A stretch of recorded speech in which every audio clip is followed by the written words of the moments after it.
thought it was about the dogs. Nah, it's about power. Yeah. Put up to the specialty, sunrise on the ground. Dogs in the grooming tents, whispers all around. Catalog smiles with the tension in the air. Every handshake got a hidden little snare. Bored in the back room, running quiet little schemes. Bylaws in the pocket like a stack of poker dreams. Slayers for the breed, but they guarding their throne. If you question anything, they coming for your bone. Grievance in the envelope, certified mail. Club justice system, but the deck. Oh, welcome back, everybody. If you're new here, welcome. You're returning, welcome back. I decided to go live because I had a few things to talk about. I know that I said last week I was going to do probably do a memorial stream, and then I didn't end up doing one because I had a few things come up. And so I didn't end up doing one. And then my husband had a doctor's appointment yesterday.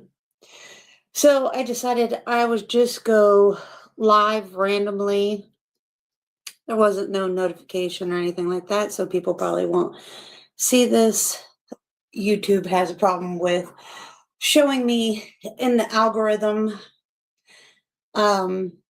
So you probably won't see this until I'm an hour in or whatever.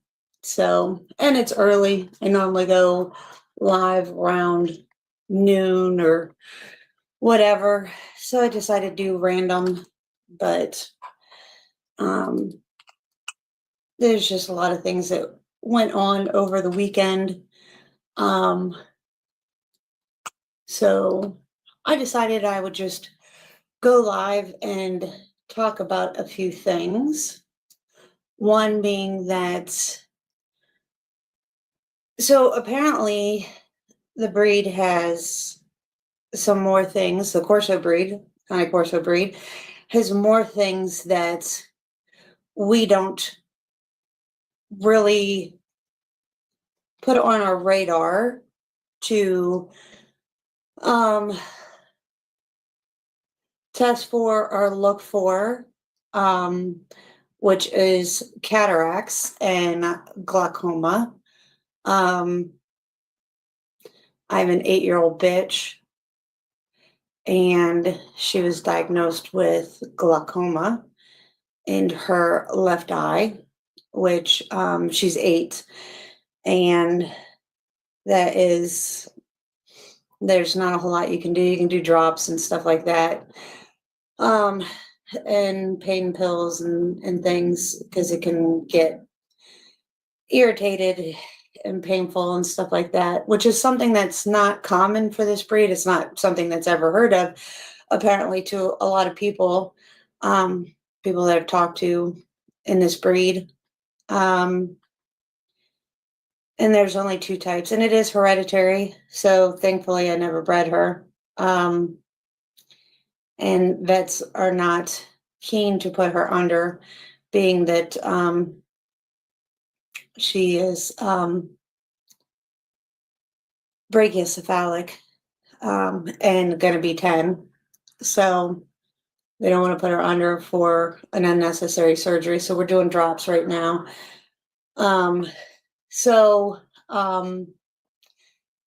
But in talking to a couple people and somebody that's well known in the breed and in the breed genetics and stuff like that of the breed, cataracts is definitely something that's heard of in this breed, which I didn't know. So that's information that you should be that you should know, and definitely check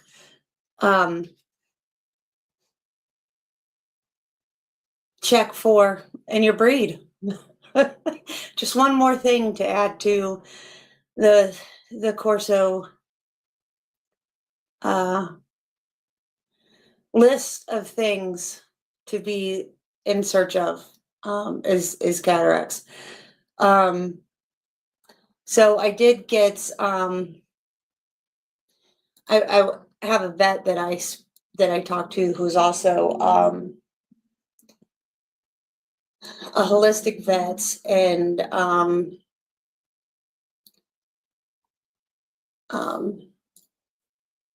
I did get holistic pet eye drops for ulcers and cataracts and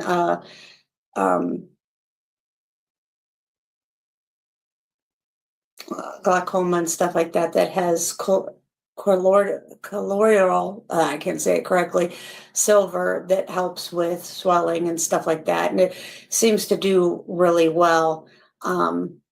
But it's $44, but it does well for this for these type of things. But I will show you what it looks like. So it's this. So I just purchased this. It goes along with the eye drops. But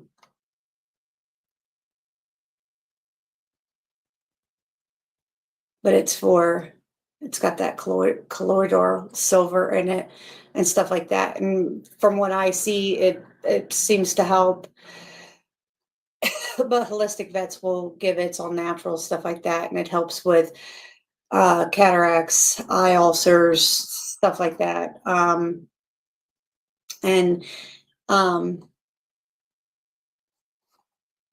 you can get it right off of Amazon. So I ordered that. It'll be here today. That's just showing you can get it tomorrow if you order it. I ordered it first thing in the morning. That was from a holistic vet. But they also give you other eye drops that have medication and stuff like that in it. There's heart conditions and stuff like that. There's warnings for heart conditions and all kinds of things. So with these DM and things like that, you have to be very careful giving eye drops and stuff, because it does that. So I wanted to go with a more holistic, and not that she has cataracts. She was diagnosed with glaucoma, which cataracts can turn into glaucoma if it's left untreated, but this just started. She just has a little bit of cloudiness to her eye. So but you can save the vision. She doesn't have a vision issue. It's not like she's running into walls or anything like that. But from the holistic vet that I was talking to, this can slow it down, reverse it, and with glaucoma, you will get it in another eye. Both things, cataracts and glaucoma, and the reason I'm talking about it is because cataracts apparently is known in Corsos. Didn't know that. Glaucoma is not, but both are hereditary. So, but she is, I just said she was 9 or 10, it's going to be 10. She's 8, going to be 9. I'm just all over the place. Anyway, this is why I didn't do a video. You have to ophthalmologist. You have to go to an ophthalmologist specialist. They run all these tests. They do ultrasounds. They find where the drainage is. All this stuff. And it's up to $3,500. Depending on your vet, stuff like that can run a little more, can run a little less. So there's all kinds of stuff. And depending on the age of your dog, whether or not eventually the eye will have to be removed and stuff like that, depending on all the stuff, and whether or not being brachycephalic in age, whether or not they want to remove the eye, take that risk, because taking the risk, putting a brachycephalic dog under, anytime you put a brachycephalic dog under, you're taking a risk of losing the dog at any age, but especially at old age. So just something to add to the list of things that that you should be worried about in this breed.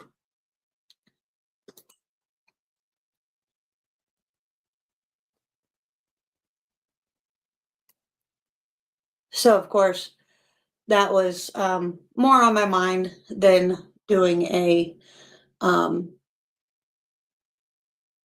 video. So now you understand why.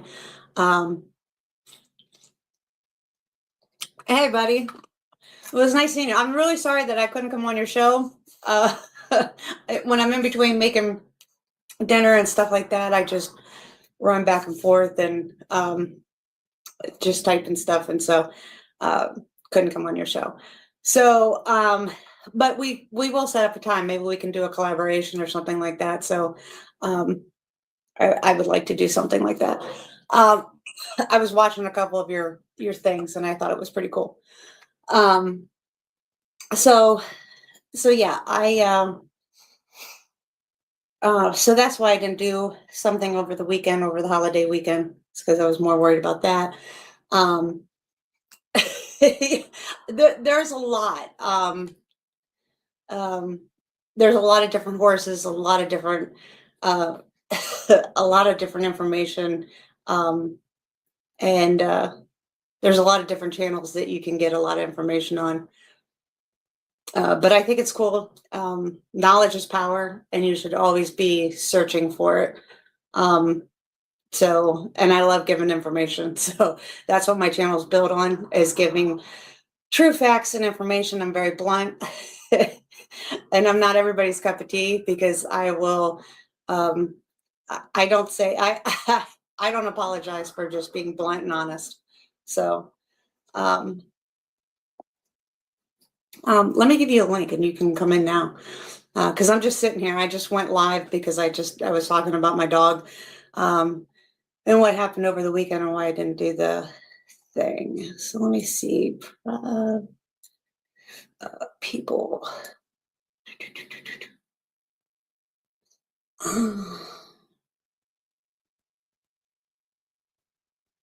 Forget how to do this. Oh, invite.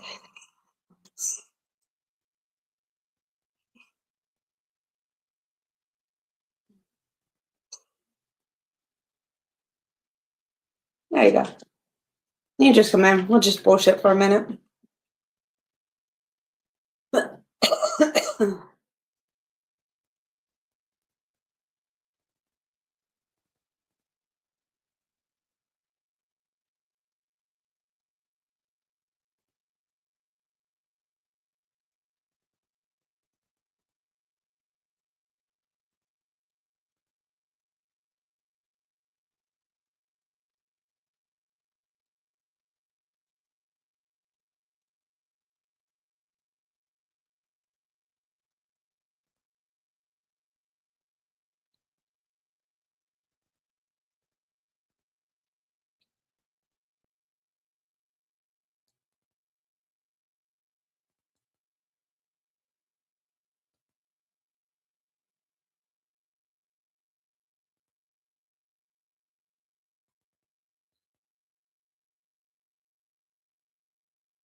But yeah, so anyway, so that's why I didn't do the while we're waiting for him to come in. That's why I didn't do the stream, because I was more worried about her, getting her all the help, figuring out what I needed to do to slow it down. But yeah, I wanted to put up that the eye drops. So if you start noticing it, sometimes you can notice it when she's in the sunlight. You can notice it a little blurry and stuff like that. So the holistic vet that I talked to said this is the best way. You can slow it down, stuff like that. But eventually it'll it'll go totally blurry. But dogs, I mean, all animals, you can get it in birds, reptiles, horses, dogs, cats, all kinds of stuff. And then it's just like in humans. And then, but it's just something that I thought that, it's not something that's common in this breed, but it's just something else that, it's, again, something that's not talked about, but I always add the information anytime I come up with something or find something. And it is definitely something that I didn't know. And apparently something that's heard of. Cataracts is definitely heard of in this breed from what I found out. Had no idea. I didn't know that cataracts was, and that's hereditary also. And I didn't know that cataracts was something that is known in this breed. So just something to keep an eye out on. Of course, like I said, she's 8 years old, going to be 9 in August. And so, but glaucoma is something that apparently breed director hadn't heard of, but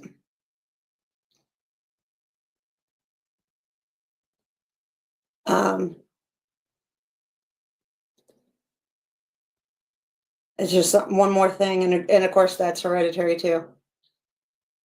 There's only 2 things, a glaucoma, primary and secondary, and both of those are hereditary as well. So, these are things that you need to look for in this breed. And there's only a few breeds that it's common in, but eventually it'll go to the other eye. But being that she's going to be 9,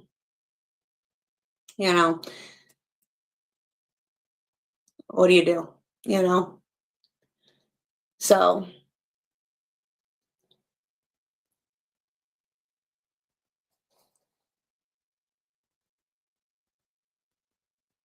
and then I wanted to talk about a thing that I seen on American Standard dog training. I don't know who this guy is. Apparently he's some known trainer, but he had Max Tran on talking about the Cane Corso. So I wanted to do a reaction video to that. And then, okay. All right, what's up? Savida! What's happening? Ohio's finest. What's happening? Not a whole lot. What's up with you? Just chilling. About to start my day soon. Yeah. To the gym. Yeah, I seen that you did a video this morning. How do you say your what is your name? I know Jalik. Jalik, yeah. Jalik? Yeah. Okay. All right.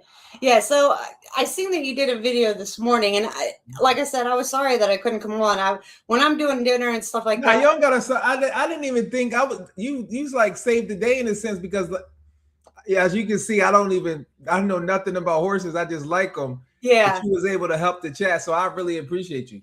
Yeah. No, there's all kinds of horses. There's like Gypsy Vanners, there's Tennessee Walkers, there's Warm Bloods, there's Thoroughbreds, there's Prejurons. Like I have a tattoo, like right here. I have a tattoo of a Prejuron. Okay. So this is Frederick the Great. He's an absolute gorgeous horse. If you just Google Frederick the Great, you'll know exactly. You'll see beautiful pictures of, and I got a tattoo of him. He's an absolutely gorgeous Prejuron horse. So and your name is Savida, right? Well, my name's Ange, but Ange. Okay, I call you Ange. Okay. Yeah. It says it right here, like right there. Yeah. Okay. Yeah, it's Ange, but Savida's like it used to be my kennel name, so it's just Savida. But it's just my name's just different spelled. Like my name's Angela Davis, but I just took the name and just moved the initials around to make Savida. So. Oh, that's unique. Yeah. Okay. Yeah. That way nobody could use my kennel name. because it's actually my name. It's just moved around. That's creative. Right. So what was you talking about today? I heard you saying something because I was trying to sign on. I heard you say something about cataracts. Are you talking about you have Dober? What kind of dogs do you have? So I have 2 Cane Corsos, and then so I used to breed Dobermans for like 23 and a half years. And then I stopped breeding them for a while because the DCM got so bad. So, which is dilated cardiomyopathy. And so it just got so bad that you just couldn't trust breeders anymore to like tell you what the truth was, what they were breeding in their lines and stuff like that. So I kind of let my lines die out, and just the dogs that I had, I just kind of let them go. And then I got into Corsos, and that line, this breed is just so fucked up. So I just kind of I had 2 litters of Corsos, but I've been in it since 2009. And I just had 2 litters of Corsos, and that was it. And I don't breed anything, but the 2 bitches that you see on my screen there, the 2 pictures, the bitch that's closest to us, I just found out that she has glaucoma in the one eye. For the breed, like I know a lot about dogs and shit, but for this breed, that's not a thing that you would notice in this breed. It's like not a normal thing. And so I was telling people, that's what, like I told everybody on Thursday, it was either Wednesday or Thursday that I did a live. And so I said, I'll be back to do one for the holiday weekend and stuff like that. Well, I didn't do one. Well, the reason was because I was taking my bitch to get her eye checked and stuff like that. And you have to go to a specialist and all this shit. And they do run these tests and stuff like that. So then they give you some drops and stuff like that to help the eye and stuff. But she's going to be 9 years old. So I'm not like to put a brachycephalic dog under. Anytime you put a brachycephalic dog under, which is a snub-nosed dog, right? So anytime you put that dog under at any age, you risk losing the dog, right? But an older dog, you really run the risk of losing that dog. So, and her eye isn't bad enough. Like it just started. So it's not bad enough that they need to take the eyeball out. So we're starting with drops and stuff like that. Well, I have a couple holistic vets that I also talk to, because I talked to Ohio State University. There's a guy there at Ohio State University that sends me the 4th year vet books and stuff like that, so I can read up on what I need to and all that stuff.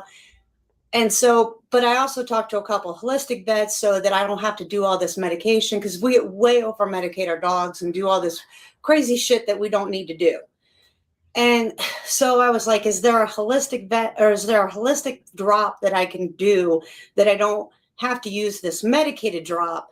Because there's also problems with the medicated drop that you can cause liver damage, you can cause heart damage, all kinds of shit. And it's just a drop that goes in the eye. I mean, it says it right on the package. Be careful of liver damage, heart damage, all kinds of shit. Well, she's not. She's going to be 9 in August. And like, this breed isn't a really healthy breed to begin with. So I don't want to do things that I'm like just to save her vision. You know what I mean? But I also don't want her to be in pain, and they want to put her on tramadol. They want to do all this shit, and I'm like, but the eye drops is to help so that there's not pain for the eye if it starts to bulge and stuff like that. So I got this stuff on Amazon that I just ordered this morning that'll be here this afternoon. And it's the same thing, but it's got that colloidal silver in it.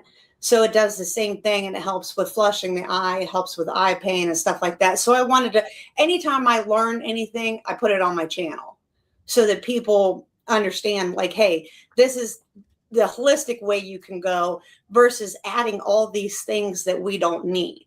Right. Right. So that's what I wanted to come on and say, hey, this is why I didn't show up this week, this weekend. And then my husband had an appointment yesterday. So I haven't done one since last week, because I'm pretty regular on doing one at least 2 times a week, sometimes 3 times a week, because I do reaction video. I did a reaction video before I knew who you were. I did a reaction video on yours, but you done a reaction on me? Yeah, well, it wasn't you that I did the reaction on. It was David. I did the reaction on. That motherfucker. You gotta show me. You gotta show me because I was like, how you find it? Well, I gotta say, because I don't. Be honest with you, I'm not. My skin is thick, so even if you done something, I wouldn't. It's fine. I don't take stuff personal like that. So you react videos on me. I think I made fun of was the fact that you said. What'd you say? You said Pio Metro. And I'm like, what, the bitch kind of boss? Because it's called Mitra. Oh, that's what it's called. Yeah, Pie Mitra. So we laughed about that because I was like, what, the bitch catch a bus? I gotta see it though. I didn't know. You should attack me. I didn't know. Like, yeah, it's funny you said that because you don't know who be watching your video. So it's like, yeah, I don't be knowing, like, so. Reaction on David, because David's a fucking retard. I hate to tell you this. David Wentworth. I'm new to the Cane Corso, so I'm just learning information. You know what I mean? Yeah. Well, he's a fucking retard. I'm just blunt and honest. Like, I don't apologize for being blunt and honest. That motherfucker shouldn't own dogs. I gotta learn more about him. So. It looks like he's just trying to keep it with the working. Like, no, I've done a lot of reactions to David, and his dogs work in fear drive. They don't work in prey drive. They don't work in defensive drive. His dogs work in fear drive. Oh wow, okay. I gotta see more of his dogs. The dogs that I seen, they look like they was real. They was going forward, the ones that I seen. No, and he got his ass reamed by Tony Scandy, and he could not come back. He did go to NWA, Joe Church's thing, and look at David with Tony Scandy doing a back and forth. Tony Scandy creamed him. Yeah, and also we joke around a lot, right, T? We joke around a lot, by the way. I do a lot of reactions to a lot of people because I tell the truth. Like, we joke around a lot, but I tell the truth. I look at a lot of people's shit, and I'm like, nope, that's not right. And this is why it's not right. Because I've trained dogs, I've trained horses, I've done all kinds of shit. I mean, I had fucking Dave Croyer, who's been on the podium all over the world more times than anybody can count. I heard of him. I think he sells courses. Yeah. So let me ask you this. So back to the homeopathic medicine. What's your thoughts on? Have you ever used Colloidal silver? Yeah. Like, you use it on yourself. No, that's what I'm saying. Because I'll use Colloidal silver. Is like a wonder drug. It's like so that's why level of like apple cider. I'm into stuff like that. So that's why I heard you say I'm into homeopathic. So I just ordered some for the eye drops, and it's literally for. Let me share. So I just ordered some because the vet that I talked to is holistic vet. She said to get this, and it's holistic pet care for ulcers for the eyes, for cats and dogs, for cataracts, for reducing inflammation, infection, irritation relief, and it's got the colloidal silver in it. Here. Okay. I just ordered it. Now it's a little bit expensive. Most people. Colloidal silver is kind of expensive too, though. Like if you get certain ones. Right. So, but it's only $44. Now, this says overnight because I'm not logged in, but I just ordered it this morning and it'll be here this afternoon. But this is what I ordered for my bitch because, but she said it'll work. Cataracts and glaucoma, it'll work the same. Right in the chat.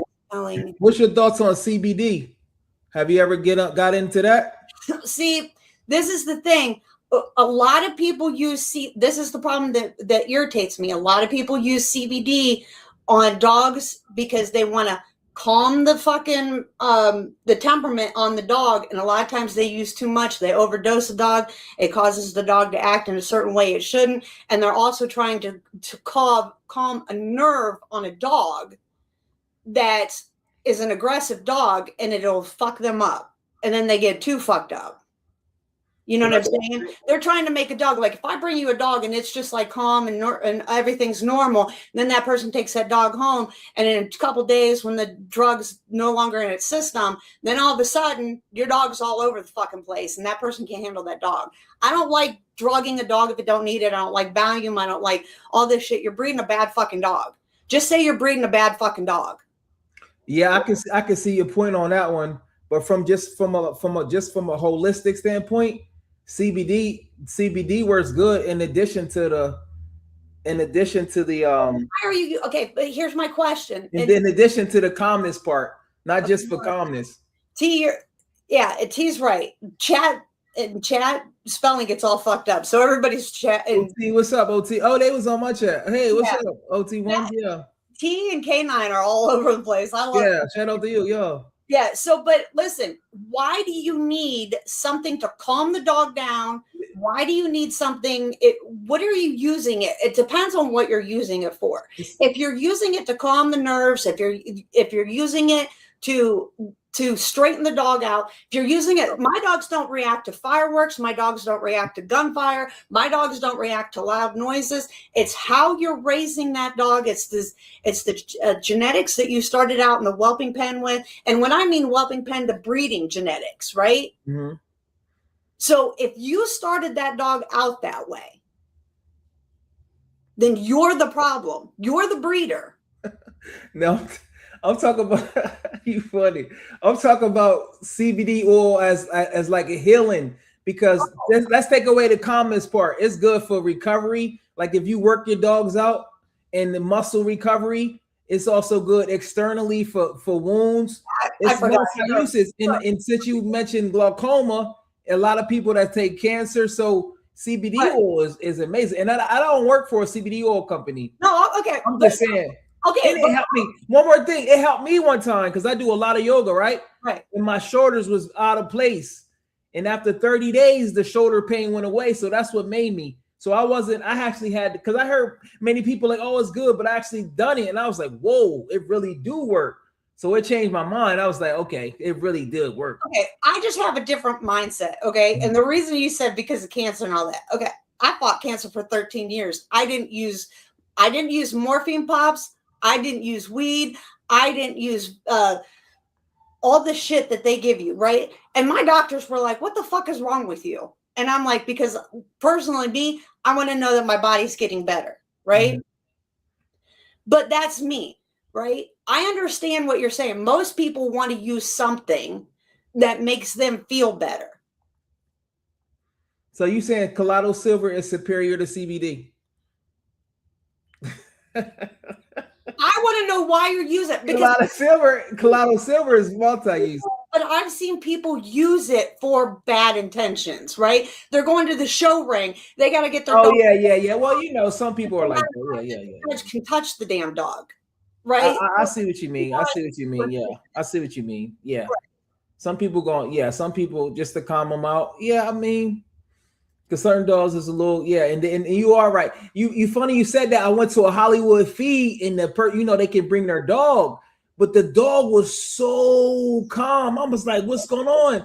I was like, and she gave him CBD. She gave him like an extra dose. It was almost doped out. It was like, it was funny. I was like, what the going on? So I see what you mean. Yeah. What he was saying, I've seen it backfire on people. I've seen the dog be so calm and then all of a sudden the dog just flipped the fuck out. Wow. Yeah. So I see what you mean.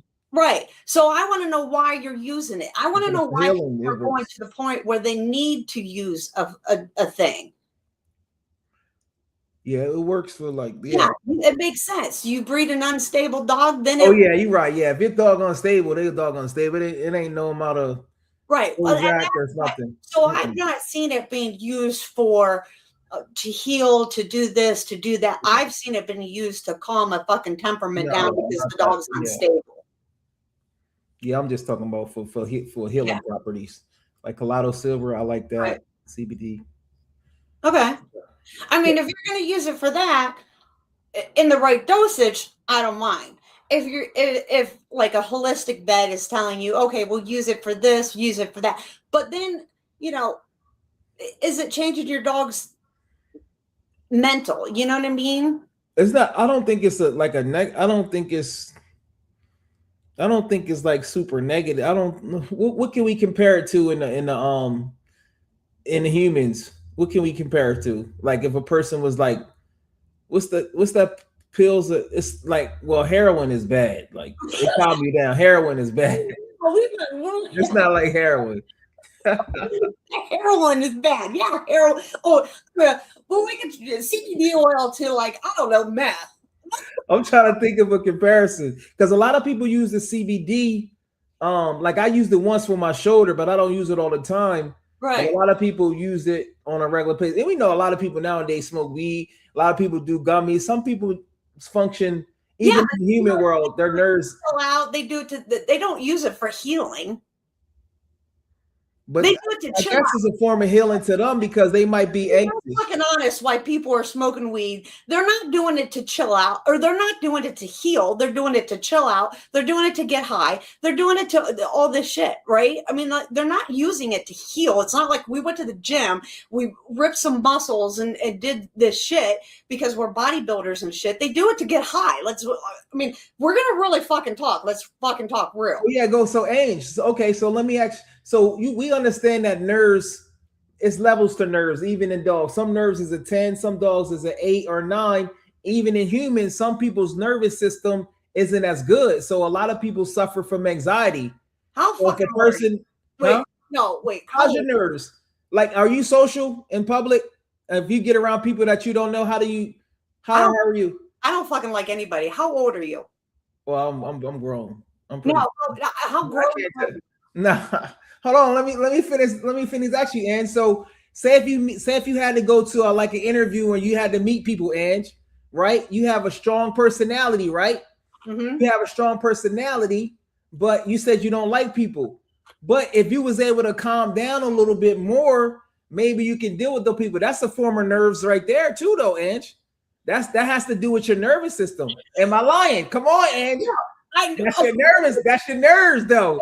Okay, hang on 1 second. Now let me say something. How old are you? You got to be what? Oh, no, I can't tell you that. No, wait. I'll tell you off camera. 24 to 26, right? Okay, yeah. Let's say that. Yeah. No, how old are you? Now you gotta. Age is just the number, Edge. Come on, I'm gonna learn from you, Edge. Go ahead. Are you? Because I'm gonna tell you right now. What you're saying to me right now is I need a safe space.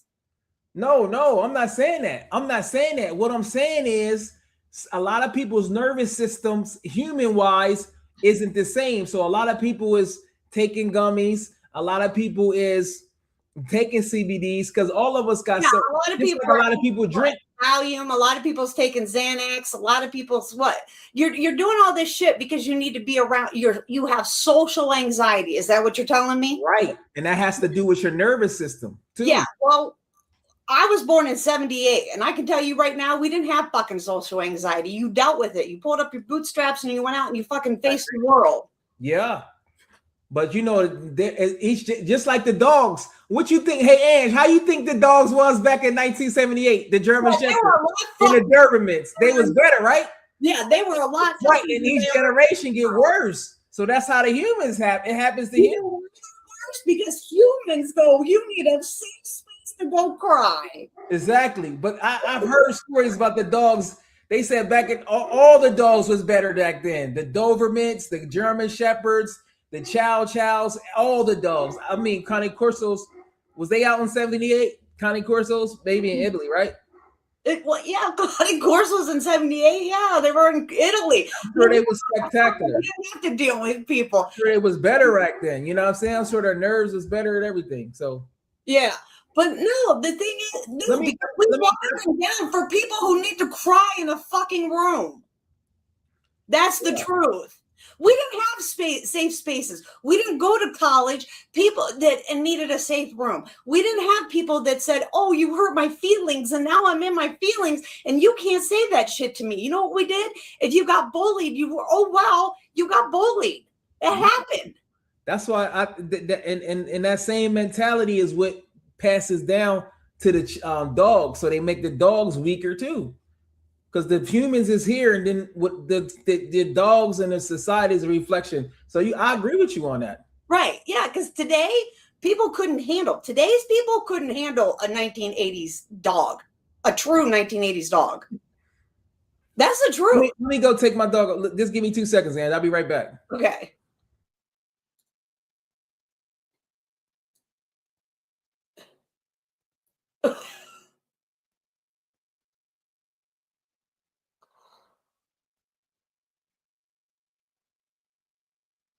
Right. Could you imagine if people got drafted today, they'd be running for Canada?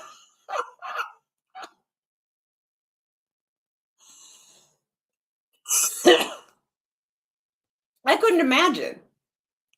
If people got drafted today, it'd be hilarious.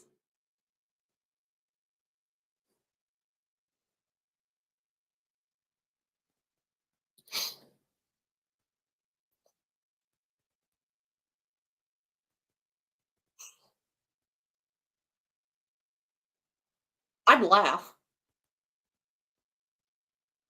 I can't believe they're fighting. They're not fighting having to sign up for the draft at 18.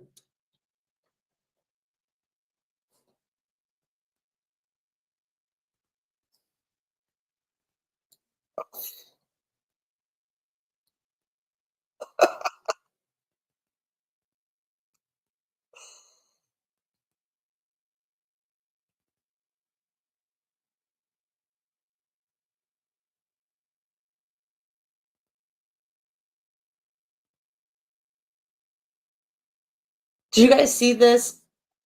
I'm going to show this while he's gone for a minute. I'm going to do reaction to this bullshit. Did you guys see this?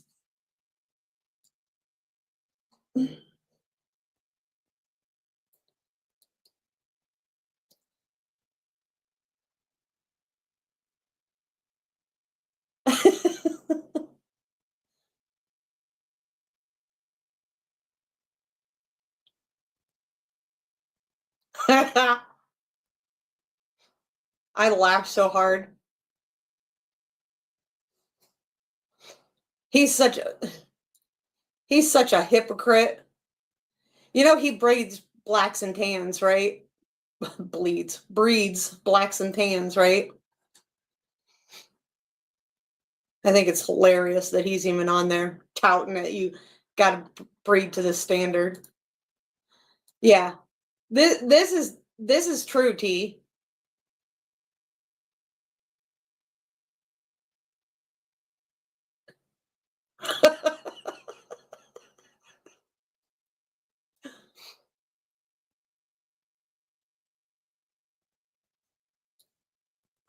Yeah, he's got a blue and tan one. Watch, I'll bring it up.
Such an idiot.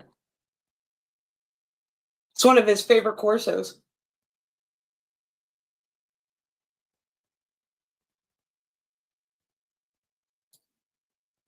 And just so everybody knows, I'm on his page.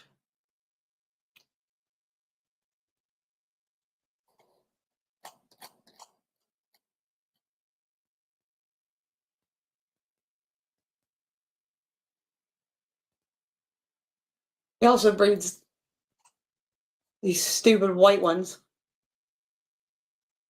But yes, we should all breed to the standard. Oh, sorry. My bad. What's happening?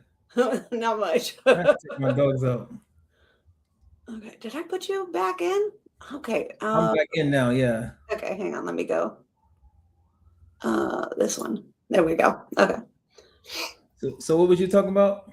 Oh, Max Tran. I was showing them that They got white Corsos now? they have everything. It's such I never seen one. You don't want one, it's a fake fucking breed. I was just showing them this. Oh, that's that guy. I forgot his name. Max Tran. What's his name? Max Tran. No, the guy on the left. Oh, he's I don't American know. Standard. He's a great trainer. I'm here. Oh, is he? I don't know. Yeah, he's a great trainer. Yeah, and I think it's American Standard K9. He got a big following. Yeah, he got a big following. Yeah, he's a good trainer. I think he used to be a police officer and stuff like that. And then, so the guy on the right is who?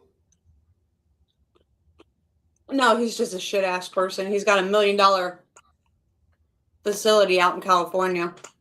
What does he breed? Corsos. Oh wow, okay. So who would you, if you had to get a Corso and you never had one and you recommended it, who would you tell them to go to? Jess and TJ DeMoss. Jess and TJ DeMoss? DeMoss. Oh, I'm not sure. What's their name of their kennel? I can't remember the hang on, I'll tell you the damn.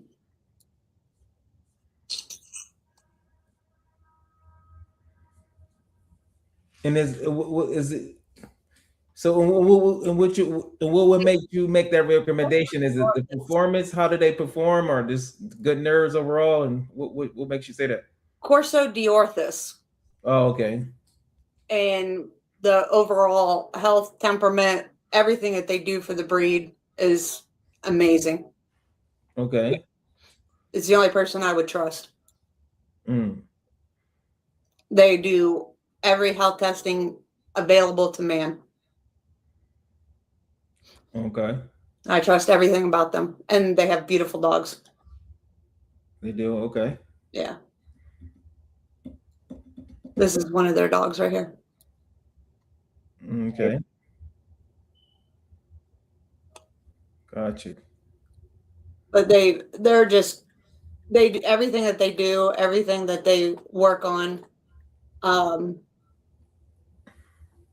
They do all the health testing. Their dogs actually work a farm.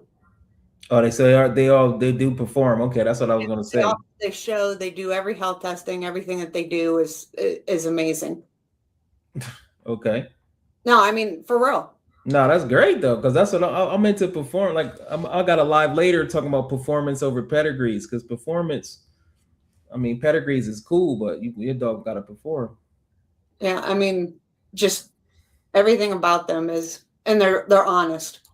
There are waiting lists, and they would be hell to get into to get a dog from. But everything that they do, I would trust wholeheartedly, and they don't lie.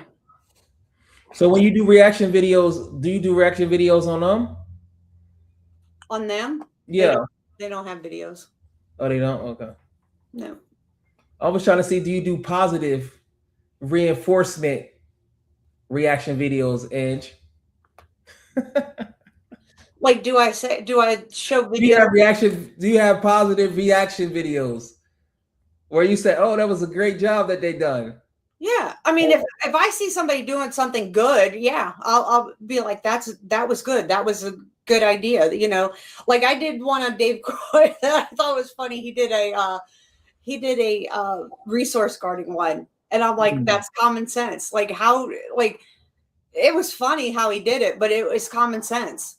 I mean, it's you because you got used to because the horses, but everybody doesn't have your background though, Ange. Well, so that's common sense to you.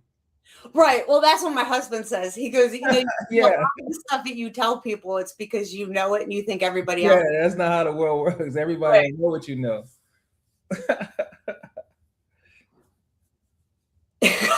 Outer Earthlings. Oh wow. Outer Earthlings. Yeah, Outer Earthlings. But that's the thing is that I think that. But that's why I do these videos. Like I have 135 videos or whatever. But see, I'm not everybody's cup of tea. And a lot of people don't like it because I'm just very blunt and honest. And I don't apologize for being that. If I think that something you said was absolutely fucking retarded, I will say it's fucking retarded. Like this is why it was retarded. I can't believe like this person, like we did a reaction video on, I say we because like these people are already always in my chat. But I'll say, we did a reaction video on this, and I think it's on Dog Daddy or whatever, and I'll be like, this is why it didn't work. This is what you shouldn't do. And if you showed up to my house like this, I would think it was a fucking joke. Dog Daddy, the guy from Brazil. I don't know where the fuck he's from. Dog Daddy got a following. Who gives a fuck? If you're doing shit wrong, who gives a fuck how many followings you have? No, if internet flash, or if your Instagram or TikTok or whatever, if you're doing it wrong and your body language says, I'm afraid of this dog. If you showed up and you had big ass fucking sunglasses on, Louis Vuitton, driving a fucking Lamborghini or whatever, I don't care what you fucking look like. If you can't train my fucking dog, you're an idiot. But Ange, let me ask you this: that's they might can't you have just as much knowledge as him, but his clients don't know what you know. So maybe he is really helping them with certain things. I'm showing you in his 13-minute fucking video what he's doing wrong. Oh, okay. I gotta watch. I haven't got a chance to watch that because it looks like for have that. Would you say he's polarizing? Because I have a polarizing purpose. A polarizing person isn't 100% positive nor 100% negative. So he has to do something. He has to do something good. You watch the fucking video. He gives you 13 minutes, but it took 10 hours to get that 13 minutes because you can see the sun move across the stupid fucking trees. Okay. So you can see the sun. So he wears the fucking dog out. You can look at the dog's body language and see the dog gives up. The dog's just fucking, it's just so beat down. You don't need to break a dog to get it to listen. And he's breaking the dogs. Was the dog that he had like severe case of reactivity? Massive. Did he have Ange, did he have a severe case of reactivity, or what's the like one is it regular dogs, or is it dogs that's about to get put down, or what's the situation on the dogs though? I don't fucking know. I mean, like some of these, like the one dog was like T said, a Tibetan Mastiff, who the Tibetan Mastiff they wanted to take it to town. They wanted to go to a stupid coffee shop. They wanted to go to a fucking clothing store. Tibetan Mastiffs don't go to those fucking places. They don't need to be touched by everybody. They need people. Listen, Linda.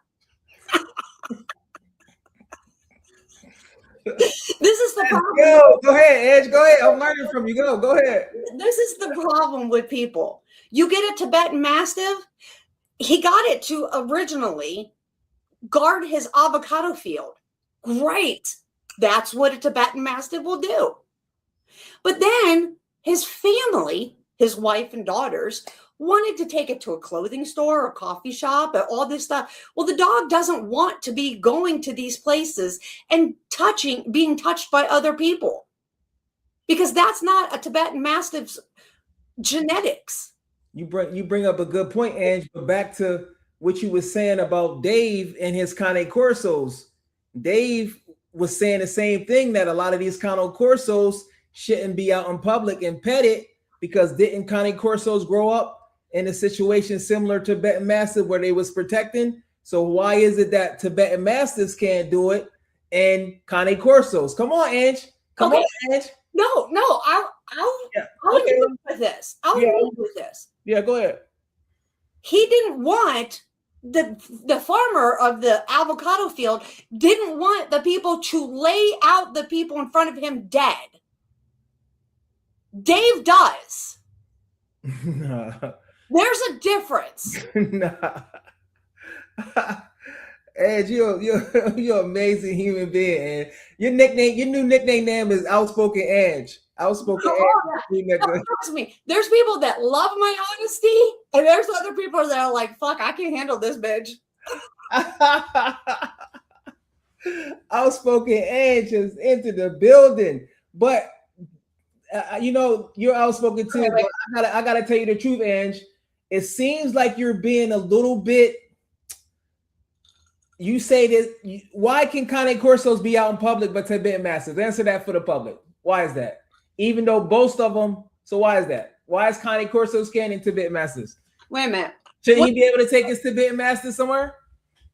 What did he say? K9. Yeah, Dave just like the breed standard, like for the protection dogs. Wait, hang on. What did he say, K9?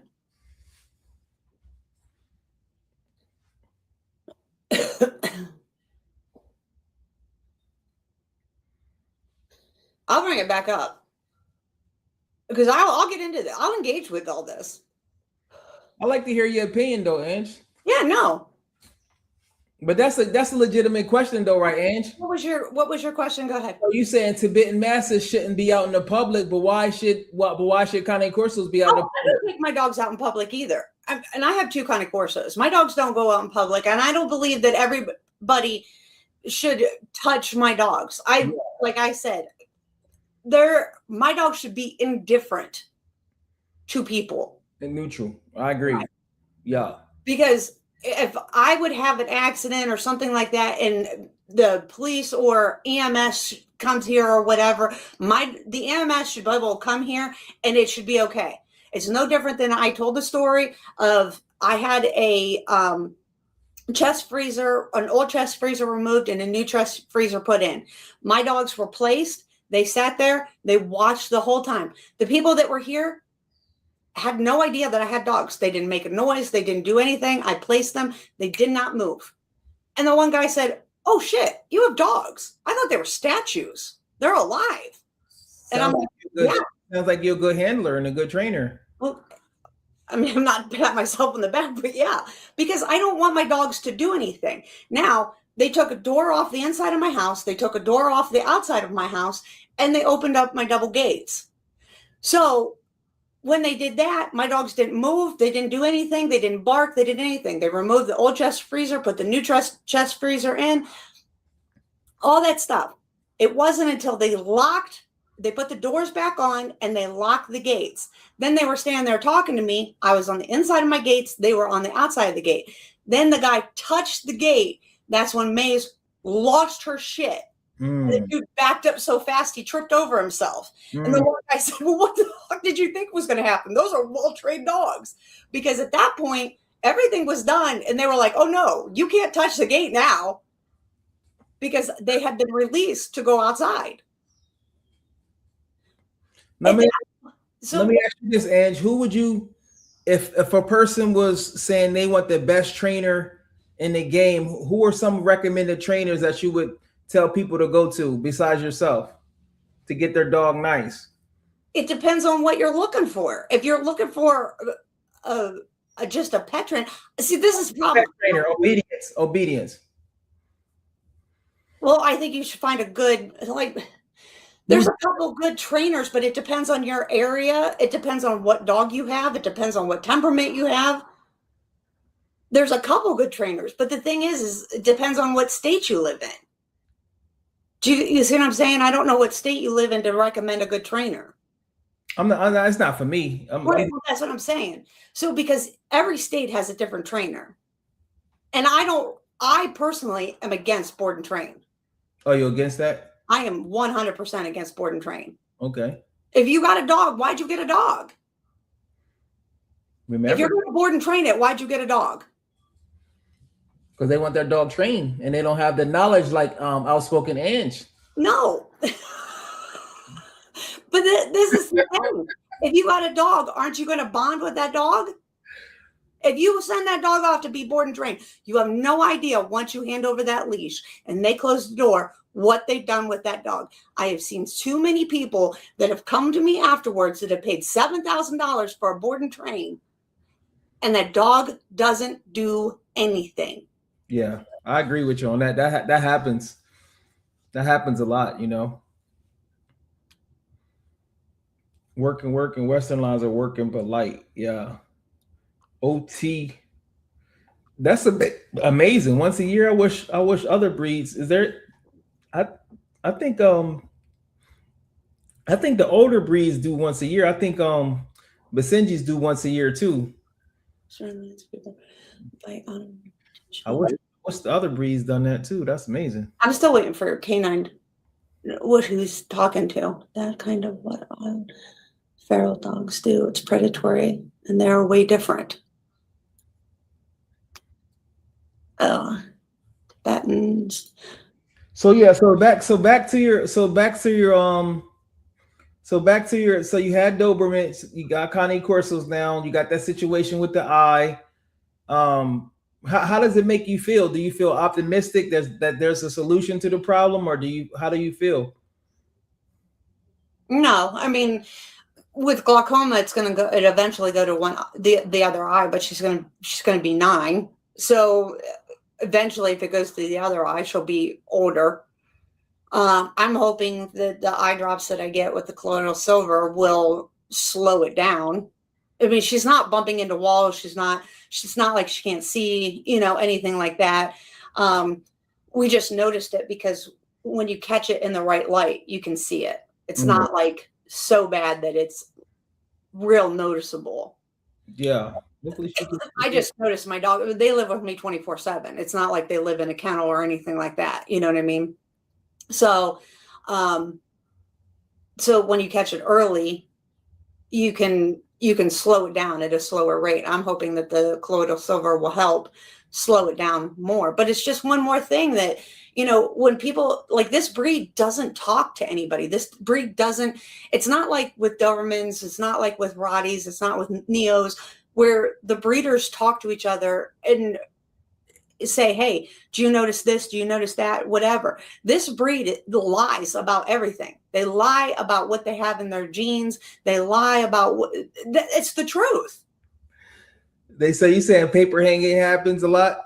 Paper hanging happens, lying about what you have in your lines, lying if you have epilepsy, if you have DBL2, if you have, the heart issues, if you have cleft palates. I mean, there are so many breeders that I know that have cleft palates that'll tell you I've never seen a day in my life. What's cleft palates? I heard that, but I don't know what that is. They have this split either here or in the soft palate.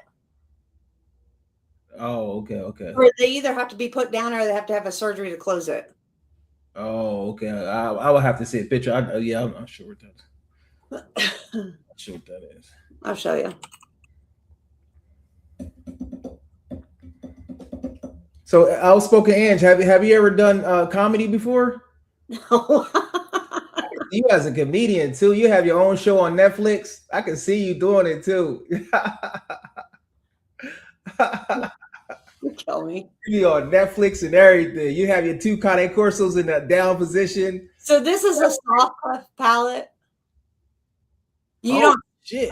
As a breeder, you won't see it, but as a breeder, you should know you have it because you'll see milk come out of the nose, food will come out of the nose, all that stuff. A lot of pit bulls have it. A lot of bullies have it, but you won't see it. But this is what a soft cleft palate looks like. Oh, wow. Interesting. You'll see it like this. But unless you open the mouth, you'll never see it. A lot of these bully breeds, the micro bullies, the stupid exotic bullies, all this, they're born with this shit. Oh, wow. It's a problem. So you said, has Jaguar considered the ancient pug? I didn't know they was ancient. Does he know that pugs are used to bear and tiger hunt? Oh, wow. So this is what a cleft palate can look like in a. Wow, I never. Yeah. Oh, wow, I never knew that. I never seen that before. But this is what a cleft palate will look like if you're just looking at it normal. It splits right here, just like it does on a person. Oh, okay. And then they have to have surgery to have it closed, or they'll just not thrive, and they'll die. Interesting. So, Ange, let me ask you this, outspoken Ange. So, if you was the this is after you already had your Netflix show coming on. You got 10 million views. You retired, and you took over the Cane Corso Association breed. This is hypothetical now. You got to play the game, Ange. Okay. What are some things that you would implement, Ange, if you was the Cane Corso Association president? What were some things? What would you implement? This is hypothetical now. Come on. What would you add?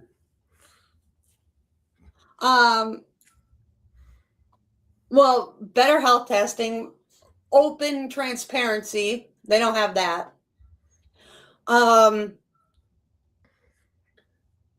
Everybody getting DNA tested. So that paper. Yeah, getting DNA tested, open transparency. Everybody doing, finding out what. More health testing, more DNA sent off to like UC Davis, real fucking health testing, and finding out what problems are in this breed. Okay, but it'll never happen. Too many people want to create a breed. Too many people want to make band dogs. I don't know why.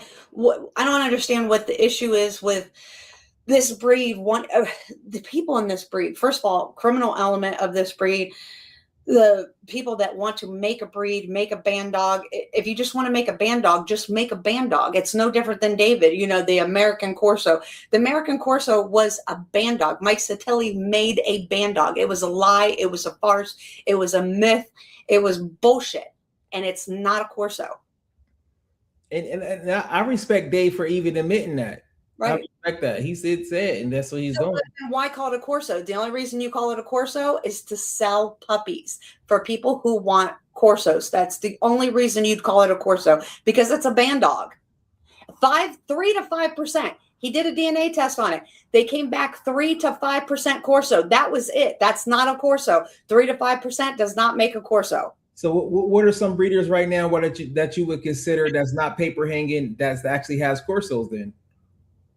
Jess and TJ Jamont. Jess. Okay, so those are the only ones you would say? In the United States. Absolutely. Interesting.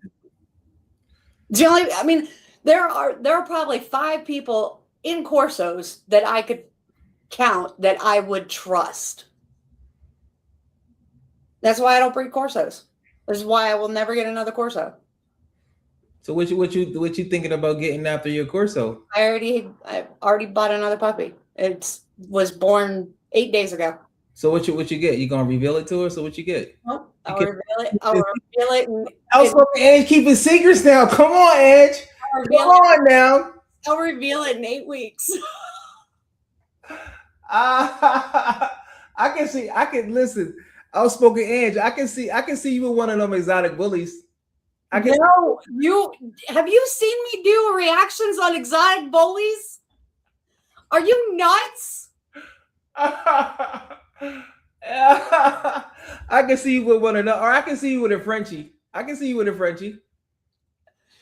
You obviously have never watched my channel. I just met you a couple days ago. No, okay, so you don't got a Frenchie, you don't got an exotic bully. Let me guess. I can see you with a Malinois. Yeah, I can see you with a Malinois. Yeah. Look at my shirt. And got that Malinois from I forget that guy's name from you probably got like a Can PV Malinois. I can see you. Did you pick out did you pick out the name yet? And what's your science of picking out names? Because everybody in my group, the thing is it's got to be 1 or 2 syllables. Anything more than 2 syllables is like tell us your science of how you pick out names. Go ahead, Ange. I just go by whatever the dog is. Whenever I get the dog, I just get a feeling. I mean, I had a Doberman bitch named Chiomi. Chiomi, that's nice. Yeah, it's Japanese for 1,000 years beautiful. That's nice. I like that name. Mm-hmm. So what's your Malinois name gonna be?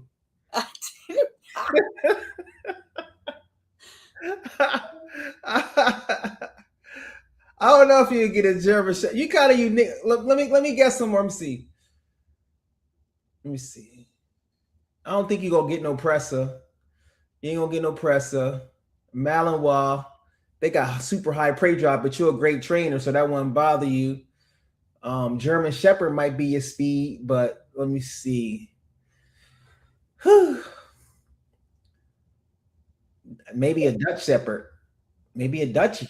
We'll see in 8 weeks. We got 8 weeks, y'all.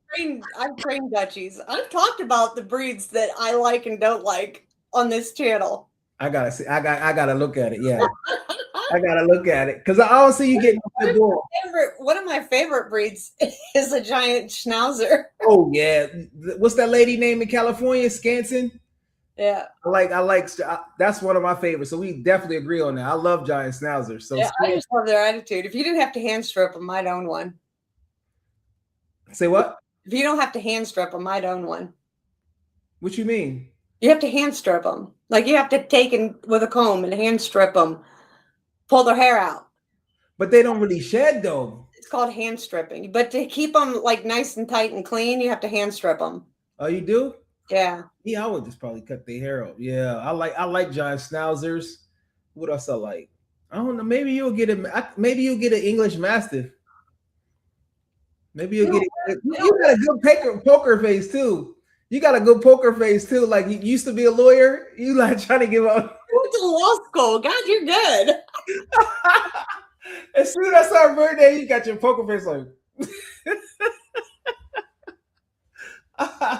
So I'll wait 8 weeks. You just got to go live with it. You know what I'm saying? I'm going to. Yeah. It's live. Yeah. Now, can you tell us is it a boy or a girl? Can you tell us? It'll be a girl. I have 2 girls now, so it has to be cohesive. So you definitely ain't getting no pit bull. You definitely ain't getting no presser. Yeah, because my dogs roam my house and my yard 24/7. Like I have a dog door, they go in and out. My yard's entirely fenced in. They're never locked up in crates, nothing. My dogs live free roam. That's amazing. That's amazing. I look forward to your reveal. Outspoken Inch. We'll see. Outspoken. We'll see what it is in 8 weeks. I thought I was on to something when I said that Malinois, but your body language, I don't know. You hid that body language. They taught you that in school. They taught you that in law school to hide that body language. But yeah, I appreciate you having me on though, Edge. I gotta run to the gym and get my clients on. Next time you live, let me know. And if you ever want to join my live, I'll be glad to send you a link. Yeah, we'll have to do a collaboration on something. Yeah, we'll do a collaboration. Outspoken Edge and JaguarDabandog. Yeah. Yeah. All right. Okay. Take it easy. All right, you too. Okay. All right, bye.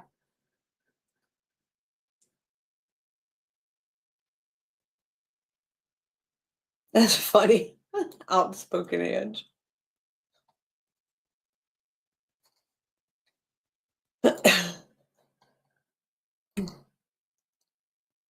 Next talk horses. Right. Yeah, that's what we should do.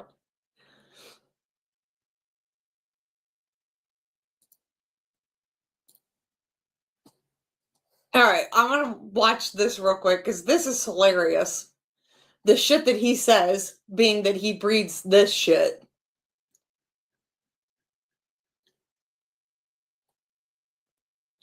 I just found it absolutely hilarious.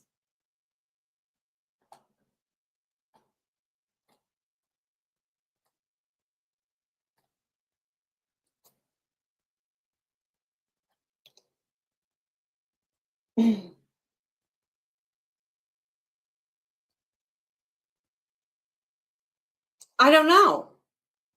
I was trying to remember what Dave said too. That I messed up on.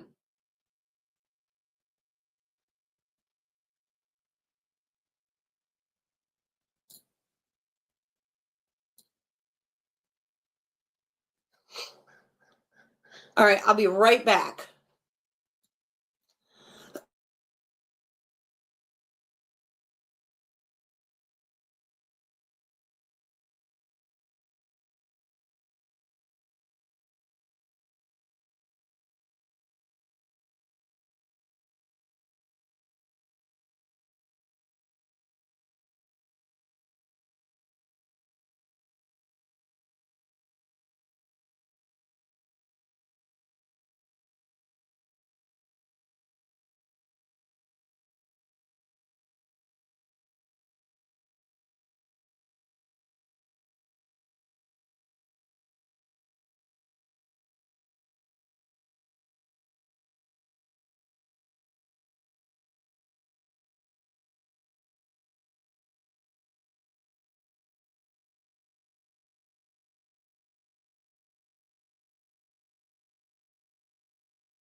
Red bow tie. It looks all classy. No one would know.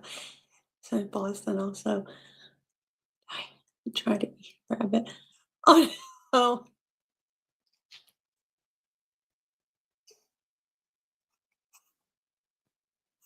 All right.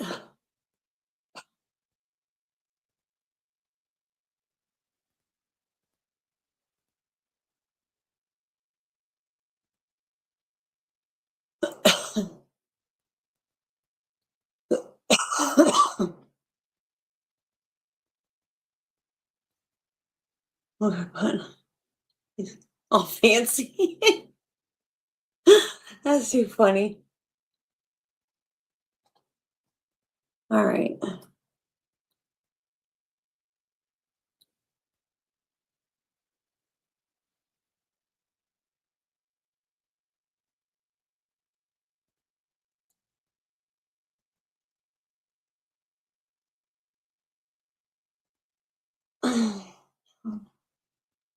So,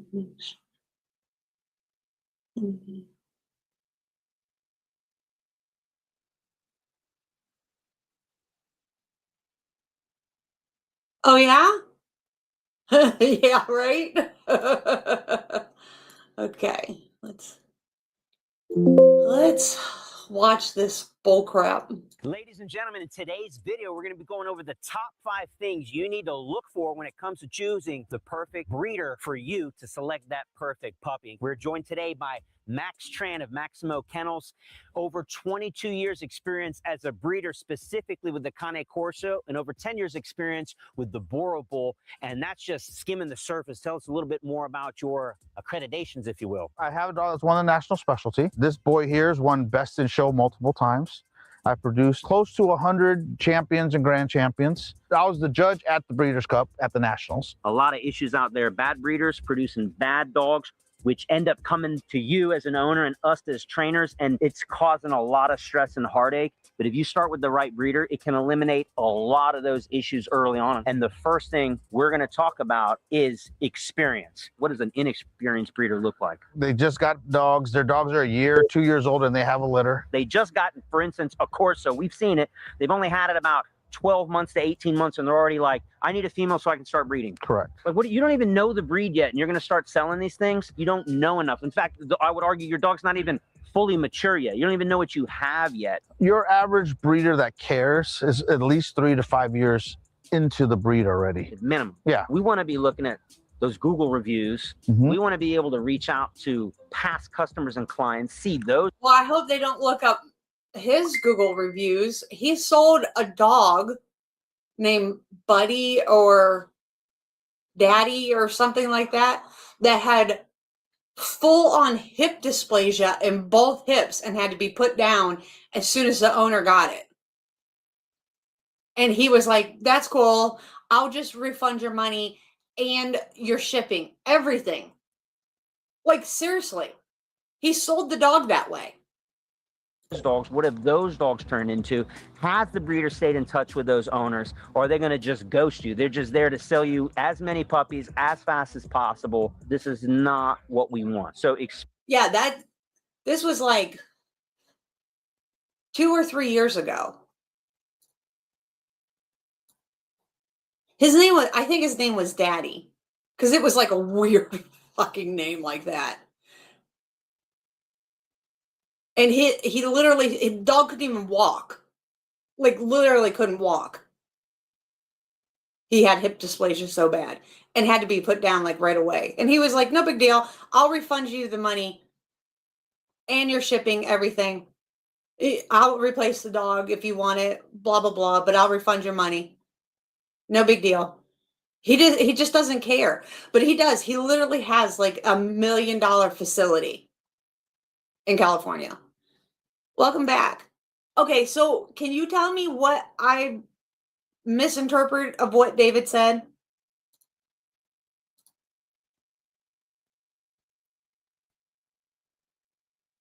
Sent a cat. Could you imagine?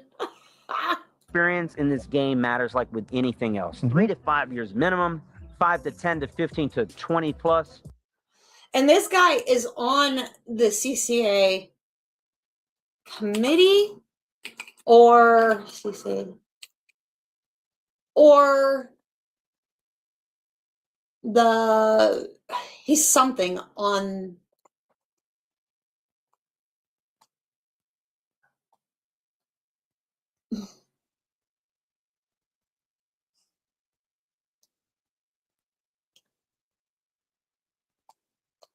he's on a committee of something. Hang on.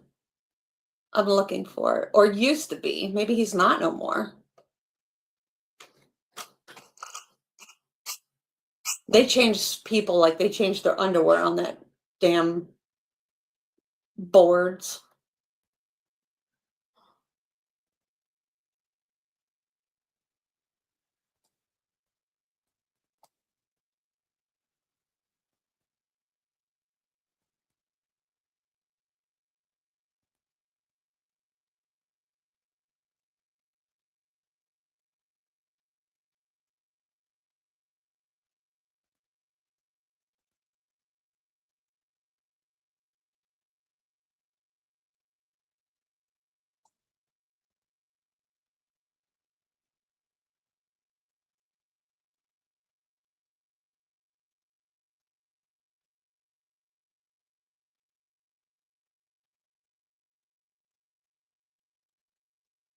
Yep, he's not on anything anymore. I just looked. He was on some committee. Apparently he's not.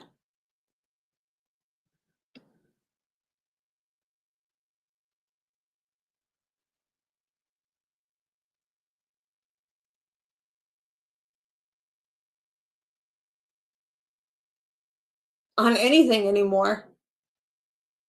Thank God. He was like, He shouldn't be on anything. He's like the worst for the breed. Because he don't give a shit about the breed.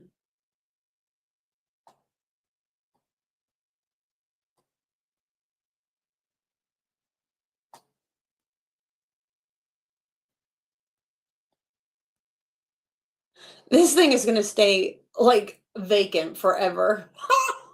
Breeding health. We don't care about the breeding health of the club or the Corso.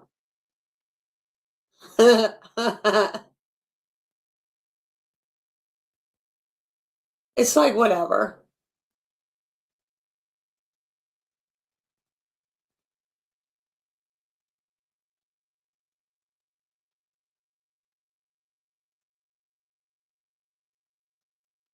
He was on one of these stupid committees, though.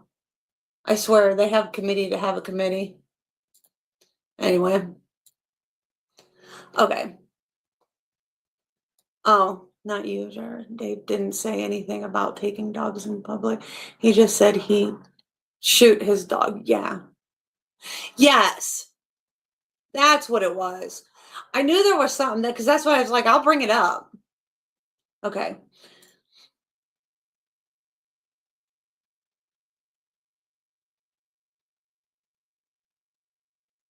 Right.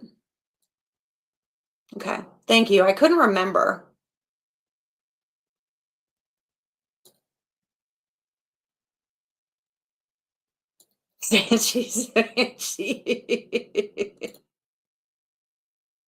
What? Committee for what? Oh no, the CCA. The CCAA. The Cane Corso Club of America.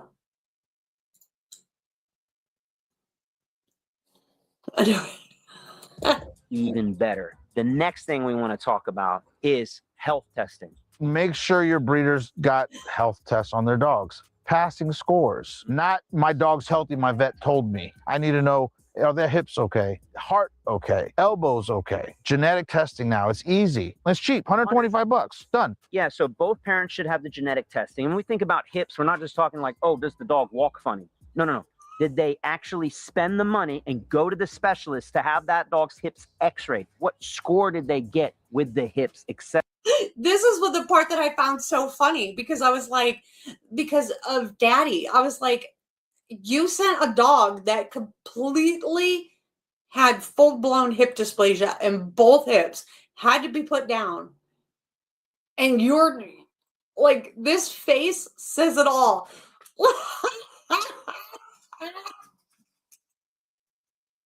And this isn't just Corsos. All breeds have their own quirks, like Doug DeMuro. They're quirks and features. Quirks. And also, what are the health issues and what have they done with their breeding stock to prevent that from happening and improve the breed? Yep. So health testing, genetic testing, and quick and easy access to that so that you can see them. And if you don't know how to read it, ladies and gentlemen, get it from them. Throw it into ChatGPT and let ChatGPT tell you if we're looking at something good or not. You make sure the dogs look healthy. You know what I mean? Like, like, oh, it's got great health. I think both of these people are a joke. Like, I don't know who this guy is. Health scores like your dogs. I don't know who this guy is. I've never seen him before or anything like that. Afterwards, I'm going to read the... Okay, Mr. Mims. I don't know who this guy... Stop. I don't know who this guy is, but this guy seems like a fucking total joke to me. Like, I watched a couple of his videos. His videos aren't that long either. He reminds me of Dog Daddy. But he's just a joke to me.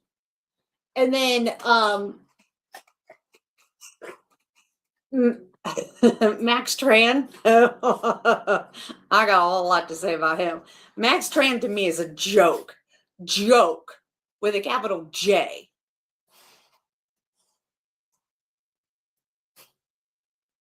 So this whole thing to me was like, this is joke on joke.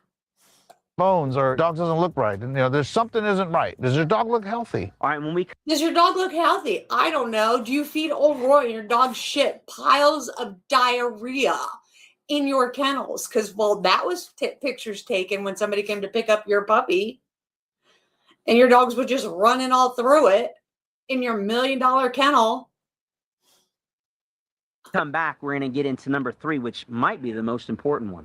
Before we roll to section 3, I wanted to remind you about our kick-ass Build-A-Puppy series, where you can enter to win a puppy just like the one you see here. Win the Build-A-Puppy series, baby. You can win a puppy. You can win a Corso puppy. Oh, so this guy's linked to Max Trans, I'm guessing. So this whole thing was them promoting Max Trans.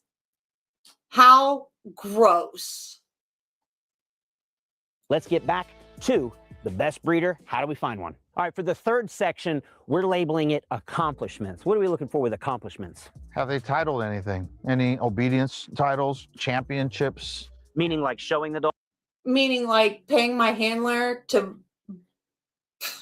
Oh. Shut up. Shut up. Dog. Showing the dog, competing with the dogs, bite work. What have they done? What have you done with... What have you done with your dogs? Except pay top handlers to go out and, yeah, build a puppy dog raffle. Exactly. Build a flock together. Oh my God, right? Build a bear. This is great. What a fucking joke. The breed that you've chose. If a breeder cares about their breed, they're trying to accomplish, you know, a show dog. They're trying to make it a champion, a grand champion, best in show, fat. Best in show? You don't have any best in shows. Have you ever seen any of his dogs? And he breeds the straw dogs and he breeds black and tans. Get the fuck out of here. What a joke. Ass cat, barn hunt. There's so many titles. What are you doing? What are you doing? What are you doing? You personally, not paying somebody, not going to your friends and going, hey, I'm going to do a video. Can you mark me down for having done this? Get the fuck out of here. I mean, is he just in the backyard or are you doing... Are you just in the backyard? something? Are you breeding something for a purpose? Right. Are you breeding anything for a purpose? Or are you breeding for money in your California home with your big ass fucking movie stars? And shut up. Shut up. So not only are we looking at the accomplishments, are they on a track to at least try to achieve something, but also it's going to give you an idea of what that stock is going to be. Because if the father is some badass in protection sports, Badass in protection sport. great, maybe that's exactly what you want. Or maybe you're like, no, that's not what I want. I don't need too much horsepower. What are you going to get out of that litter? You can't go and get a dog that's many generations. He breeds the worst fucking dogs, worst temperament, bad hips. He don't give a shit. All he cares about is who he can sell to celebrity-wise, fucking puppy-wise. And if your dog fucking has bad hips, you know, dies of a seizure, he don't care. He'll just replace it. He breeds enough, he can do it. And if he don't like you, he'll just send his goons after you. Get the fuck out of here. Generations of being badass and personal protection, winning titles, effing people up, and then hope that you get the big... Yeah, he'll be effing people up. He sends people after you if he don't like you. That's proven. Ask people to show screenshots of real life threats. Gets baddest male out of that litter and it becomes some kind of snuggle ball on the couch with your kids. It's probably ain't gonna work out that everybody thinks they want a gangster until they have a gangster. Yeah, so is your breeder raising gangsters? Everybody wants to be a gangster until they're not a real gangster. Badass if that's what you want. Or are they raising something that's much more family friendly? We'll just take labs, for instance. Labs are pretty much known for being these great family dogs. No, not if they are raised by breeders that are working hunting line Labradors that basically have Malinois mixed in the DNA. Not literally, but they... Why are we even talking about all this shit? Are you trying to, like, you're trying to prove that Max Tran mixes dogs? Because we all know that. They are wound tight, baby. So select your breeders carefully. What are the accomplishments of that breeder? More importantly, their litter. Breeds dogs with DSRA, DVL2, bad hips. Who gives a shit, right? Is that what we're trying to do? Right? Exactly. Right there. Exactly. Cops talking about being gangsters. Canine knows exactly what I'm talking about. Ex-cops, you should have put an X in front of cop. Ex-cops talking about being gangsters. The next thing we want to talk about is facility. What do we mean by facility? The place where the dogs live. My biggest concern is the nose test. You walk into a place and it smells like dirty dog, or, you know, I didn't clean today. No, you know what he does is if you show up early, he's like, oh, you weren't supposed to be here. My kennel help didn't clean up before you got here. That's how people got pictures of the old Roy piles of diarrhea bullshit all over his kennel.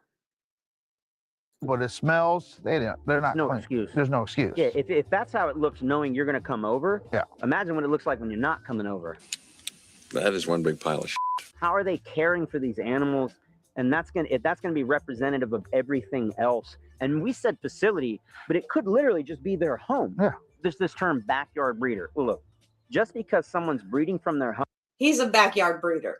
He's technically a backyard breeder with $1 million facility who runs his fucking mouth. And they breed very small, but they've been doing it for a decade or two, and they only have a couple breeding stock. There's nothing wrong with that. Again, if they're doing all the other things, they're well taken care of, and that's their facility, that's fine, because you could have a full-on facility and they're in over their heads. They don't take care of these animals. They don't care about them. They just use them as breeding stock. Yep. So the sniff test, how well are the dogs being cared for? Are they dirty? Do they got a bunch of sores on them? Are they being taken care of? I will go see a facility, or I'll go to a kennel. I'm going to see It's a bit nutty. but that's a given. But is it a week's worth of or a day's worth of or a month's worth of And there's breeders out there that don't care. You know, you'll go to their backyard and it's just covered in Is that the biggest crap you've ever seen or what? I wouldn't buy from them. Would you want to buy? You know what I mean? Like, you don't know what's happening. That means they don't really care. Will they even let you come over and see the facility? Meet me in the parking lot at this, you know, at the Walmart. No. No, I don't trust that at all. You got to be able to see that. Why? There was just a big thing on the news about a guy who allowed somebody to come to his house and they killed him, drug him out in the woods, stole his dogs and his puppies. Now everybody has a crew, Max. Facility, or get them on FaceTime and have them walk you through that facility. If they won't do that, then they got something to hide, then that's not the breeder for you. Pass on that. There are so many breeders out there that it's few and far between the good ones. And do you know that stat you said just in California alone, when we talk about the Corsos alone? This is a Doberman breeder. That's facts. That actually happened. 1,200 litters. Just in California. And if you just do Southern California. Just Southern And you contributed to that, Max. California. Correct. So 1,200 litters from however many umpteen breeders that have recently registered themselves as a breeder that are cashing in on this cash hog that is the Corso, that's basically becoming literally the #1 purchase dog in America. And so we say it's Pareto's principle. 10% are going to be. And how many do you sell with limited registration, Max? How many? At the top of their game. The other 80% are going to be like, they're all right. And then we want to really make sure you watch out for that bottom 10 to 20% that are just straight garbage. He's seen them because he's not just running a breeding program. He's running one of the largest rescues around, and there are umpteen largest rescues around. examples of dogs that have been poorly bred, poorly cared for. Not only are there so many litters being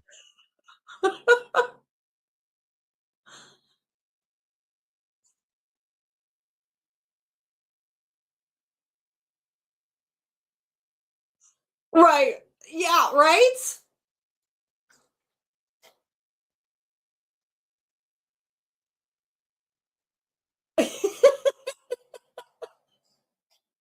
being registered, They're being dumped by the truckloads. And yeah, there's a whole other conversation to have, or a whole other video about going to adopt dogs. We want to help you with the folks that want to get a puppy from a reputable breeder. How to Why is this guy's pants so freaking tight and short? do it the right way. That's what this video is about. In the next section, we're going to talk about community. What is community, man? Any breed should have a breed club, the parent club. you know, the body that governs or tells the AKC or the registry what to do. So let's take the example of, again, the Corsos. But do they? They were originally not accepted by the AKC as a recognized breed, but when they came time to do that, they referred to the parent club. Yep. You tell us, parent club, what should a Corso look and act like so that we can inform our judges so that they can do their judging. Correct. And they don't. And so if you're a breeder worth your salt, you're going to be involved in that community, registered with them, Yep. learning more about the breed, what's working, what's not working, what's... It still don't follow the standard or anything about the standard. Still breeds straws, still breeds black and tans, still breeds midgets, still does whatever the fuck he wants to do. Was on a committee until, I don't know, a couple months ago because he apparently just got off a committee or whatever. So... like, what the fuck does the club have anything to do with anything? This is hilarious. Fucking hilarious. changing what's happening You're going to vote.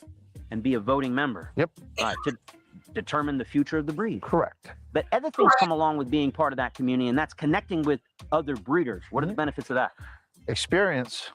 For like me, I talked to my mentors, what they did right. Who the fuck were your mentors? Because they need, like, I don't know, a whop upside the head. What they did wrong. You know what I Learn mean? from their mistakes. Correct. And I would also argue, like, if you're in isolation as a breeder, you're just in your backyard breeding your male with your female. Like, you form kennel blindness. You think you have the best dogs, or you're not willing to look outside your circle every dog's gonna have some flaw, and your job as a breeder is to identify that flaw and hopefully and make it better. A true breeder is not going to keep repeating the same breed. You know what I mean? You're not going to keep repeating the same breed. Okay.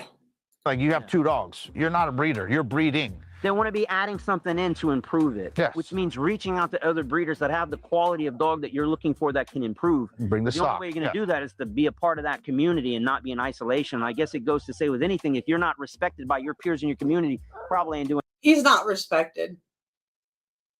I don't know anybody who thinks Max Tran is great at what he does. They may all say they like him for the connections that they can get from him, you know, through celebrities and shit like that, so they can have their names up in lights too. But behind closed doors, they just won't say what I say.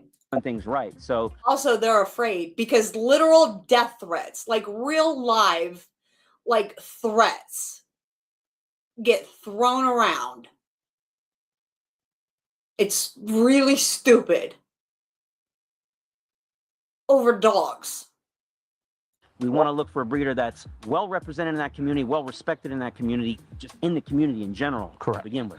All right. So to recap this whole thing, we're looking for the breeders to have experience. We want to be able to check out the facility. We want to make sure that they are trying to accomplish something. We want to make sure they're. Did you ask him what he's trying to accomplish? I'd really like to know. taking care of the dogs, the health of those dogs, and last but not least, Yeah, let's look at his health stats. Like, let's look at how many dogs have DSRA in his lines. Like, for real. DSRA. You know, DVL2. Let's look at those dogs. Let's look at health testing, just in general. involved in the community. They got to check all of those boxes and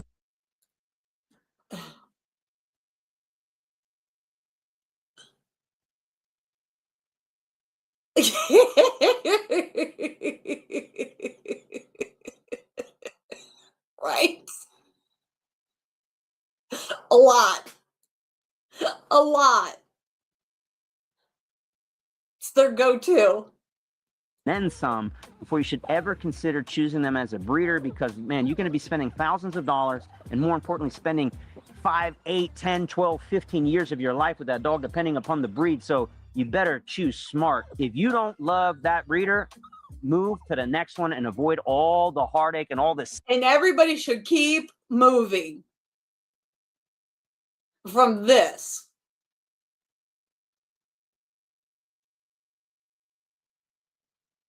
Scams and Yep. oh my God, you Yeah. want to be very, very careful of that. And then when it's all said and done and you pick that perfect breeder, then check out the other video that we put out. How do you select the perfect puppy from? Yeah, look how many videos he does.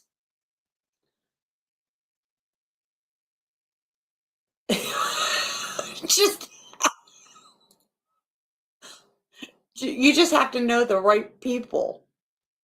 The right people.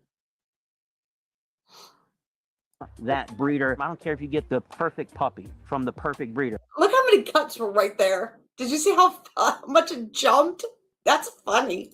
That's 50% from. Check out the other video that we put out. How do you select the perfect puppy from that breeder? I don't care if you get the perfect puppy from the perfect breeder. That's 50% what we say, the genetics. The other 50% is nurture. How you raise it, how you train it was what we specialize in here at American Standard Dog Training and DIYcanine.com.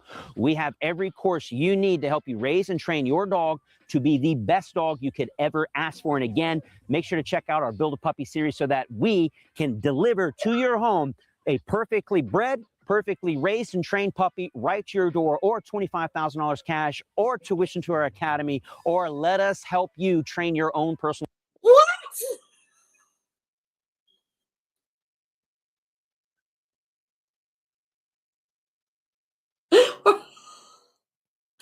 What? Why isn't he doing that as the breeder? Oh wait, no, I'm sorry. He has staff that does all this. Dogs at home. Either which way, you're a winner. Check it out at DIYcanine.com. Make sure to like, share, subscribe, and we'll see you in future Build a Puppy series videos. Thanks for watching. Build a puppy suit. I want to see if anybody said anything.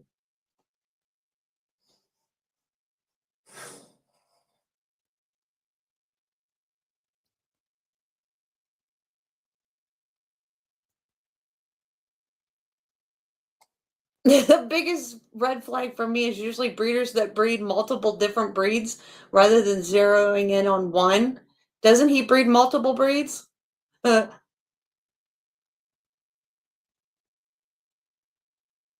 Right.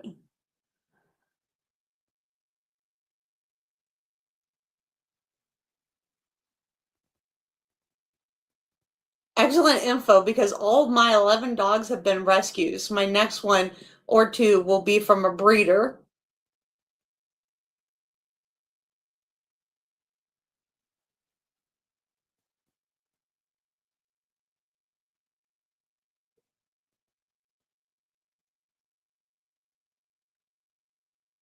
Maximo guy is chill as fuck, just like you. Oh my god.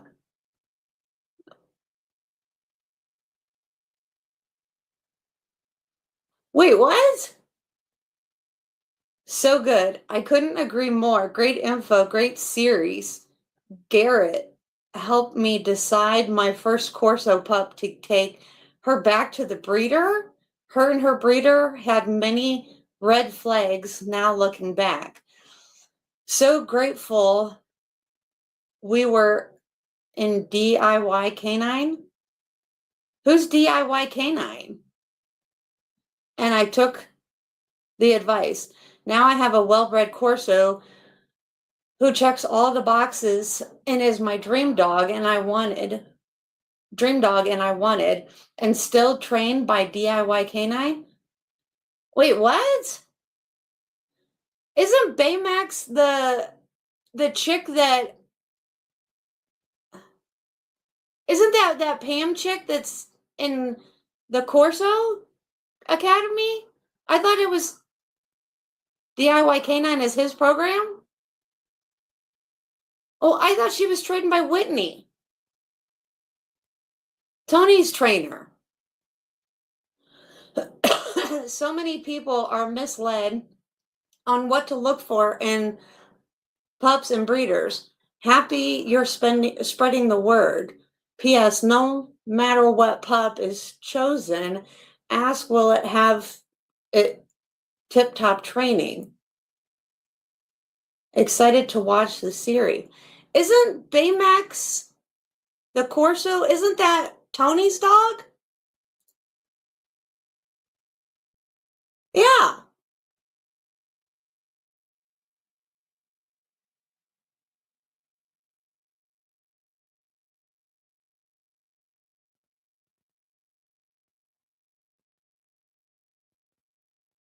I thought she was trained by Whitney. Didn't Didn't she say that Whitney was training her dog? Ladies and gentlemen, in today's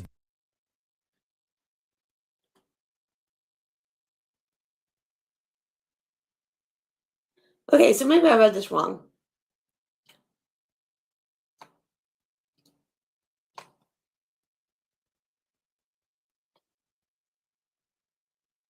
DIY, and I took the advice. Now I have a dog that's well-bred, Corso, who checks all the boxes. It is my dream dog I wanted, and is still trained by DIY Canine.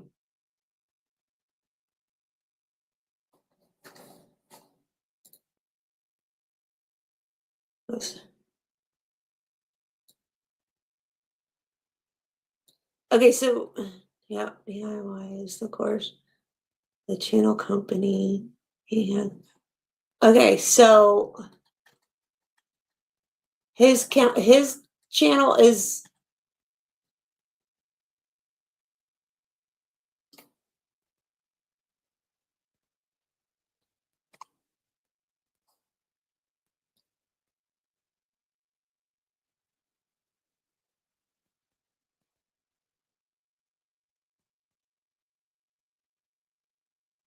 oh, it is.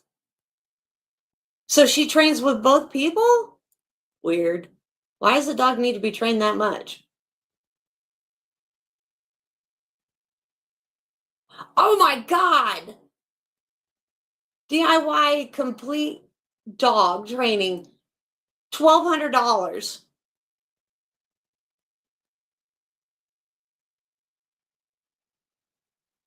You could go sign up, just so you all know, you can go sign up for Dave Croyer's online thing for $10 a month and get a ton of free. Well,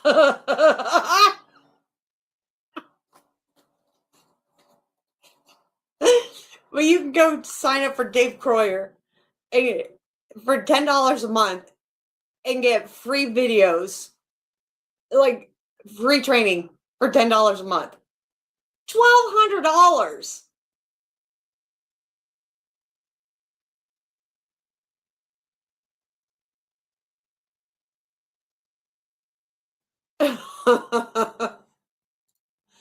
That is ridiculous.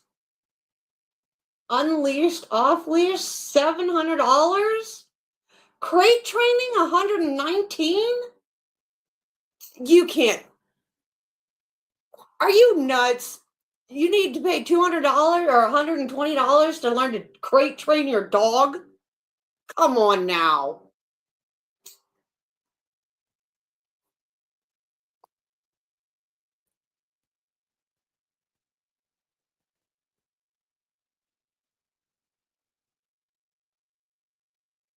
$400 to leash train your dog?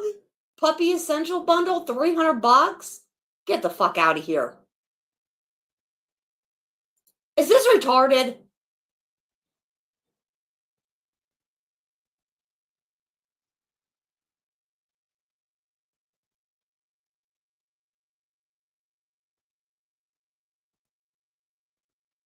$16 for a leash?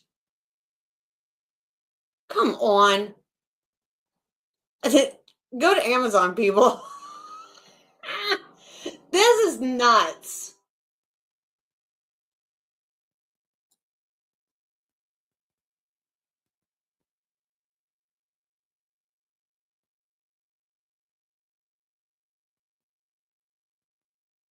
Wow.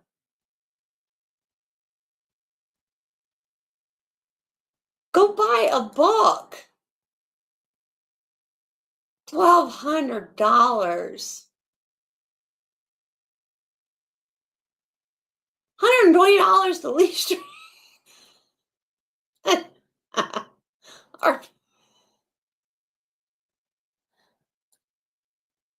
So I paid to be certified by someone who paid to be qualified by someone else who also paid to be certified by someone who was not certified, and all that in an unregulated market. What the fuck? The thing is certification doesn't matter. You can go to anybody and somebody can just print you out a certification. I mean, Certification is just whoever decides to certify. Like, this is so dumb.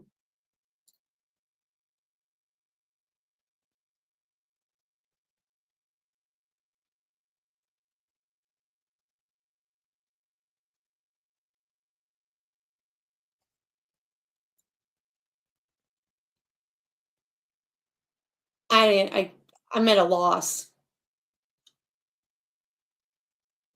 I'm at a loss at these prices. I train my puppies for free. Well, I'm sure ripping people off. Watch enough YouTube videos. People do it for free.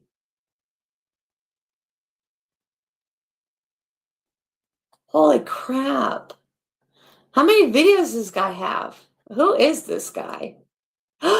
Oh my God, he's got 2.5 million subscribers. He's got 1.8 thousand videos. I'm sure within those videos, you could just throw some training sessions together.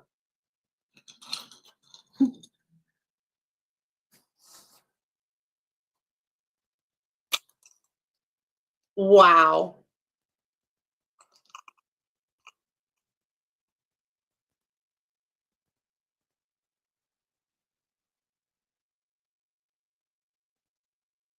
Oh my God, we turned down millions.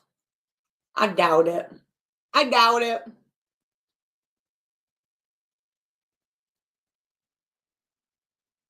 Right. Well, that's the truth. People get in over their heads and they just don't want to do the work. That's the truth.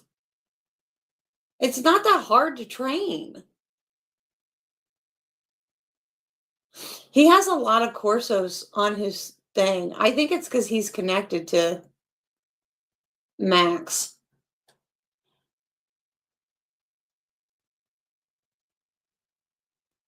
Was he really a cop?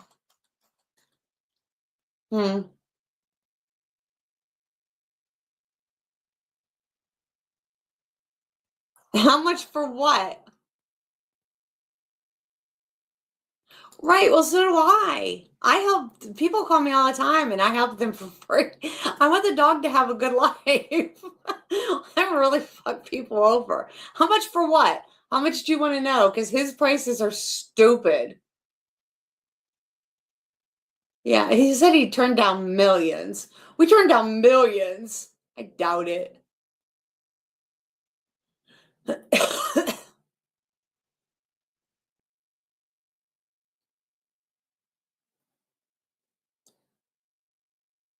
Yeah.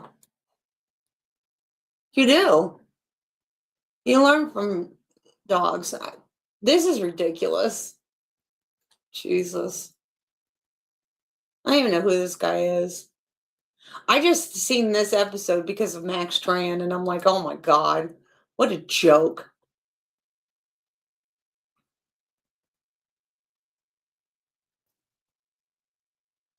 Oh my God, he finally got that.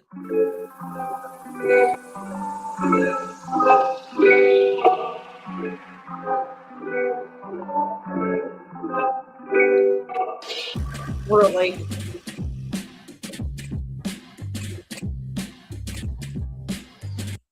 I had to talk with Bakari privately about this guy. Yo, G, what? I think we need some more size. What do you think I'm doing? Not that kind of size. Doberman size. Oh, just what the doctor ordered. What's up, G? What's up, man? All right, man. Damn, I love the wrap, though. Oh, thank you, man. Yeah. I love that color. I think some of the best colors are like, it has to have black in it. Yeah, always. Got to. Oh, man, I got this female from Ukraine.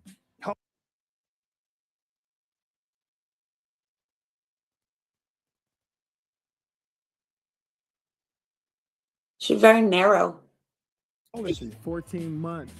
Huge. Huge. You say huge? I say huge. Come on now. Women be. She's tall. Telling me huge for a different reason. First time I ever had a dope. Why does he always have to make things sexual? All natural. Ears and tail. Wow. She's got to be good looking for me to Like a dog with the tails and ears? Tails and ears. Let's bring this bitch out. What's her name? Nova.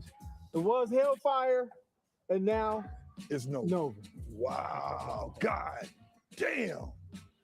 Good girl. Dude, look at those. Look at that. Look at that. First of all, what's important is she's nervous. And why put her on the hot concrete? Why wouldn't they put her in the shade first to bring her out of that truck? What did you say? He'll think that dogs was oiled up before, just in case alopecia and stuff. Nah, she's dark. She might have been sprayed down.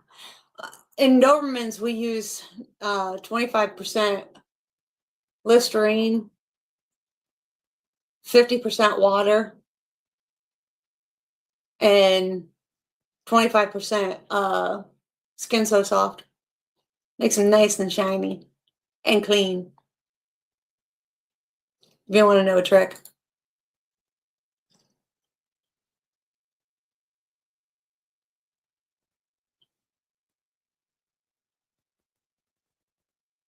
Right? She's tall. Also, 18 months, she's not down below her elbows. So that's all the depth and breast, and yeah, all the depth and briskets you're going to get. Her tail's tucked, and she's looking to him for comfort. But why would you bring her feet out on this hot pavement? Yeah, I was just saying that. But so he's in California. You're on blacktop. You bring her out of this truck onto blacktop. They're both sweating, so you know it's hot.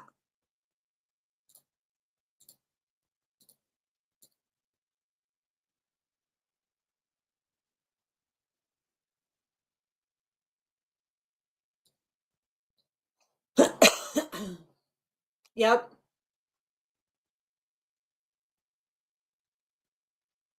some kind of drive. Ball drive, food drive. We need it. Prey drive, fight Whining. drive. We need it all. Fresh off the plane, ready to play. That's instinctive. It's genetic. Either she gonna have it or she ain't gonna have it. There's a lot of great looking dogs out there, but the problem is nobody knows about them. From your first impression when you got her, what do you like about her? She's huge. She looks like a big old male. I love that. So I love that. Yeah. Great temperament. Real easy. Real right down the middle. Wasn't tripping on the kids. Wasn't tripping on the kids or nothing. She's still young enough where you can mold into what you want to mold her into. So what you gonna Get her off the pavement. do with her? We're gonna go for IGP. IGP? We're gonna try, yeah. We're gonna run some tests, see what she chooses. But we're gonna do a sport. A sport. Yes. Period. We're gonna do a sport. For me, to set myself apart. Like, you could take her over into this shadow area. That'd be nice.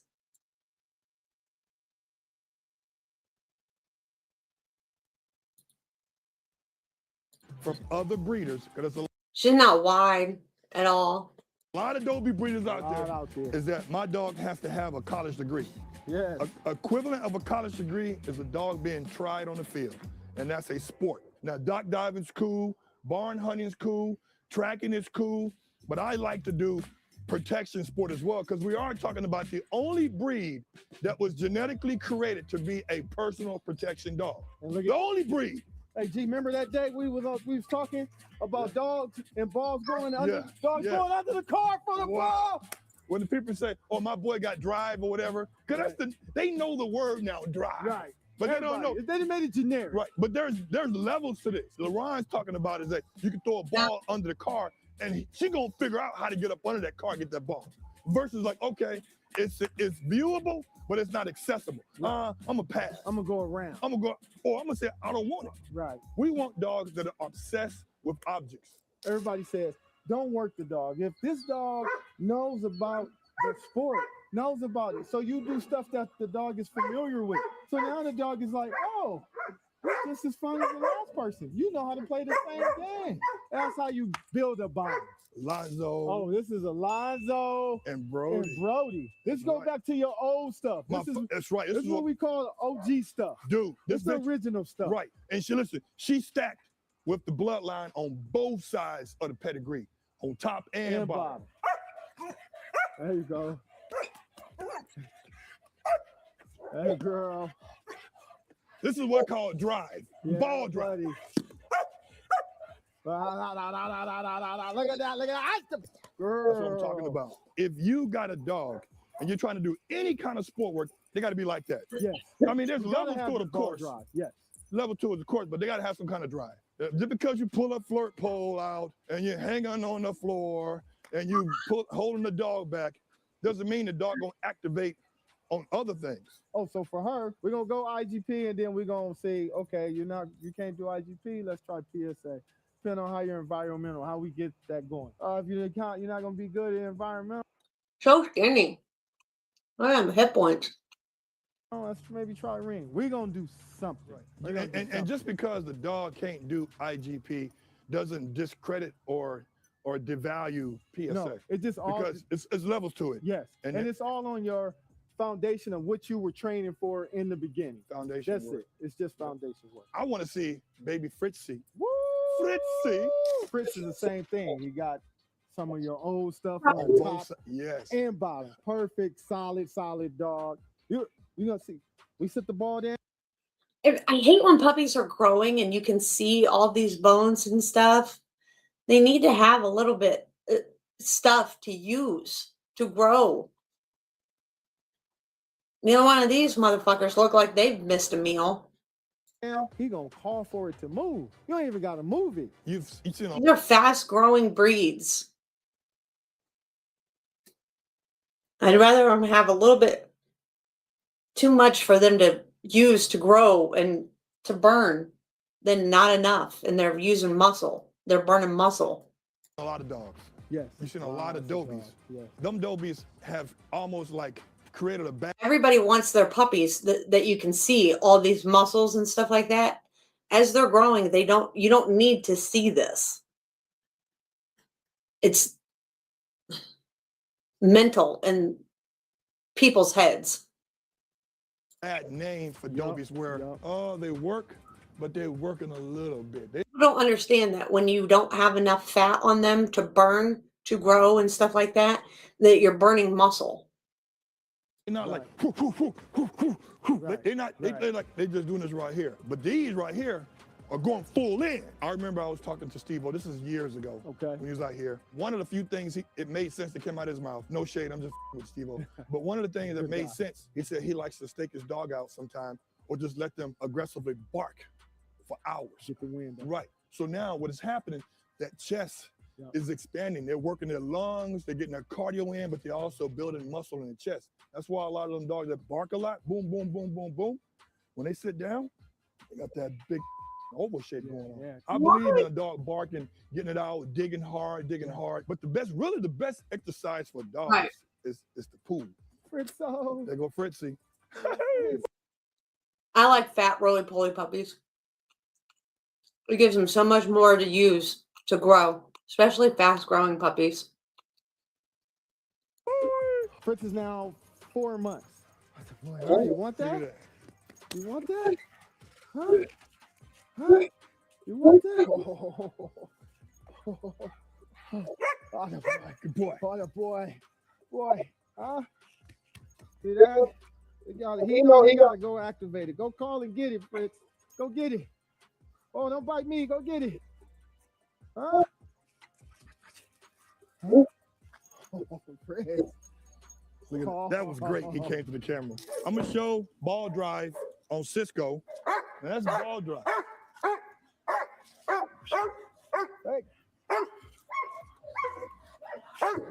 Oh.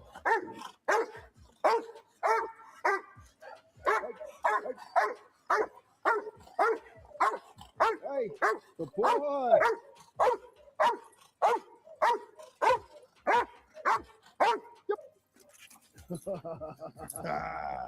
Son is blind. Listen, LaRon, he likes this. If you show me that behavior, you'll win that ball. Right. That's it. In the beginning, it's a big game. If you show me Why do they have their dew claws? the right behavior, you'll get the reward. I see. He asked me a question earlier. If a dog is hard, So he did his ears and his tails, but he didn't do his dew claws?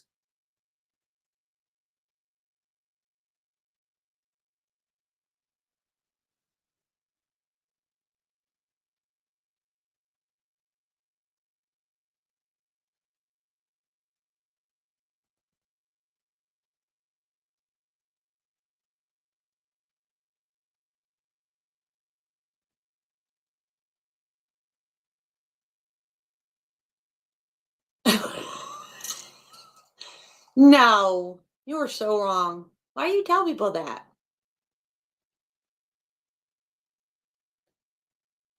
It's not true.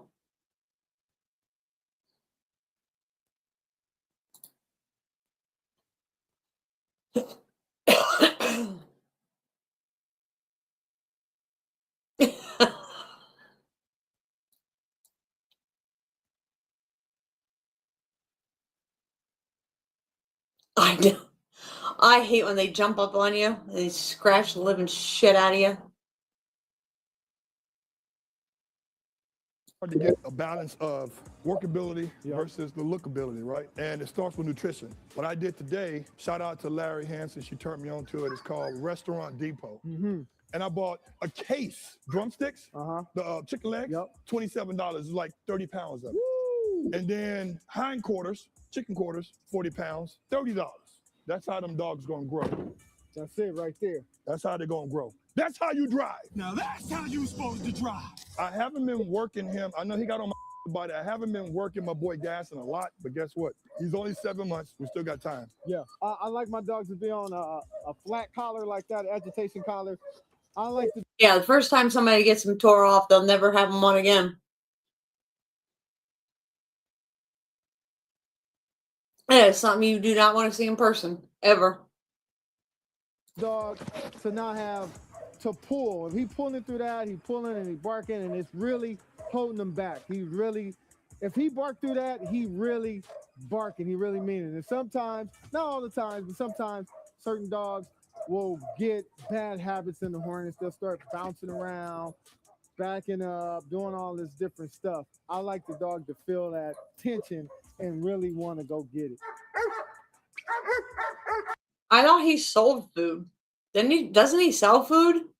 So the food doesn't help him grow? Only the chicken?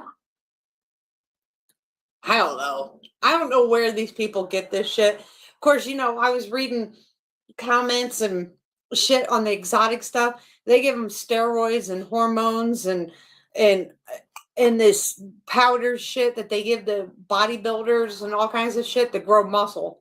I don't doubt that this motherfucker don't do the same thing. Because over in Europe, they actually give these type of dogs, Dobermans, bullies, and all that, Filas, all kinds of shit. They give them actual steroids to grow muscle.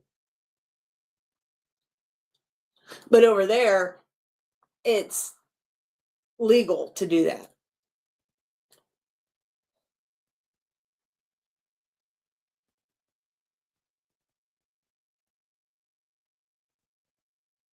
Oh, to buy chicken? Oh, dude, chicken here is fucking dirt. You can buy, like, I just bought 4 cases of chicken breast, and they're 10-pound bags of boneless, skinless chicken breast for $75. And I bought 4 cases of them. I mean, 4 cases for $75 of 10-pound bags. 4 boxes, sorry. We call them cases, but they're 4 boxes. And so they have like the boxes are like the boxes he just pulled out. And so there's 10-pound bags in there.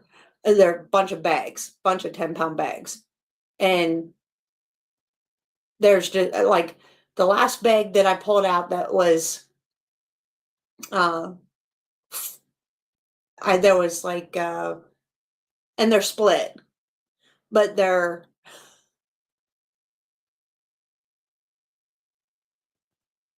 shut up. 4 chicken legs is 12. Oh no. No, we can buy like what he bought. He said $30. So in California, it's way more expensive. So here, here I'll show you.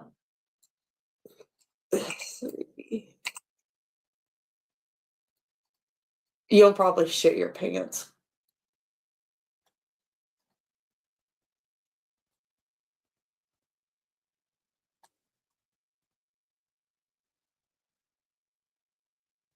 Because we just had a chicken sale too.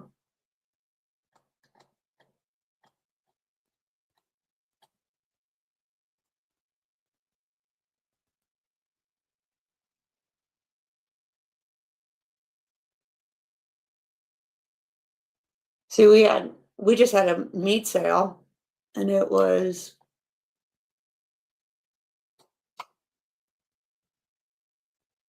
so our cut bone-in ribeye was $13.99 a pound. And these are the ribeyes. But the chicken, so these were chicken wings, and they were $1.50 a pound. So this whole bag was $6.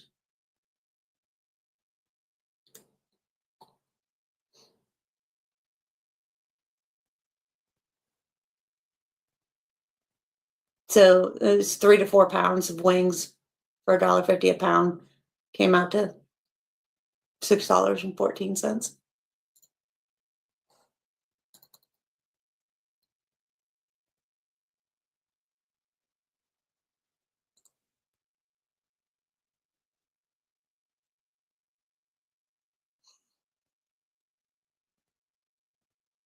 But we had a what was the other chicken sale we just had? Yeah, I think that was the chicken sale.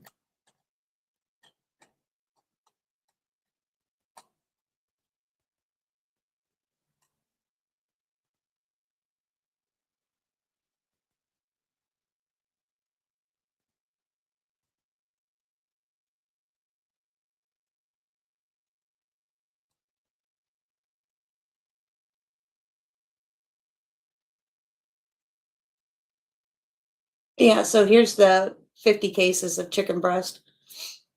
And they were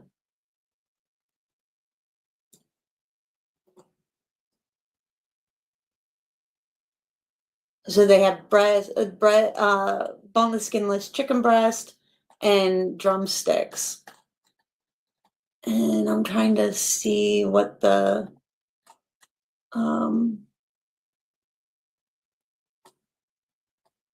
oh, here it is.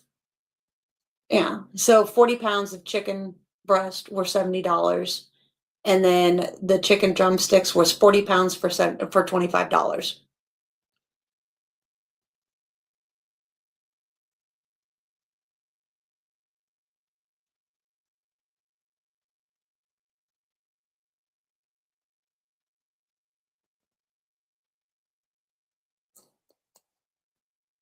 Yeah, they're not small.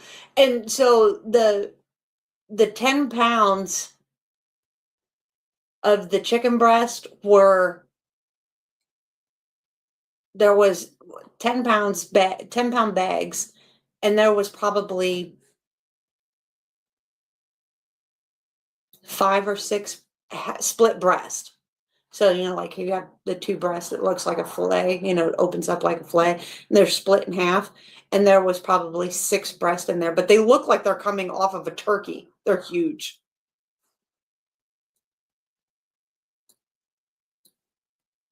But yeah, that we have, it's cheap here.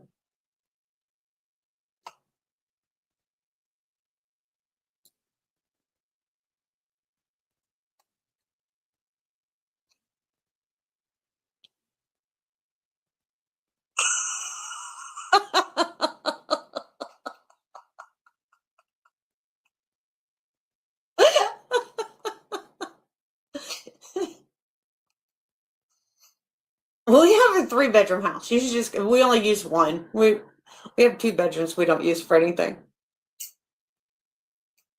You should just come live here. You should be like, the fuck? But you have to understand, we're so oppressed here. Clearly getting robbed at the market.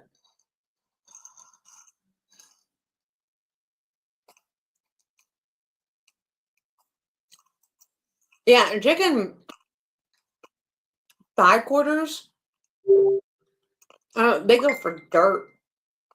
If you get backs, I think they're like 12 cents. That's why backs are always fed to dogs.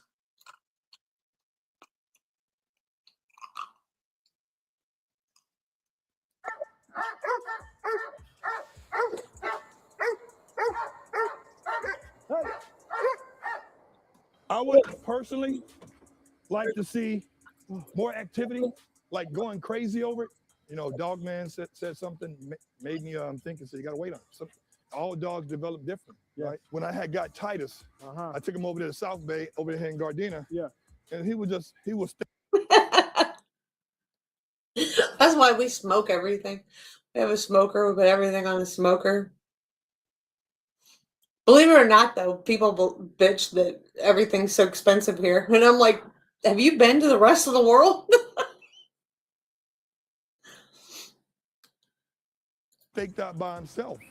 Well, he really couldn't learn from other dogs because he was the only one staked out over there. Right. And I was like, man, maybe I made a mistake here, right? And all it took is that one time. He woke up. He woke up. That's it, man. Wait on it. Don't go making all of this activity. Right. That guy ain't got to dance in front of you. Wait on it. Be patient. Yep. Good training looks bad sometimes. We talked about the importance of the cardiovascular development, but also the physical development of the dog, right? Yeah. I'm a firm believer. We're in the greater Los Angeles area, so we just can't let dogs run in the park and be free, happy and gay. It's not happening. You see, we got asphalt everywhere. Yes, and this is my playground right here. For us, I think. Yeah, and you let your dogs run on it, which is hot on their feet, dumbass. How about you go out on your bare feet and stand on it? The best way for the safety of the dog and others is to work your dog out in a controlled environment. So where we're gonna go? We're gonna go to my house and we're gonna put Fritzy, his new boy, on the treadmill for the first time. See how he does. Remember how we did, guys? That's how it was out in Vegas. It was cheaper to go out to eat every day at the buffets than it was to buy the groceries.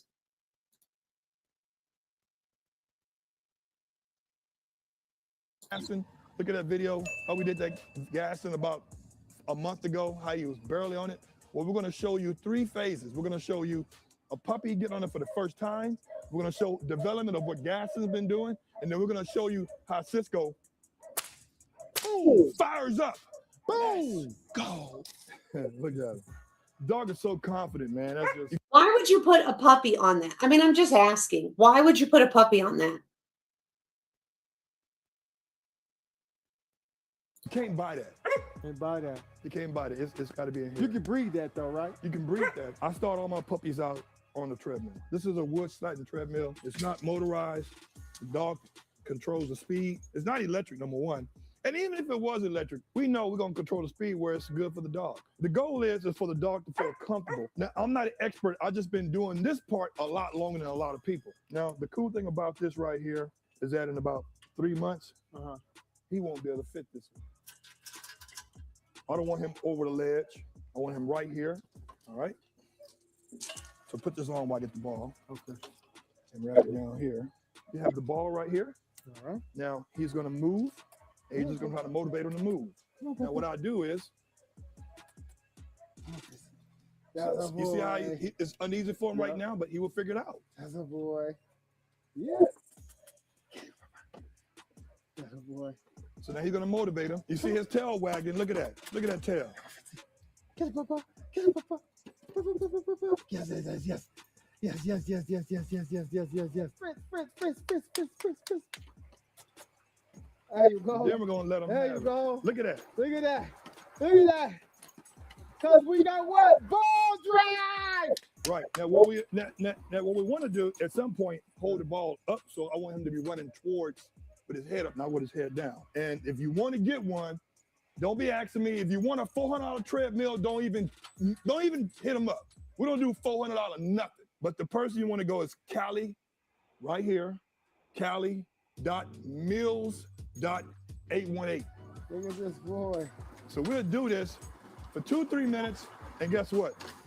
Now he's picking it up quite fast. Good boy. This is why ball drive is important, right? You can always use it for everything.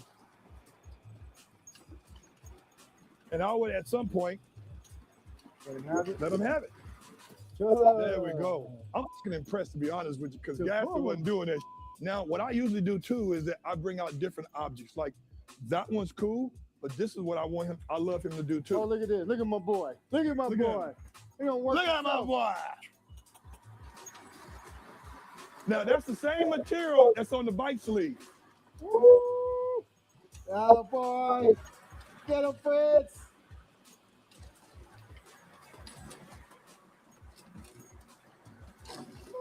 So the goal is, at some point, we want him to start stretching out like a cheetah. Right? There we go. We want to, there you go.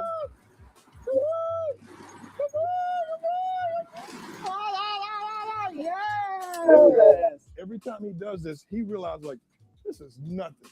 I get to have the ball, and I get to have the red. And I get to stand in this fucking complete heat.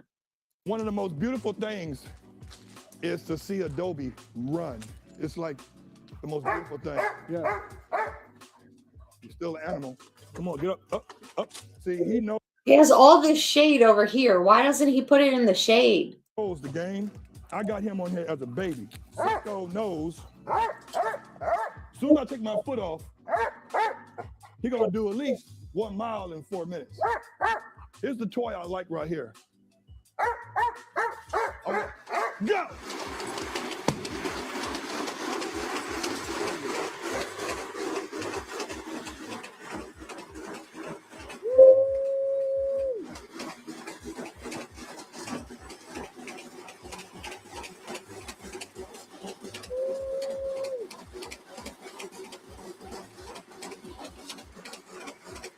Now, if I want to stop him, I just stop him. I want.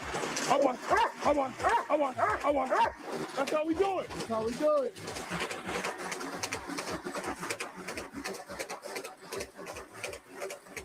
Now, I would time it. I would stop watching my phone, and I run them. I'm gonna let them go like, I let them run 4 minutes, and I give them this, rest for like 45 seconds, a minute, do it again, and I'm doing a total of 12 minutes max, right? Yeah. I haven't ran them on the treadmill in a minute because it was so small from track. That's crazy.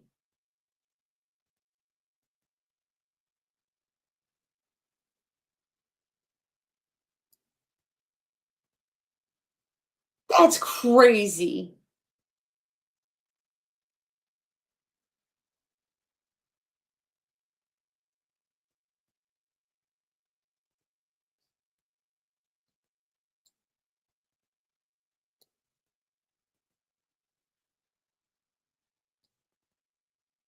Yes, that's what I'm saying. He's got all this shade over here. Why is, or sorry, you can't see what I'm doing. Over here. Why doesn't he put it over here?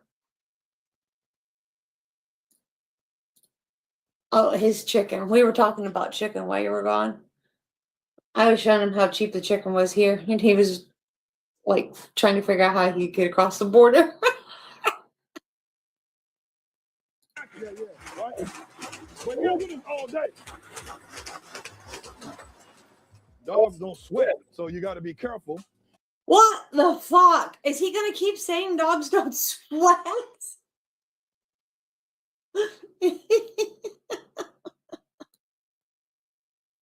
And then after they get through running, so dogs don't sweat, so you got to be careful. And then after they get through running so much, I don't let them drink no water. Why does he believe this? If I do let him drink water, I've got him in an enclosed entrapment where he can't move around because, you know, Casanova, rest in peace. After we got through breeding, I gave him some chicken, raw chicken. Oh. His stomach flipped because the female was still here. That goes with water too. These big chested. His stomach flipped because the female was still here? That makes no sense. What is wrong with him? His stomach flipped because does he understand how bloat works? Bloat is eating too fast and sucking in air at the same time.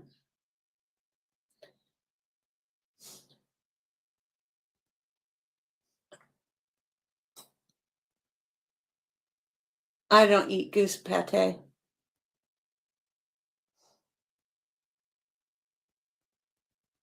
I've never had it, never will eat it. Why does he?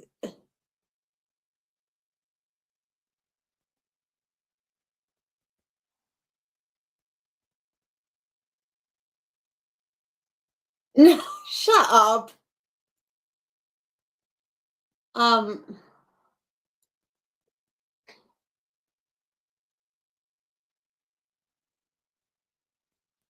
Especially in direct heat. What is wrong with him?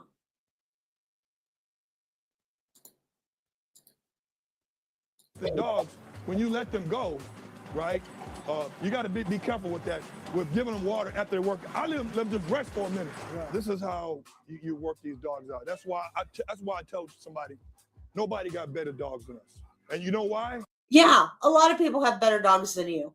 Like, why do people believe this? Why do people believe that no one has better dogs than them? People have better dogs than everybody.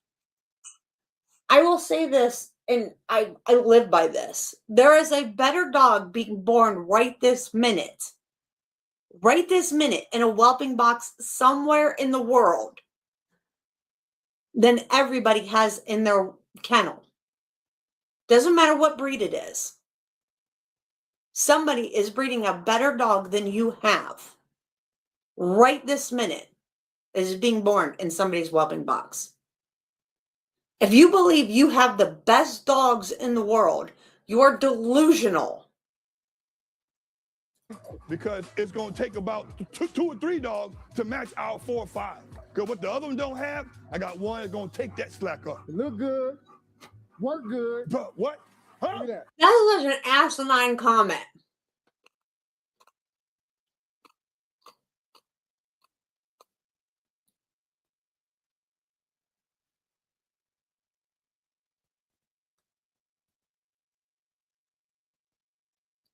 In shape. You know what? Today was a hell of a day, right? Oh, hell. He's still in the sun. Right. Right. Hell of a day, hell of a day. Right. You know what? This right here is it's the hardest, easiest workout. Look like just that ball drive. I'm so tired. I wonder if his dogs have ever had heat exhaustion. He's such an asshole.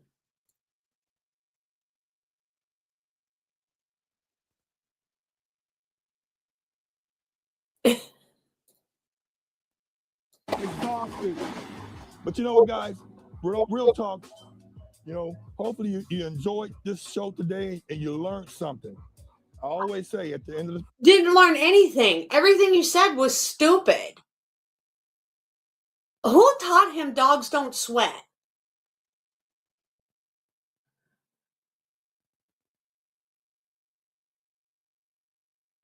Exactly.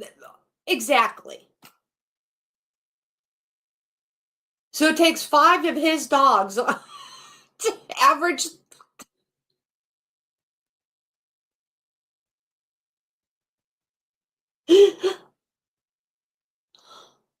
Oh no, dude.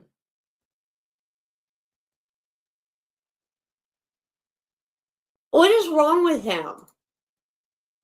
He's so dumb. Just so dumb. At the end of every podcast, stay resilient, but be responsible. Until next time. Yeah, please be responsible. Be responsible with your dog and get it out of the fucking sun. It's a black dog, first of all. Black dog. So absorbing the heat. Running on a treadmill in the heat. Please be responsible. In the California sun. I mean, you're all sitting in the fucking shade. You're black. You're sitting in the shade. But your black dog is running in the sun.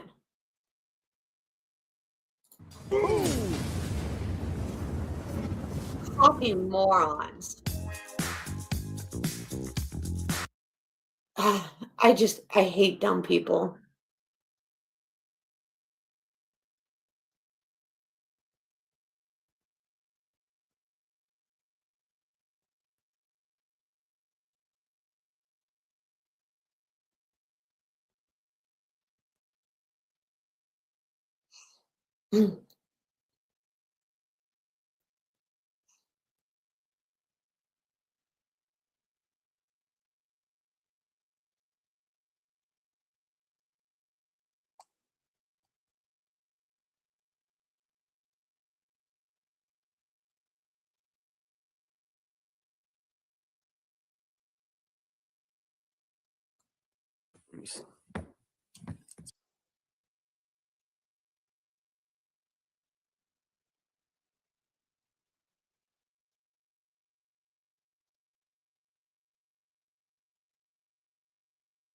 Yeah.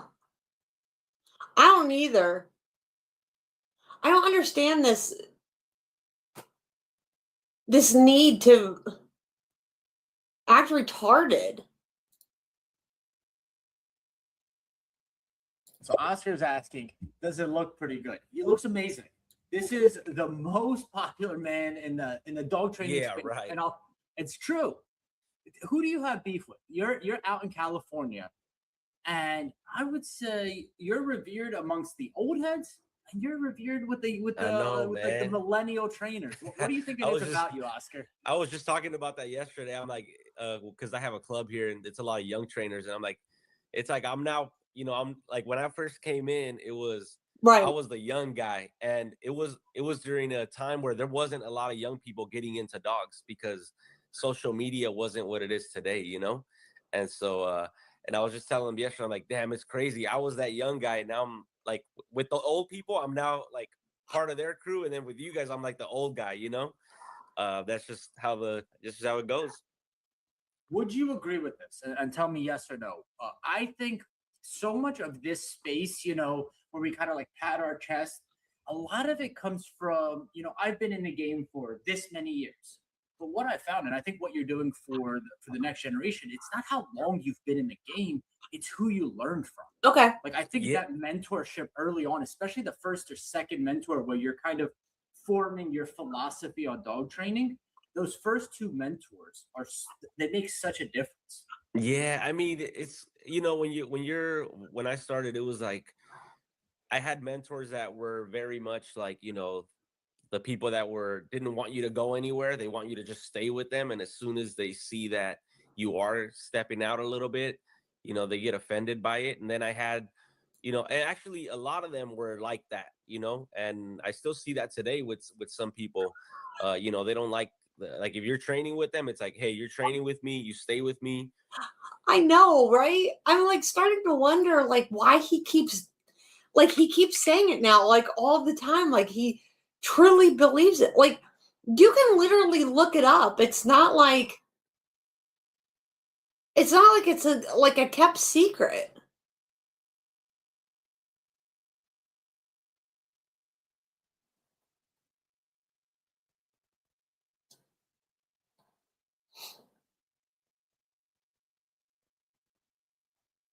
I don't know why he keeps saying it.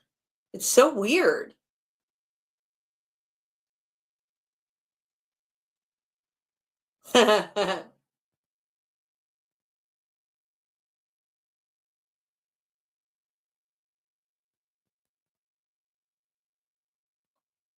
Oh, it's this guy.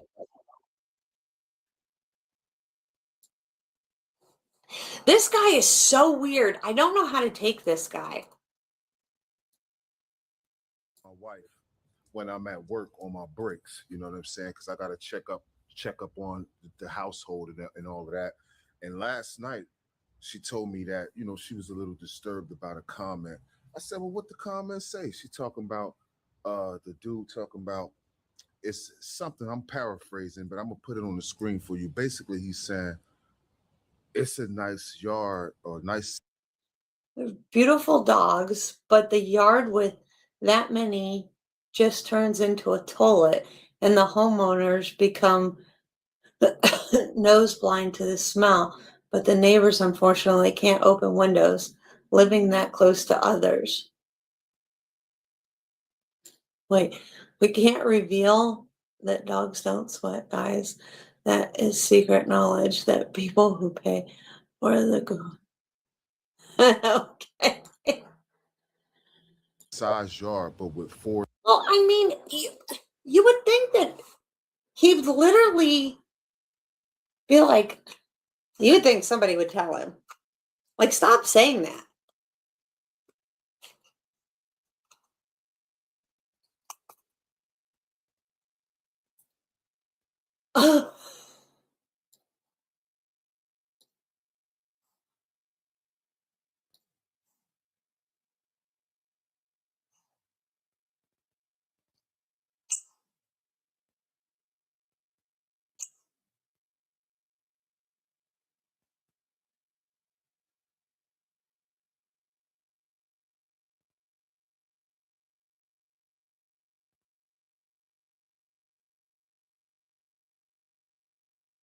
Right. Well, I brought it up even on his stupid thing when we did that whole thing. I brought up all the ways that dogs sweat.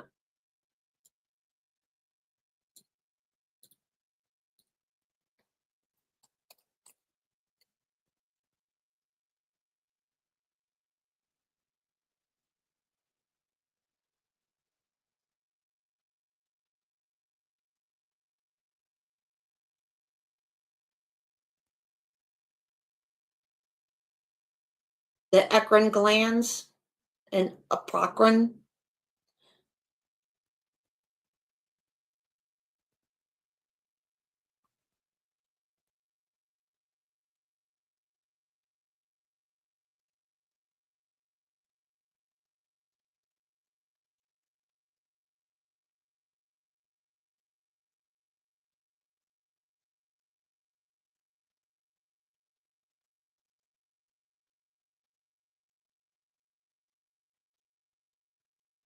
This is the part that a lot of people don't know, right? So a lot of people will look at you can actually look at your dog's paw prints, which is why if you look at the live that I did with the albino and then the paw up and I'm circling the paw, AKC, dogs do sweat, right? But the live that I did on him, where he talks about albino, where the albino Doberman, he doesn't even understand how that even works. But then the paw is up, and I'm circling the paw. You can actually look at your dog's paw and see the apocrine glands in your paw of your dog. But these are the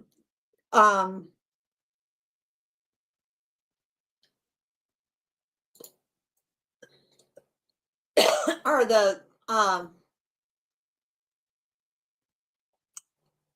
well, the apocrine glands, but they're eccrine glands. Sorry, the eccrine glands. These, it's called this, but they're actually called eccrine.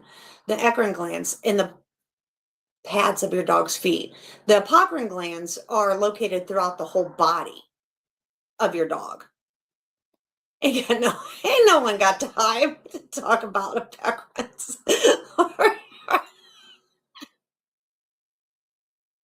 We got dogs in the sun running quick to get in the shade, guys. All right, exactly. But anyway, yeah, so they're the hair follicles. These glands produce pheromones for scent communication, not for cooling, but they also include under the skin. So, like, but the thing is like, oh, I gotta go this way. Panting, ventilation, contact with cool surfaces. But they don't got paws.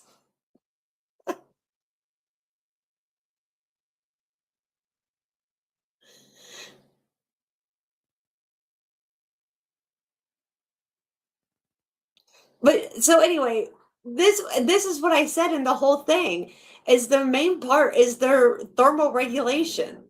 Dogs cool themselves primarily through panting, blood vessel expansion, and heat loss to the environment. So, like those glands throughout their whole body help them cool down. along with panting. And they pant or they sweat through their ears. That's why their ears get oily and stuff like that and can get dirty. They also get ear infection, which is why when we crop ears and stuff like that versus the ears being folded over and all that stuff, you know, warm, dark place, great area for bacteria, and they keep getting yeast infections in their ears and stuff like that because the ears, because that's where sweat and bacteria and all that warm, dark place grows. So like all this stuff, like, but this is easy to fucking look up. For him to say that dogs don't sweat is amazing to me. No, he will not. He will ignore it. He'll be like, that white bitch don't know shit.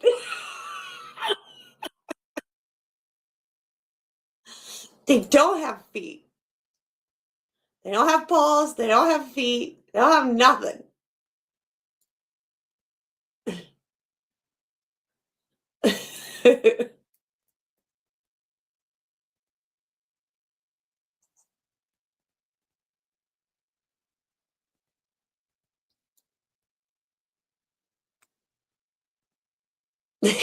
The 20-inch spinners. I just think it's amazing when people say things. I mean, I will say things like, and then I have to recorrect myself, or like I miss what I'm trying to say because I'll be like thinking too far ahead because my brain keeps going and thinking, oh, I need to say this, I need to say that. And so I'll be like, oh, wait, no, that's not what I meant. I meant this, blah, blah, blah, right? But I don't double down. I don't triple down. I don't like quadruple down on something. I'm like, wait, I meant to say this instead, guys, because I was trying to think ahead and try to hurry up my conversation. But he just keeps saying it.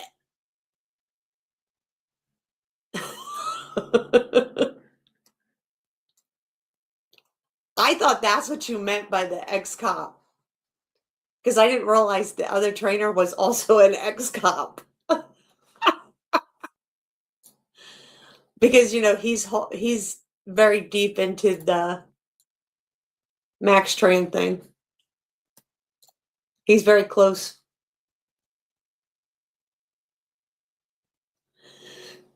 So then when I found out that guy was an ex-cop too, I was like, oh, maybe that's what you meant.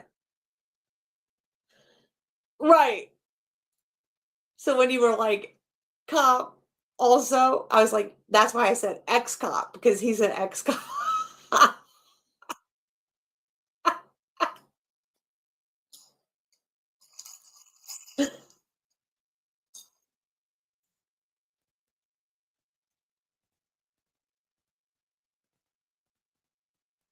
So it was my bad because I thought you knew the whole backstory behind those two. And the threats and all that shit.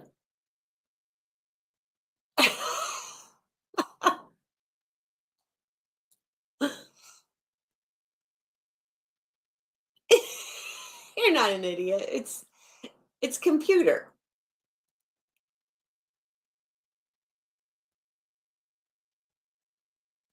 Anyway, so this guy I don't get. He's the guy that does this whole, his dogs are really trained, but my opinion, his dogs are really afraid. So now apparently somebody wrote this comment, and so now he's going to, I don't know, confront the poster. Or dogs. I know he's like, I'm sure your yard eventually turns into a toilet. You know what I'm saying? And he also said that me and my wife, the owners, become immune to the smell, right? Of the smell of my backyard.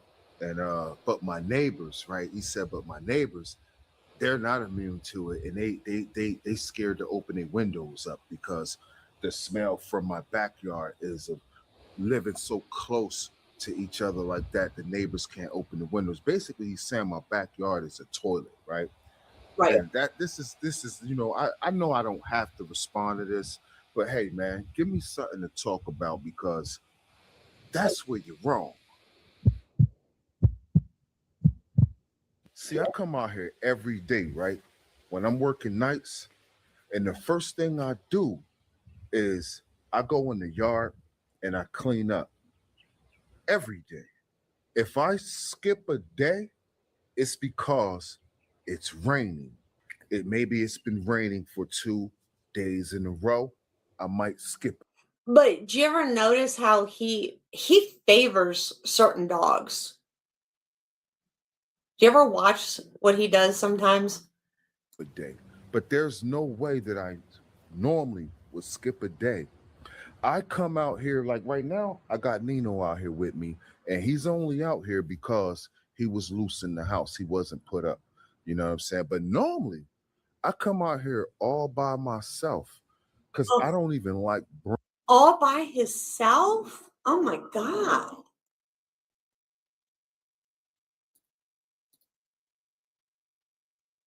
Yeah. bringing the dogs in the backyard with me while I'm picking up and cleaning up, because I don't want them running all over it while I'm trying to clean it up. You know what I'm saying? So I let them stay in the house and I go ahead and I clean it all up so that they can come out and do their business again. And while I'm out here, while they're doing their business, I pick up right after them. So I get the fresh ones out of them. It look like I missed one. You see that? I see. I already cleaned up. I got a whole bag right here, right? And I already cleaned the yard. This bag, I got 4 dogs, and this is all I got. If you're a type of person who has multiple dogs, then you understand that that's not a whole lot.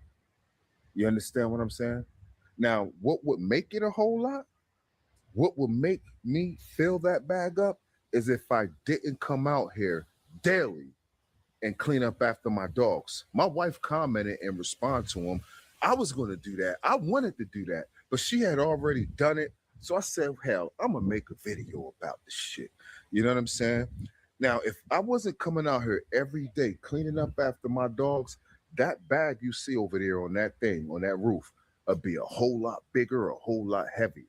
You feel me? Cleanliness is next to godliness over here at Living with Bullies, right? You got to think about it like this. The guy who made that comment, here go my bags right here. Let me just get this one pal that I missed. It's one pal that I found just now that I missed.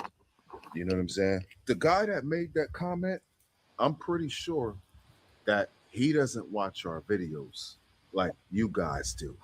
You know what I mean? It's certain people that watch our videos and they're very familiar and they know that your guy lives be picking up the poop, man. He don't be letting the poop build up too much in the yard because my dogs are not outside dogs. My dogs live inside of my house.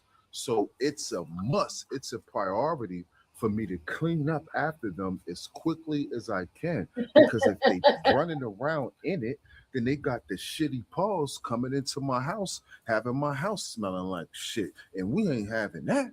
So we clean up.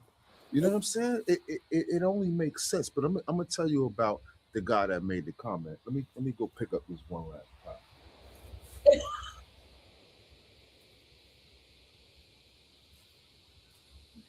We're gonna do it in slow motion so y'all can see me picking up the shit.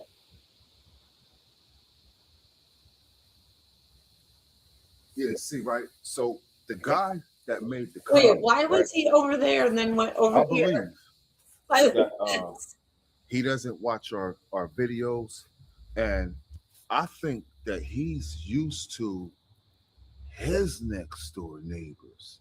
See, I think, and I don't know for sure, but just analyzing it, right? I think that he's used to his next door neighbors that don't pick up the poop, and they got 5 and 6 days worth of poop in the yard, and the smell is coming all through his window, and he hates it. And now when he sees any dog channel, he just assumes that they're all alike. Anybody who owns dogs are doing the same thing that his neighbor is doing.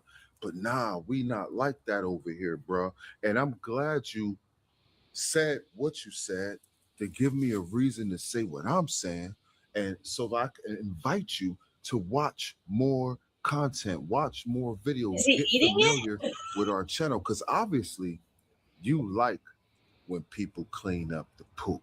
So I got several videos on this channel where you can watch me as I'm picking up the poop. You know what I'm saying? I see that you like that kind of content.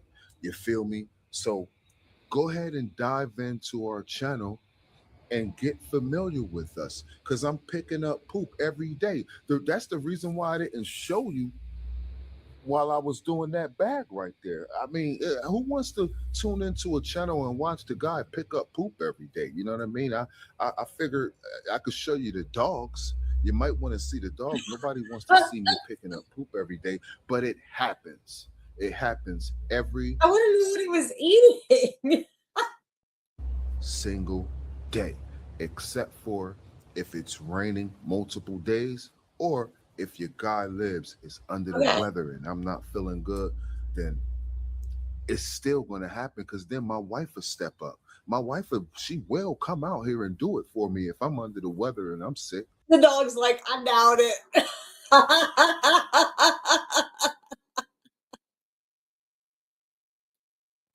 I'm gonna record myself picking up shit. I'm really not. It's so stupid. It's good because you great probiotics. She will come out here and handle it for me. She will come out here. The dog looks at her like, who are you talking to? I'll be right back.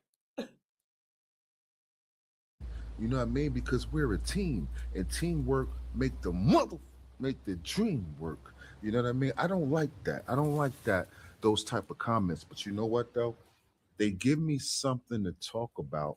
So now that comment birthed this video right here. You know what I'm saying? So it is what it is, man. When you got 4 dogs like ours, you might want to keep bugs is coming out early in the morning. You might want to keep your yard clean of poop. I mean, pick the poop up. You know what I'm saying? That's how we get down over here, man. This your guy lives. I love, one thing about me, man, I'm not a negative person, but I be loving it when people be hating. You know what I'm saying? Because I look at the guy's profile, and YouTube tells me how many videos this guy has commented on, and he's not even on our other videos. You know what I'm saying? So he's just a guy that's seen the channel of the video of when I said if my wife want to work, then let her work. If y'all ain't see that video, check that out, because that's if you want to see his comment live on the video, under the video, check out that video. If my wife wants to work, then let her work. He's down in there, but I put it on the screen so y'all can see it right now. But that's the video that he commented on. You know what I'm saying? American bullies are basically what happens when you mix a pit bull with a bodybuilder and then give it the personality of a clingy toddler. These dogs look like they just walked out of prison after doing a 10-year bid for armed robbery. All muscle, thick neck, mean mug. But then they open their mouth.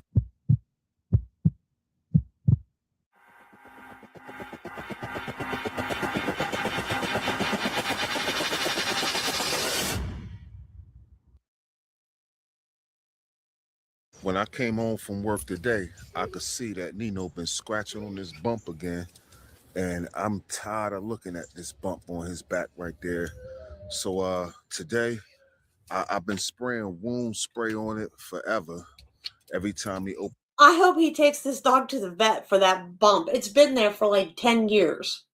Not 10 years, but ever since I've seen this guy. Probiotics.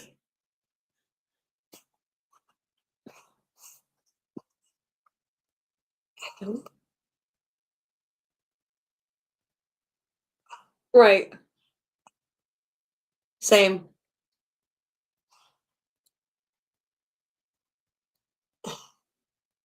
So he don't pick up the wet, soggy poop.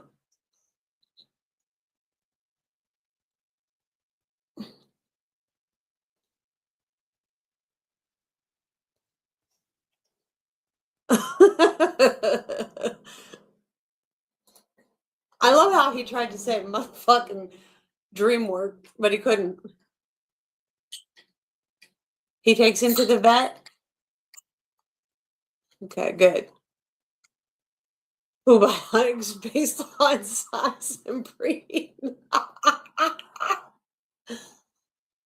Open it up. I'm tired. I'm thinking it'll go away on its own. You know how cysts be on your body. But I'm gonna take him to the vet and see what they say, man. Hopefully they won't charge me $300 or $400. You know what I'm saying? That's what I'm trying to avoid. But ain't no turning back right now. We gotta go check it out and see exactly what they say. You know what I mean? Sometimes they be wrong, but at least we're gonna see what they say. It's cost me, it's gonna cost me. In your eyes I see, or in your eyes I see what I was born to be. Get up there.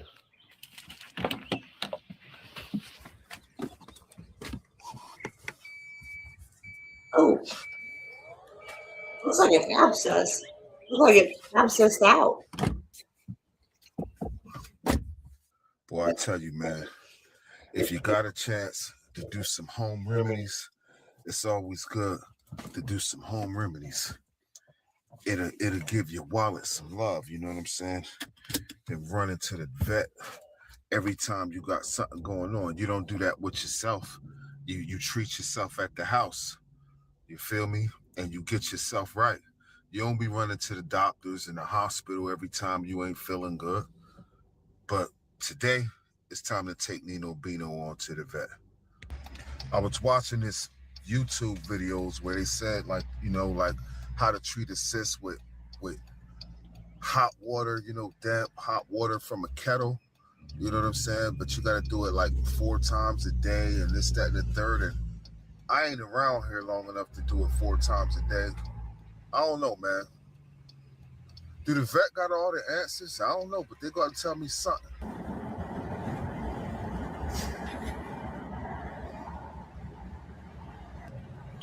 I just got off work, man, 12-hour shift. I normally come home and be in the bed by now. So this shouldn't take too long because I'm super tired. He's going to the vet. Shouldn't take too long. Okay. Good luck with that.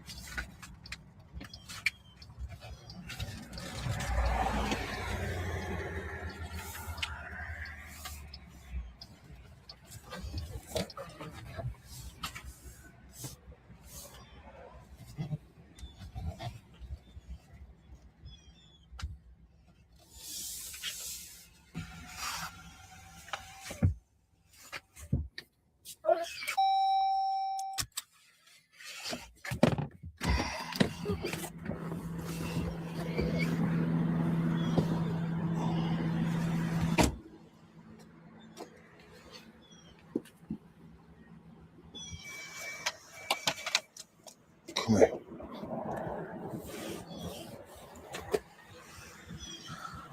Hold on. Hold on, Nino. Stay. Stay.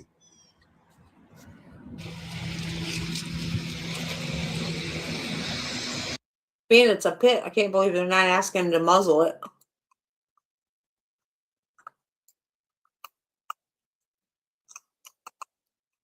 Right.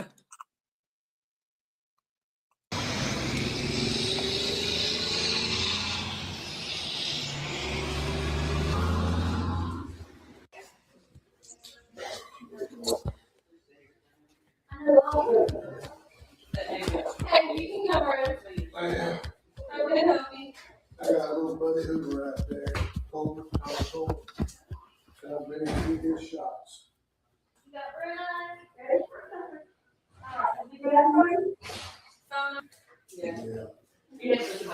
I'm not my age yet. Can't get quick answers because you can't. Right. The stuff I'll recollect that way does. It just don't pop up. I have a blessing when you guys. Yeah, I feel. That's good.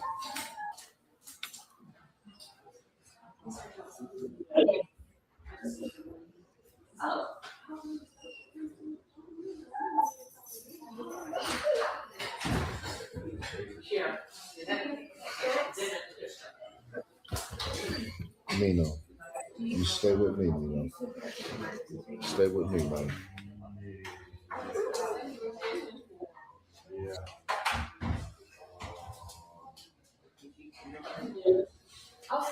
From this angle, it kind of looks like a spider bite too. Yeah, I think so. But it might be because of the way that it's abscessed. I'm pretty sure, but I don't think I gave it to him too big.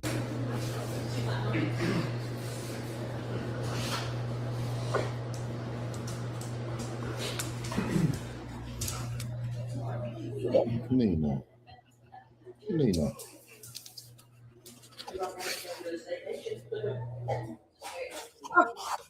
Okay.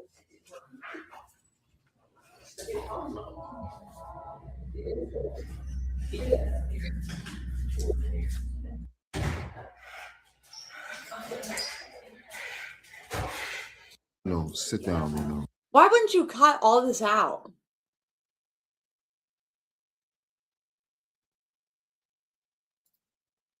Okay, good. It's just that bump. I'm sick of looking at it. Venus, hey, can I take you out here with me? Can I see how much you weigh? Are you ready? Can I take you with me? Go ahead, Nino. Come on, big boy. Come You got him? on. Yeah. I know somebody's dog was bit by a Brahma recluse. That thing was nasty. He leaving me. He leaving me. He don't even care. He said, I'm about to go get locked. Well, they done took my Nino. Let's see what they say. They about to go put him on the scale, see what he weigh. Oh, over here, Nino. Thank you. He been good out there? Oh, yeah, he got lots of love, lots of compliments. Yes, him's got lots of compliments. They say him's very handsome, and him's just a sweet boy. Yes, him is. How much he weigh? He was 95 pounds. 95? Mhm. Good boy, Nino. So he's actually lost a few pounds since his last visit. He was 98. And Yeah. there's nothing wrong with that. Nah, ain't nothing wrong with him. He doing Still, just fine. he's still big. Oh, yeah. All right, Dad, do you think you can hold his head while I check his temperature? I can. Okay. It's all right, Nino Bino. You at the vet, baby boy. They said you're doing good.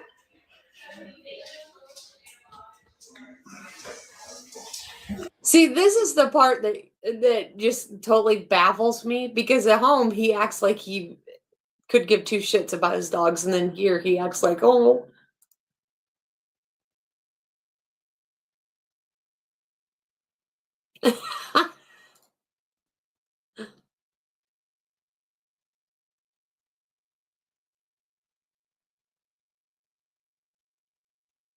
Right.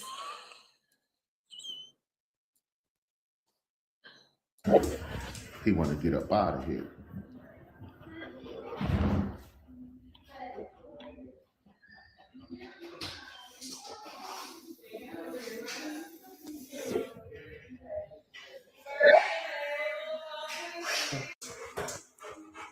He want to know what sort of commotion going on out there.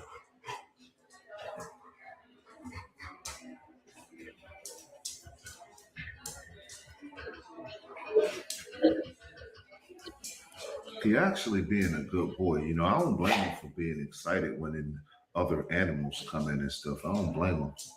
But he actually being a good boy. And every time I told him to sit, he sit, you know, be a little excited, but he's listening still. And I respect that.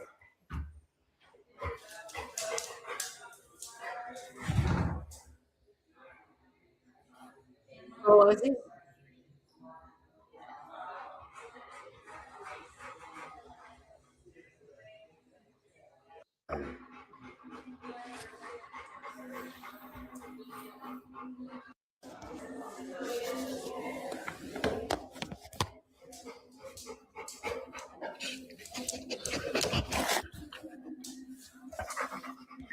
Good boy, man.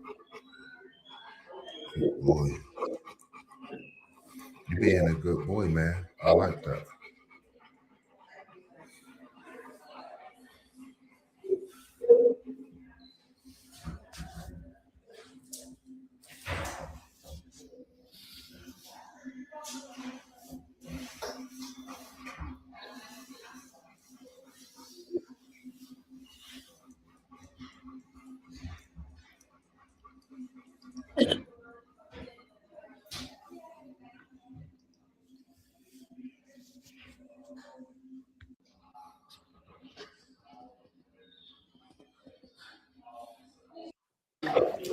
Oh, I got it. How's your week been?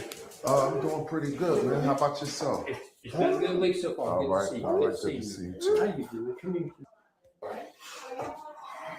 You see what he got going on?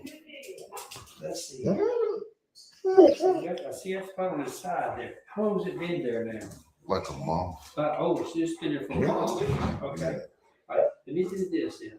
I want to get down on the floor with it. I want to feel up. See, I'm going to get you to have a seat so that you'll be comfortable. Okay. And I just want you to hold that head. Let me see. Good boy, you know.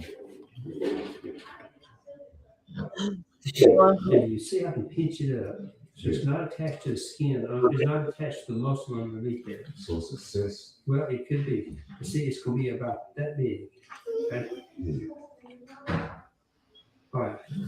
Now, it feels like it's solid, so it's not anything to lance and drain out at the moment. Okay? Let's you and I do something real simple. I'm going to put them on some antibiotics and see if that will make it go away. Okay? The first thing that we're going to be looking for is for it to stop oozing, okay? And look like he scratches it. Yeah, he probably feels it in there is what he does, okay? So what we're going to see if it starts shrinking down is get where it doesn't ooze anymore, okay? Why don't they aspirate it to see if there's any bacteria in it? They aspirate it. They can look at it under a microscope and see if there's any bacteria in it. Now, if we see that it's responding to the antibiotic, then we'll just go with that. That's what we'll probably do. That'll probably take you about 2 weeks to be visibly noticeable whether or not it's going to get well that way or not. Okay. Now, I'm always one of those individuals playing for worst case scenario. Okay. Let's pretend we do this and it starts clearing on. This is going to check to see if it don't clear up, it might be a cancer cyst. Being that it's not attached to the skin or it's not attached to a muscle or anything under there, it's not a tumor, is what he's saying. It's most likely a cyst, but it could still be cancerous cyst. That's what he's trying to say. Well, if it going away, great. We'll just keep on antibiotic until it goes away. Okay? Right. But let's pretend we do it for 2 weeks and we're not seeing any headway. Probably the simplest thing to do is go in there and cut it out. Okay, so you are talking about doing a little piece of surgery. The nice thing is that was easy. I mean, because it's not invasive. It doesn't go into his chest cavity. It's just in the skin. So you're talking about going out and taking a piece of wedge-shaped piece of skin there and sewing back close. And that will get rid of it. This way we do. Okay. We're not going to go that route first. Okay, let's try a simpler method with the medication first. Okay. You look like you're mischievous. Is he? No, he is good. He's a pretty good fellow. Okay. Yeah. Yes, they're good boys.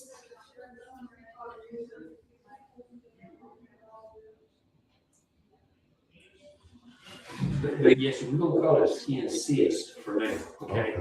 That's not a real common thing for a tumor, but sometimes what can happen is you can get an injury to it or something that pokes right there and get infected and you have all that get started. Sometimes it can be an ingrown hair or the skin's got oil glands too, and that can become infected. Yeah, I've been spraying wound spray on. Okay. Yeah, go ahead and keep on treating it like you have, but we're just going to add the antibiotic to what we're doing.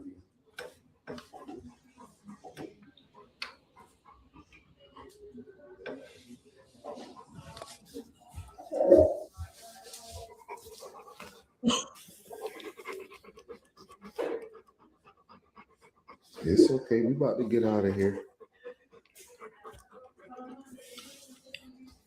He just ate like 8 o'clock.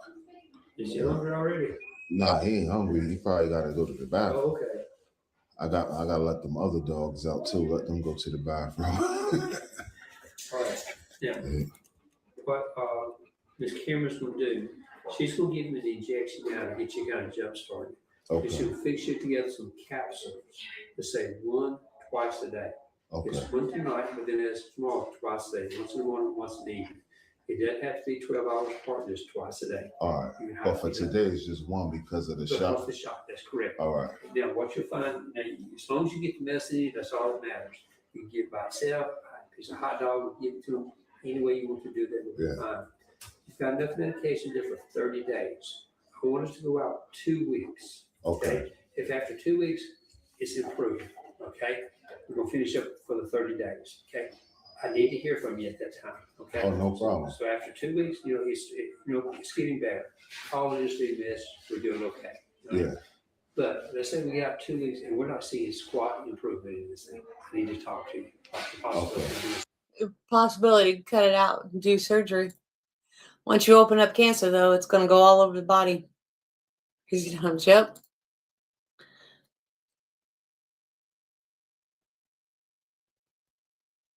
No, and that's the truth, right? Like, look how long we've been doing this, right? So we're going on 3 months and 45 people sub, right? Because it's not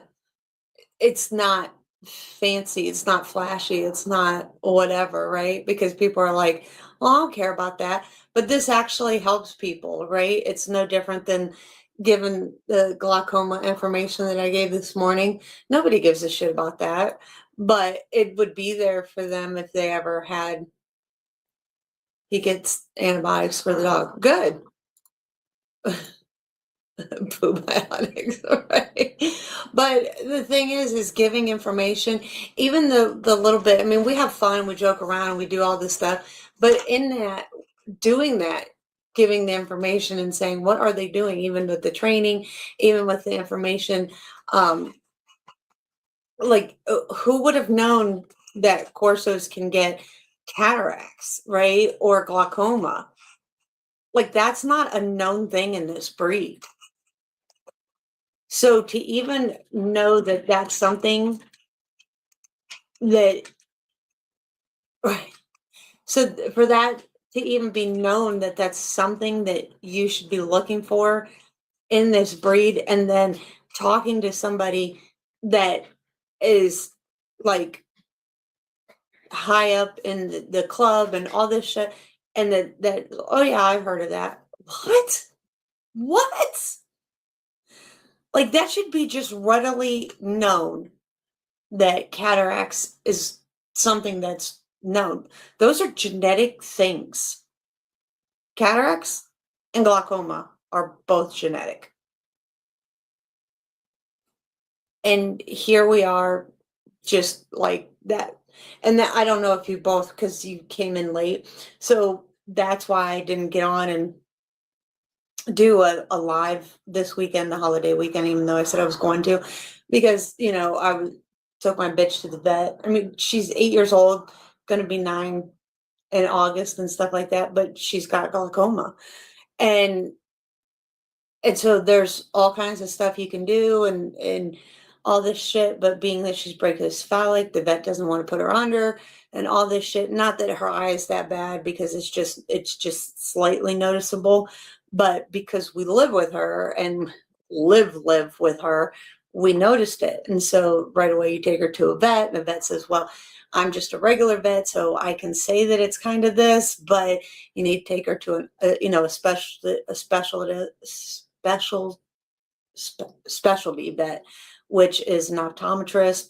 And so then you take her to an optometrist, and the vet says, okay, it could be cataracts, could be glaucoma. So we have to run all these tests, which runs you about $3,500.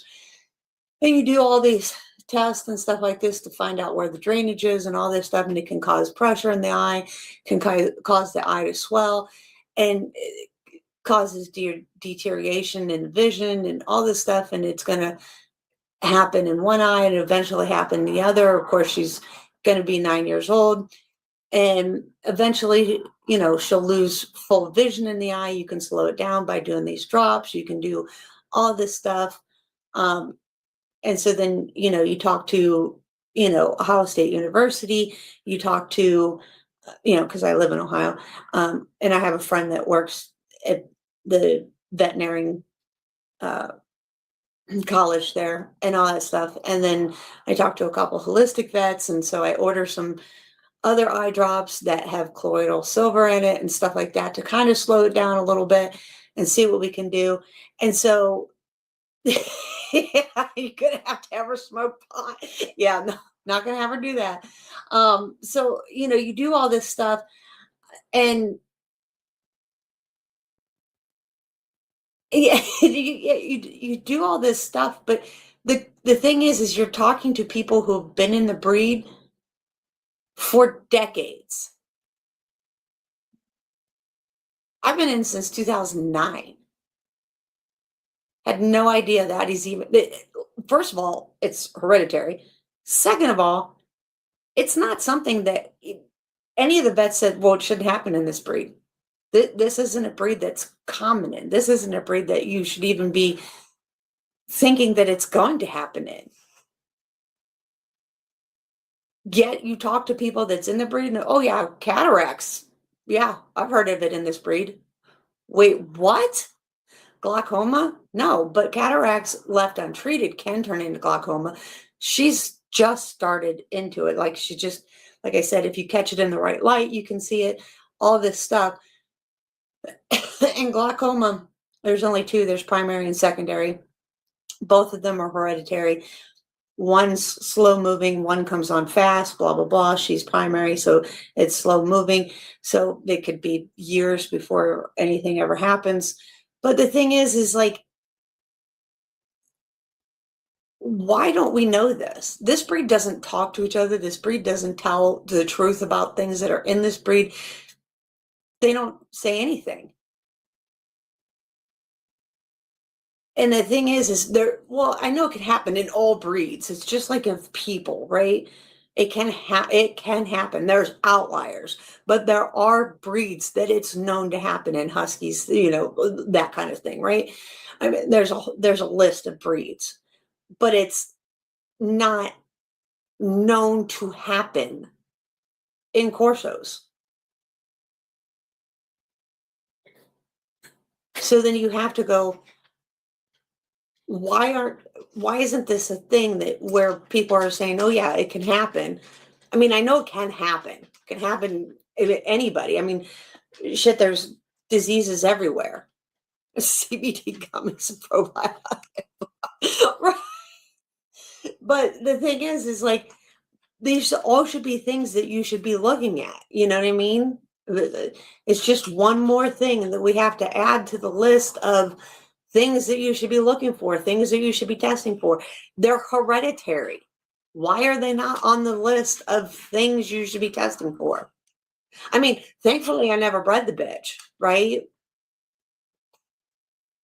I mean, it's just one more thing to irritate me about how this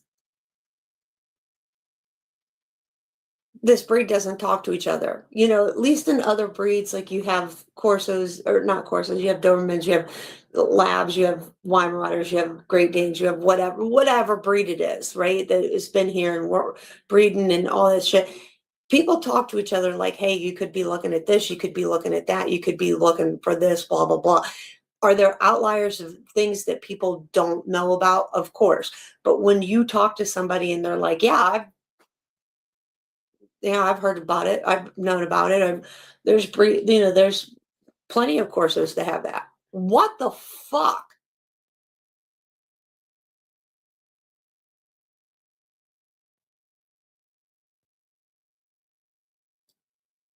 I'm just saying, like, people should be more open about what you should be looking for and what you should be testing for, especially if it's a hereditary disease.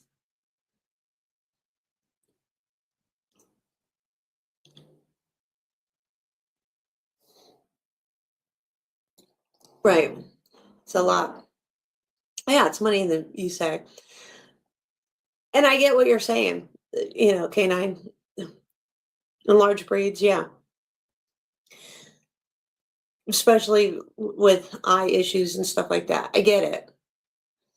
It's just one of those things that you just kind of go, when you hear somebody go, yeah, Like, yeah. Wait, what? It shouldn't be, yeah, or, well, I've heard about it. It's not that common, but blah, blah, blah. You know, whatever. I don't know. I just,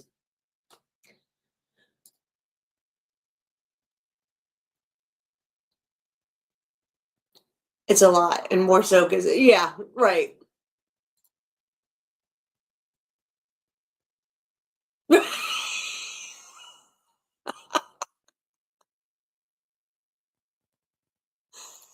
Yeah, it's just,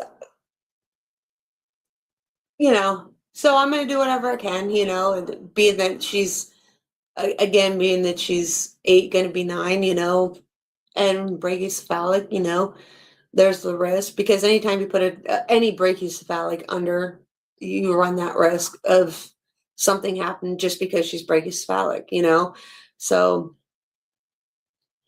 And right now, like I said, it's not bad to where we even need to take that step, but so I'm going to do whatever I can, but I wanted to give the information. And that's the sad part. You want to give information to people and say, hey, you know, you need to look for this. This is another thing that we just need to add to the fucking list. Another thing that we need to add to the fucking list. Yet there's people out there going, I'm just going to make band dogs. Just make band dogs because I want to make my own fucking breed. Do you realize what you're adding into when you make a breed? That's the part that kills me. I'm going to make my own breed, right? And I'm going to add this breed and this breed and this breed and this breed. Okay, are you health testing for this breed's issues, this breed's issues, this breed's issues, and this breed's issues? Because when you add all those into the fucking pot, just remember you're adding on all their issues too. And so just remember when you're making those dogs, you're giving people all these issues or possibly these issues. I'm not saying every one of those issues will fall into this melting pot of fucking dog that you're making, but you're not making just the dog. You're not taking a Chow Chow and a Husky and a Great Dane and a whatever the fuck you want to add into it and going, I'm just making this cute little fucking dog. You're adding on all those genetic traits as well. Just remember that. And I don't understand the fucking purpose.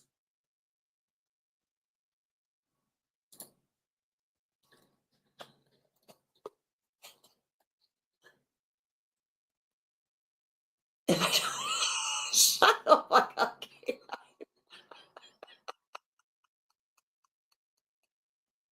Right. If I don't tell you what's wrong with the dog, is it really my fault? You buy a sick dog? Be honest with yourself. Right. Right. I mean, you know what people would really tell me? Well, she's going to be 9.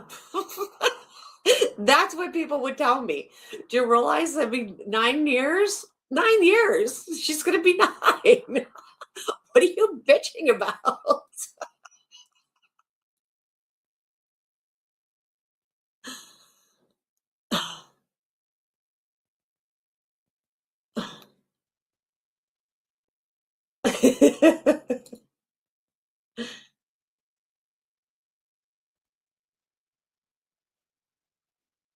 Oh, yeah.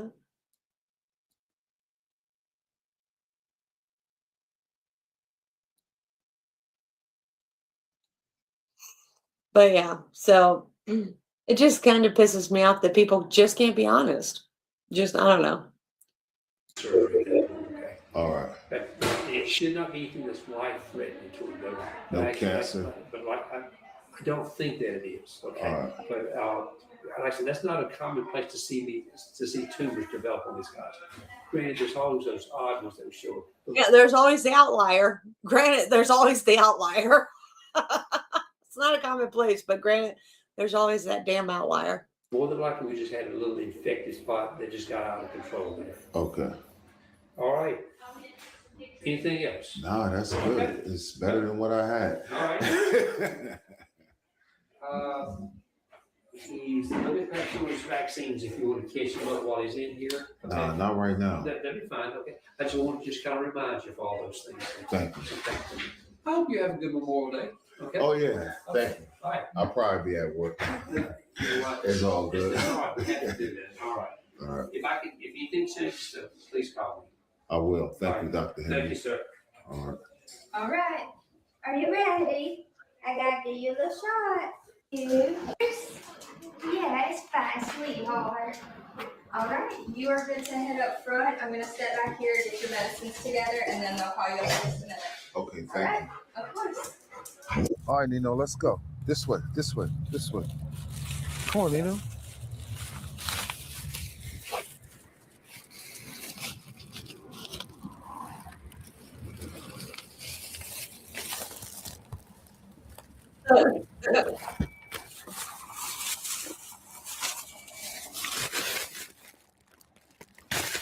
Get up there, Nino. Jeez, the sound of that bag is horrible. Get up there.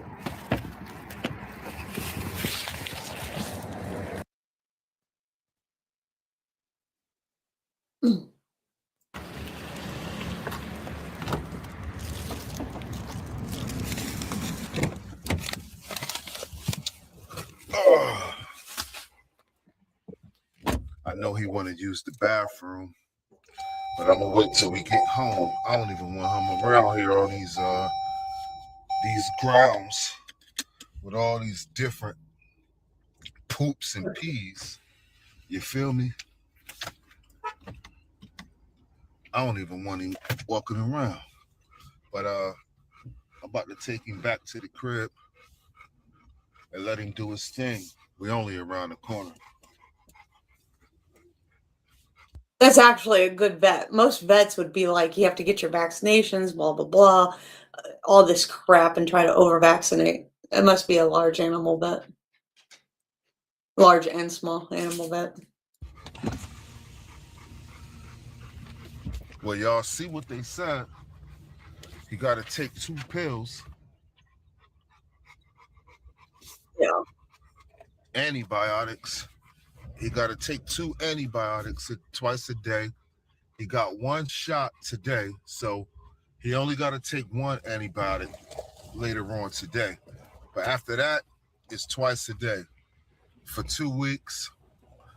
And just to see, I'm just reiterating what he said, just to see if that'll fix the problem. If not, then we might have to talk about a surgery of cutting that spot out and sewing it back together and seeing what that is. But Dr. Henry is hoping that it don't get to a point where it's a surgery, but it's only one way to find out. We got to use the antibiotic. Now, I'm going to tell you like this. He just went in there and got an antibiotic, and that costs $135 just to get that shot. And because vets aren't cheap. To get the pills that I got. Now, I already know if he talking some surgery, I already know that's going to be some big money. I need y'all to watch all the videos, you know what I'm saying? Watch every video on the channel, because it's going to take that much to pay for Nino getting a surgery. Watch every video. The full video. Hit like on everything. We need... Hit like on everything? Does that do anything? What? To get this money up in case Nino need a surgery. Because I'm going to be honest with you. Your guy lives... Boy, I might have to work 84 hours a week. I don't know. But let's keep Nino in your prayers and hope that this antibiotic get rid of this bump and my boy don't need to go in surgery. That's how we gonna think. We looking at the cup, it's half full, and we thinking. Where the hell do you live?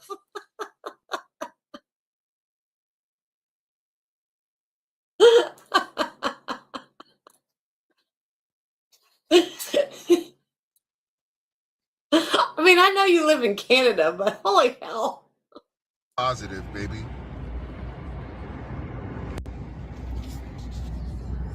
Yeah, man, Nino was a pretty good boy at the vet. I ain't gonna hold you.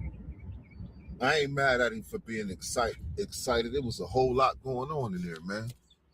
All those different animals and cats, and you know what I'm saying, and other hound dogs, hunting dogs, little tiny dogs, Malteses. There was a lot going on. Oh, yeah, I wouldn't know. It'd probably take me 2 years to get monetized. You need like 500 to just get to get super chats or whatever to be monetized. You need 500 subscribers to be able to get super chats, and you need 1,000 subscribers to be able to do ads or whatever. I don't know. And then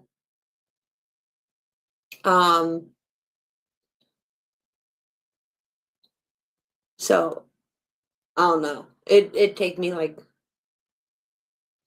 10 years. Nobody likes any of my stuff. I get 2 likes per two likes at YouTube for videos. 2 or 3 likes per video. Maybe.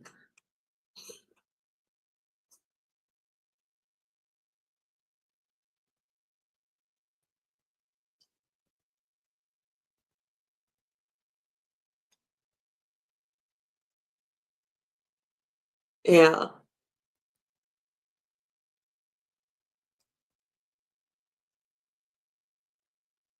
Oh, that's cool.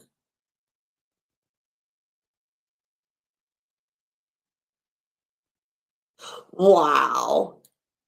That'd be nuts.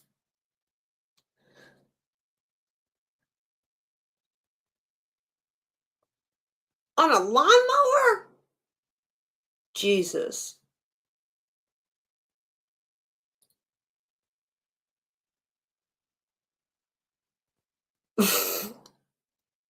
I'm lucky if I get 64 views on a video.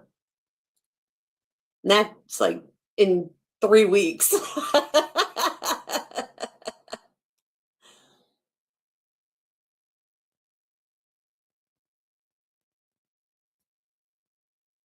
I'm not even allowed to have ads because I'm not monetized.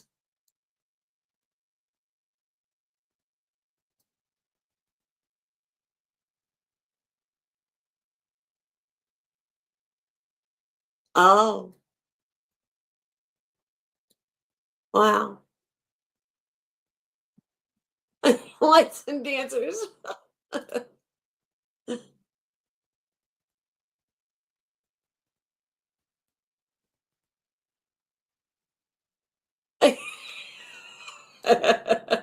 Well, I feel bad for saying like and subscribe and all that stuff because I figure if you like the channel, you'll like and subscribe to it. If you don't, you won't. So, but Aaron always says you need to say like and subscribe, and I'm like, that's gonna. I don't know if I feel like bad for saying that. So, I figured if they will, they will. If they won't, they won't. They stop paying ads like they do Americans, but will run ads. Oh, that's stupid. Yeah, I don't know what people like, so it's hard. Like some of my videos get good good reviews and others don't.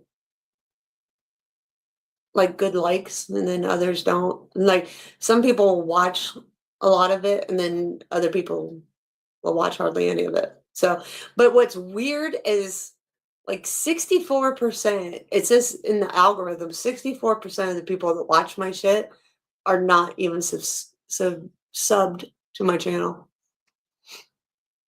It's funny.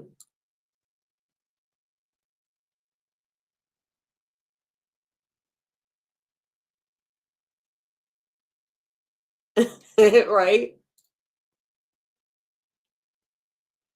Yeah, man. But I tell you what, man, I'm glad that I took him to the vet. I ain't gonna hold you. I ain't really tripping off no $135, y'all. I'm not.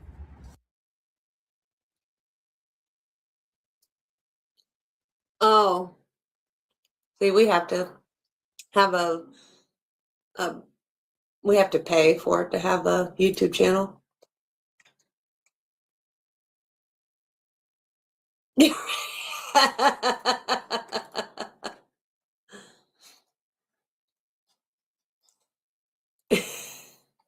I don't know what people like, to be honest with you. I thought at first people like that. They like the shorts better than they like the lives, but then they liked the lives better than they like the shorts. Now I'm doing more lives and they hardly watch those. So I don't know what people like, honestly. You know what I'm saying? Because I got these pills, so I'm really relying now. I'm going to rely on this antibiotic. Don't get it twisted. Yeah. I'm going to hope that this antibiotic does what it need to do so that my boy Bump can go away. That's what I'm relying on. But if that don't work, damn, now we got to talk about a surgery. And Well, that's what I figure. You know, it's free to like and subscribe. If I like a channel, I like it and subscribe to it. If I like what they're watching and stuff like, or what they're putting out, I like it just to help them because it helps through the algorithm.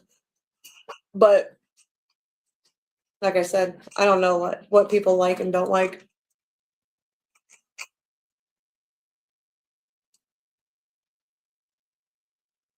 Right? I know I have people in the UK that like a lot of this stuff. One of my likes almost instantly come from that in the UK.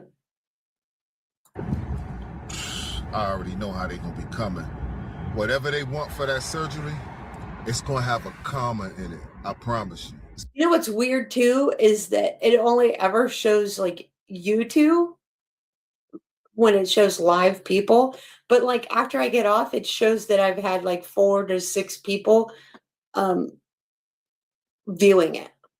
And I'm like, why doesn't it ever show me more people? But it only ever shows 2, sometimes 4 people, but then it jumps around and I can't ever see how many people is actually viewing it while I'm live.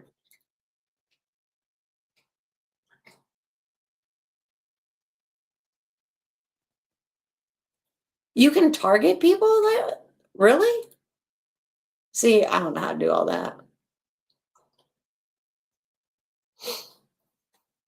And it always tells me too that my like my click-through rate or whatever goes up and down all the time. And it says that I need to make better thumbnails. And sometimes my thumbnails are like really great. And then other times my thumbnails are like shit, apparently.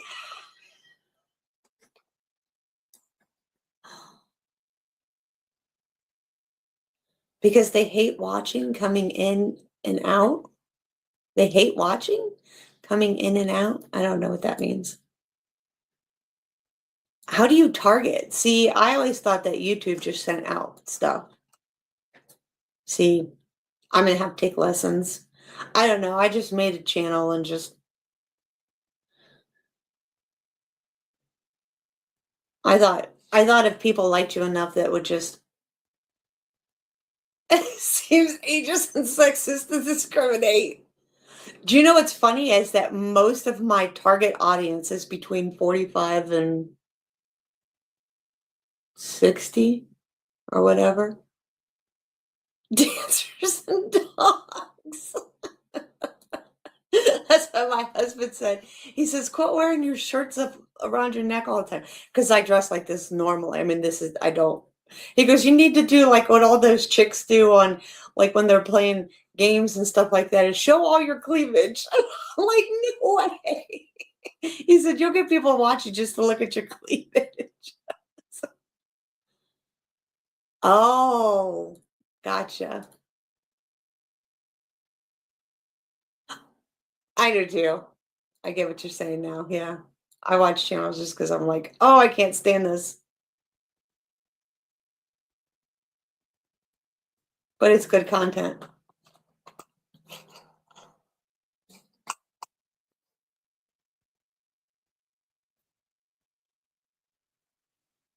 Right.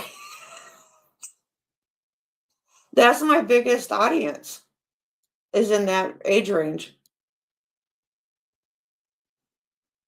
I have nobody in between, in the the 40 or the 18 to whatever age, 25 or whatever. Mine's all older.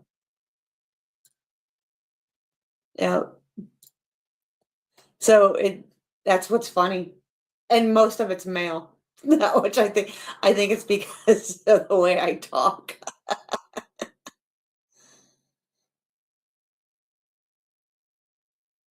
Like 64% male or something like that, or 67% male audience. Yeah, I think so too.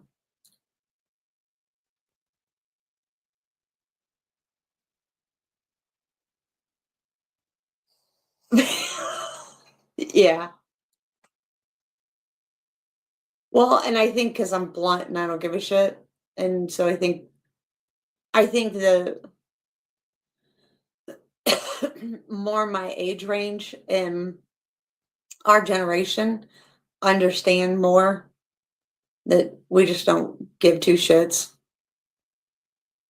Where younger people have more of a, oh my God, I can't believe she said that. Can't believe she's using those words. I can't believe whatever.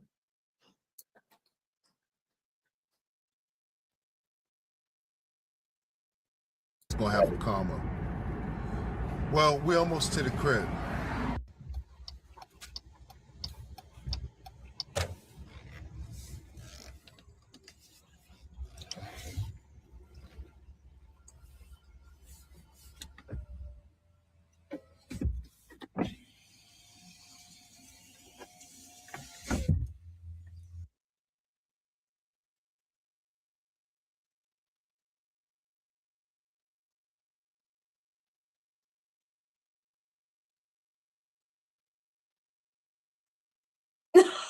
Eating goose.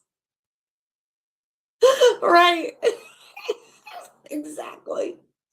Well, at first I got in trouble a lot for saying retarded. And I'm like, well, it's a word. And if that offends you, I mean, if you look it up, I mean, it's not like I'm making fun of somebody with a disability. I'm literally saying that this person is being a certain way, right? I mean, I have, back in the day, we didn't use other words to hurt feelings, right? Right. My words hurt a lot of feelings. But like that's the thing is we didn't look at words that hurt other people's feelings. We just said what they were. We didn't try to re-describe something. We just used words. And so I think that hurts a lot of people's feelings. Like I'm going to say homeless. I'm not going to say unhoused because that's just dumb.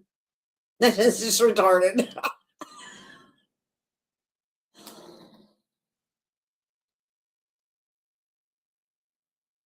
That's the video this guy made. He got in his feelings in the comments. Oh, Jesus.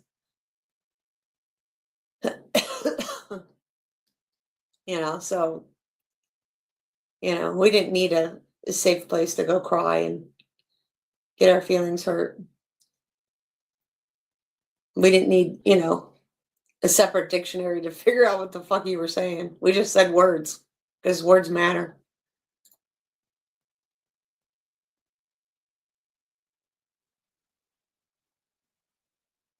Right? Well, that's the thing, right? I mean, it's all changed.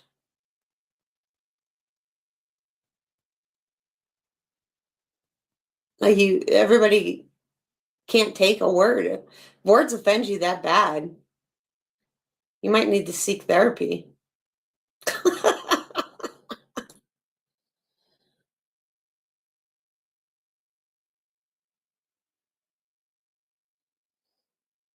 Right.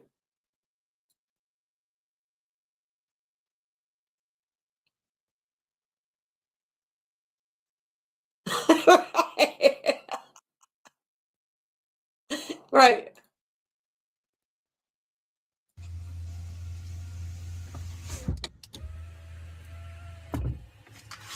Whoa.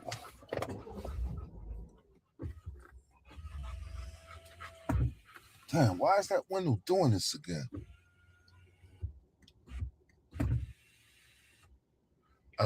Somebody made a comment. One of my a video that I did with somebody. I don't remember if it was on Joe's, but they said as soon as she came on and took a drag off that cigarette, I knew that it was going to be straight, blunt, and honest. You just know when people are just from a different generation, or we're just going to tell you the truth, you know? You want a sugar-coated donut, go to Dunkin' Donuts. I'm not a bakery. I'm just going to tell you how it is.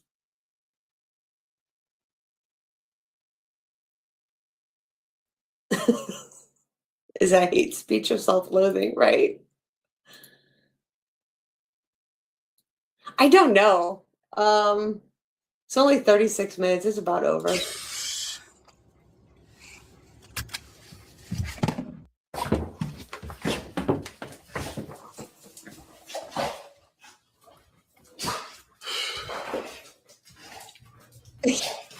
It's because I keep stopping and talking to you guys.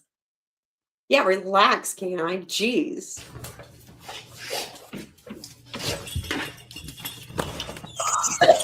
Outside, let's go.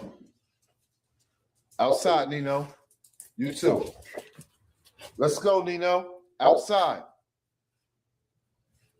I'm gonna get you some more water. Yeah, he might be a little lethargic since he just had an antibiotic fucking shot. Come on, Nino.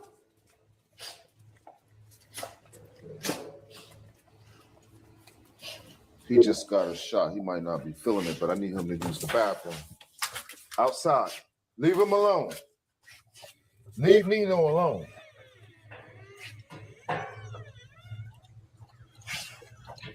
All right, come on in here, Nino. He don't want to go out there. Come on. Come on, Nino. Pablo, get back in there. Get your ass back outside. He just got his shot. He probably don't feel like being bothered with them.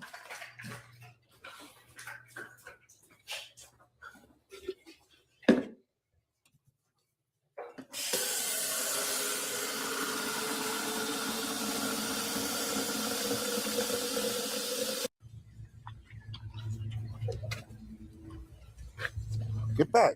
Get back.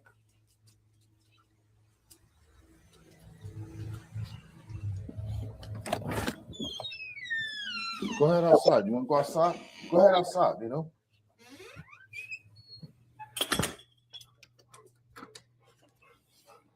All right, y'all. I'll see y'all on the next video. I'm going to bed.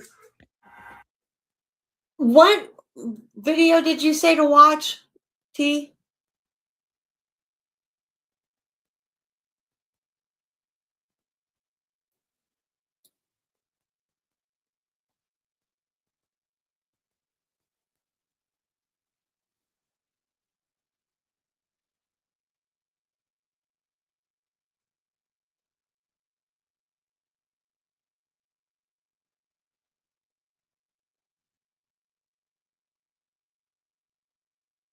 Oh, 1 month ago. Okay.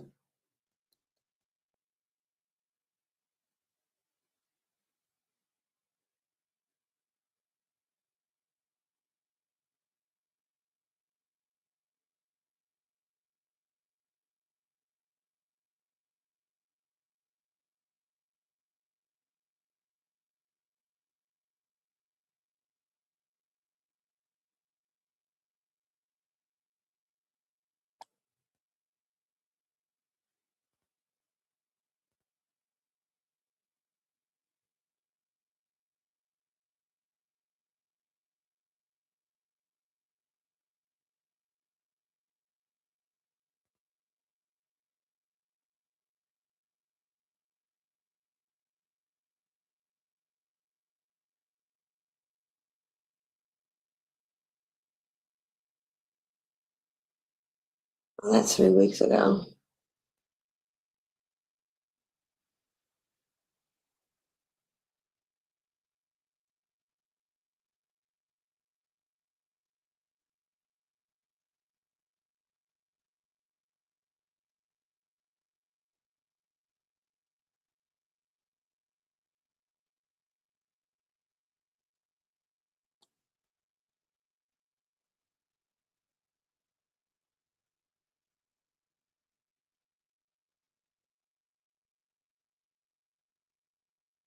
This one, after being attacked?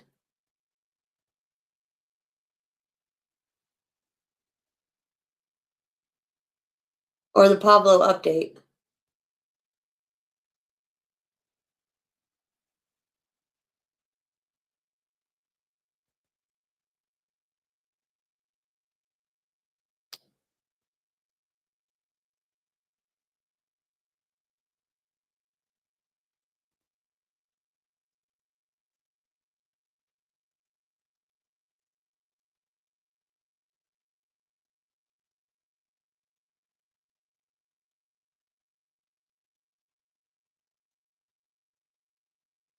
Some new fake carpet up. You stay. This one?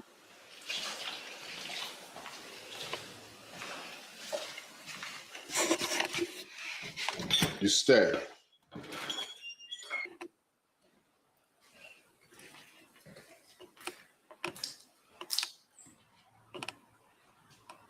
Okay.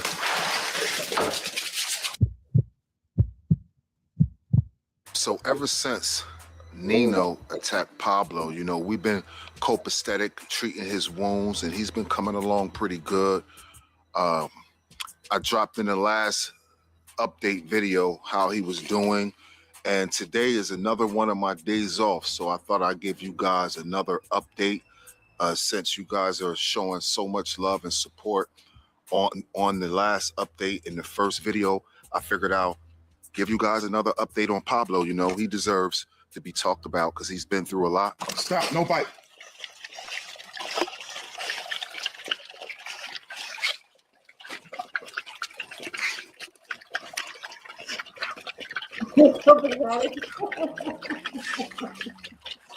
What?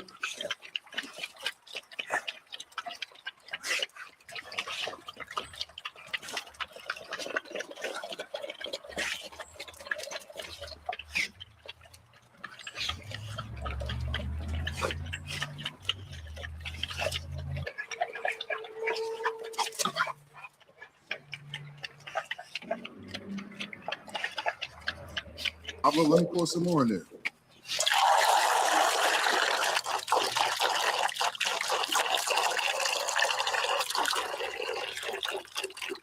You know, like this was fresh. Today is just another day after Nino and Pablo's incident, and everything is going good. I'm almost feeling like it's back to normal. You see what I'm saying?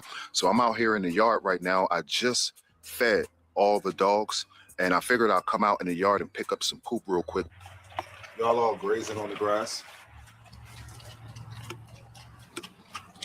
That's the only thing when y'all get this oat grass, is your dogs gonna graze on it like they horses and cows.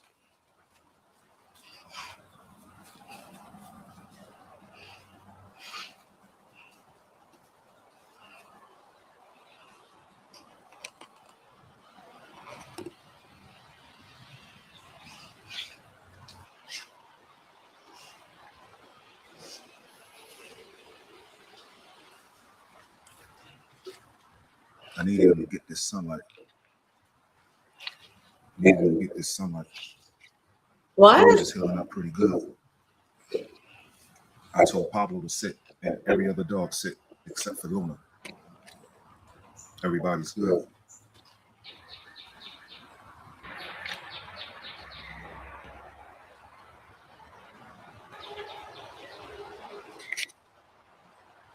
Yeah, he just got little spots on his face where the hair missing. Little bruises, healing up. You're gonna be all right. But when I was out here today, I was thinking about doing some renovations out here. You feel me? We built this platform. Let me tell you about this platform.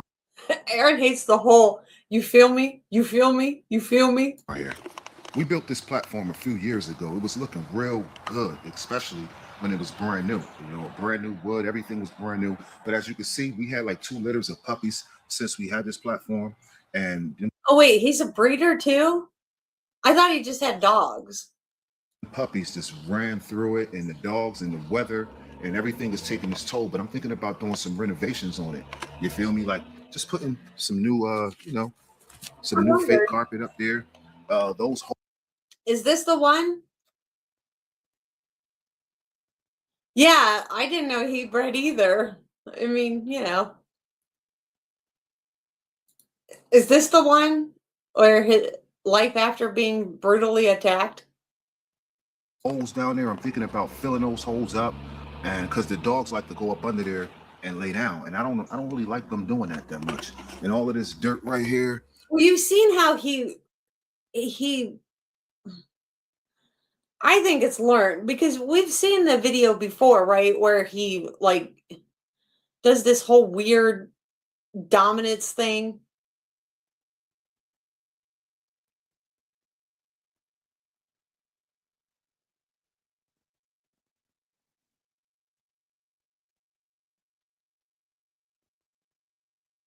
Okay. I mean, look how he makes everybody sit and they all like look like they're going to be beat the shit out of. I'm thinking about, I don't know, man, I might lay some concrete down there or something. I don't know. I just want to make it to the point where it could be more durable. You know what I mean? This is their area where they like to play at, and they like it exactly the way it is. You know what I mean? But I don't like it. I don't like them big holes that's been dug up under there. You know, it wasn't like this in the beginning. Everything was solid and flat, and now it's just like, it's crazy. You know what I mean? And they know better than to bring these toys out here. I must have been slipping because these toys right here are inside the house toys. They're not really to be outside. I'm thinking about getting. These are inside toys, guys.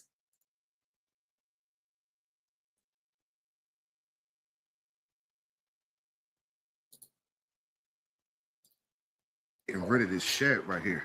You know, my father-in-law gave us this shed, and the dogs barely use it. The only time they use it, hey, is if it starts drizzling outside and we don't let them in the house quick enough, they will run in there. But other than that, we don't really need it. So I'm thinking about getting rid of that. And I'm gonna give you an update on the grass that we've been growing. Yeah, man, it's been said that because we have 4 dogs, there's no way we can maintain any grass. But me and my wife, we've been working on this grass, and it's coming out pretty good. You know what I'm saying? How can you not maintain any grass because you have 4 dogs? That's odd.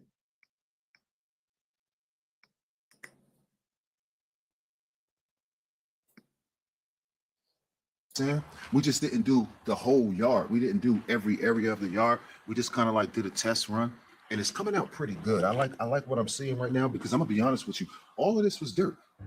So for the people in the comments who was saying that with 4 dogs in your yard running around, there's no way you could restore any grass, I told you I had a secret weapon. We got whole oats. This is not real grass. Why don't you just use Kentucky bluegrass? It's made for horses.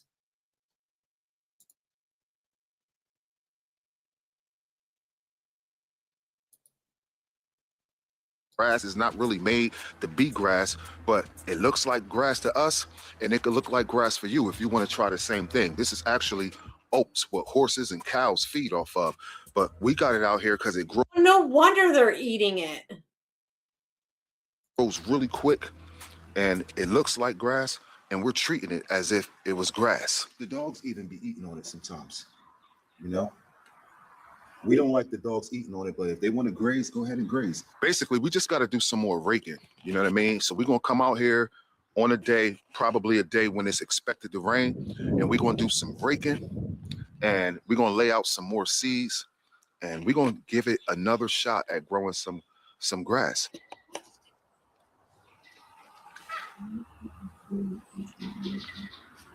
Everybody just chilling. Okay. No bite. No bite. No bite.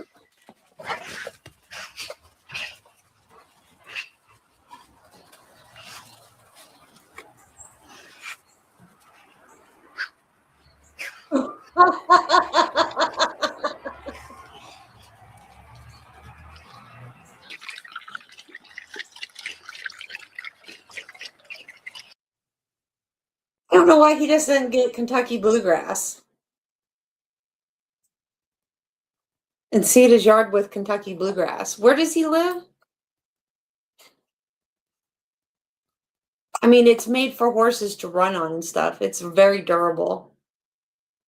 So what I plant in my yard, and I have 2 Corsos. I mean, at one point I had 13 Dobermans that ran in it. Never had a problem. They didn't have what he has. He's smoking grass.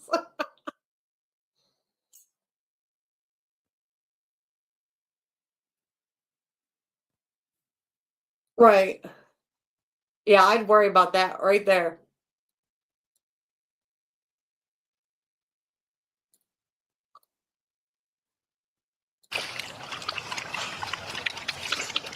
Get some Kentucky bluegrass. Do it when it's about to rain, but rake your yard with a pretty stiff garden rake. Throw some Kentucky bluegrass down. Throw some straw over it. I mean, put some fertilizer over it. Then throw some straw over it. It'll grow. Once it seeds, you're good to go. It'll come up every year. Like you will.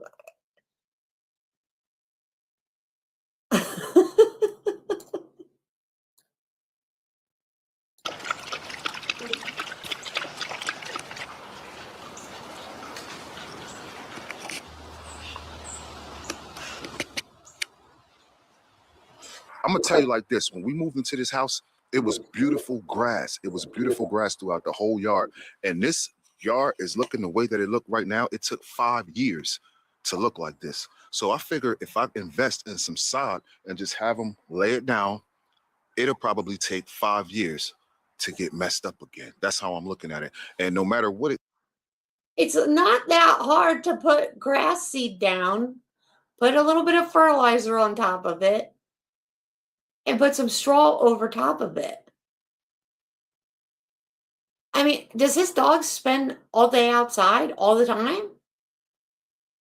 If you're careful for a couple days, especially when you know it's going to rain, you won't have. I don't understand how he's making it this difficult. Right. costs, I feel like if I only got to wait, if it ain't gonna get messed up again for 5 years. Are you nuts? Sod, first of all, sod's expensive. I think that's long enough, and I think that it's worth it. You know what I mean? Even if I have to do it every 5 years. Not only that, okay, never mind. Never mind. You do you. You do you. But we don't plan on having no more puppies. So I just think it'd be a good investment.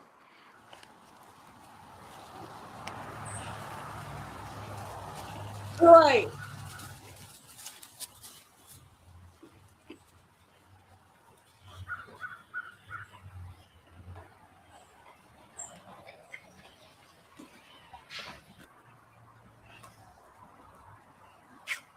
Sod's stupid expensive.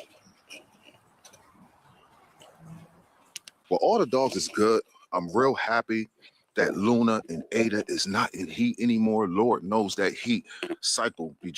Not only that, if he's not going to have any puppies, his dogs are older and they're not going to be ripping it up.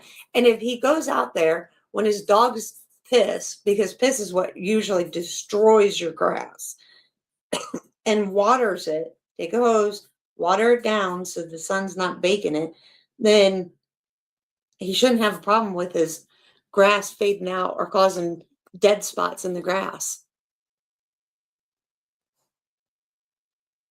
I mean, Driving me crazy, especially when I'm not trying to have any puppies. If I'm trying to have puppies, then it's all good. You know what I mean? I'll let the dogs play together, stay together, get locked up together, all of that stuff. If I'm looking forward to some puppies, but when I'm not, I have to keep everybody separated, and it's a task. You know what I mean? But for the most part, all the dogs is happy. Luna and Ada is being there. T, you are so fucked up.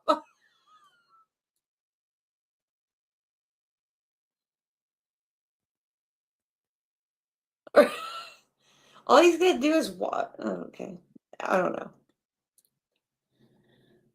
This is why I wonder why people. This is easily Google it. Multiple dogs. What is the best grass? He actually. Natural self running around. Nino and Pablo is actually loving on each other. I seen Nino licking Pablo's wounds last night, and I'm thinking to myself, man, you know you did that. Why you gonna lick and try to and make them feel better now? And you the one that did it to them. You know them dogs. They don't. What the fuck?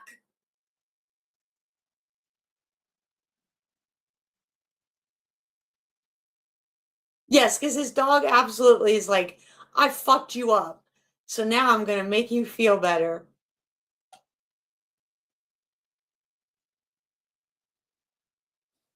Don't even remember that they was fighting.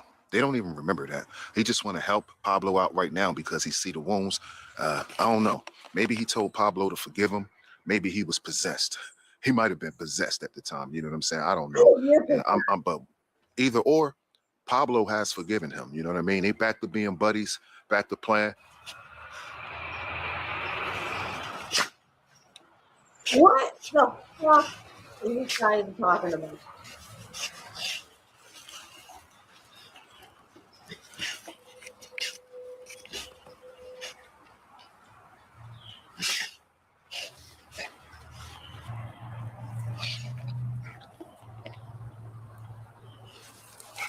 Okay. We'll go with that theory.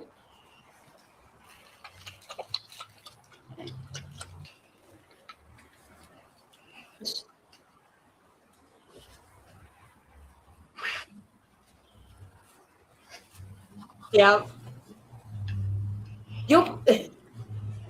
But see, you would probably have more followers in one day than I've had in 3 months.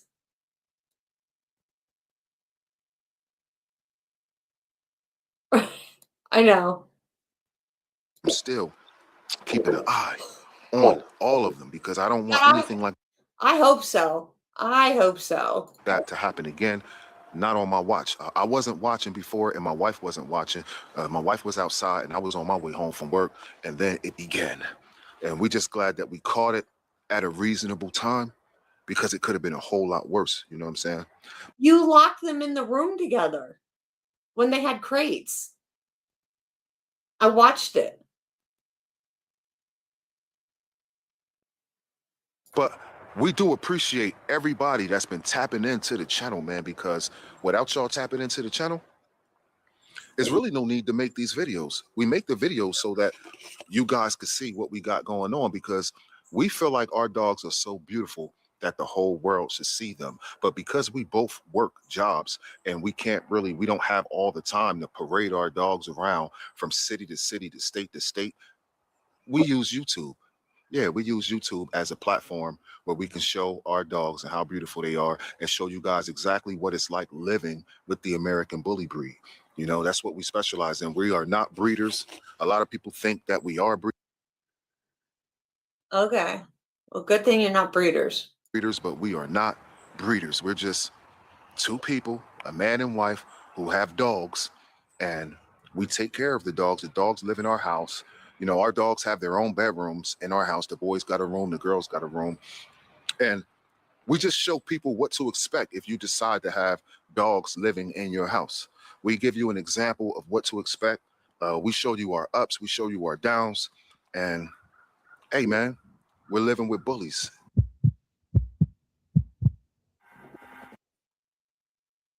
Okay. They're just living with bullies. And have a litter once in a while. But they're not breeders. Videos. Okay, he said it was before that one.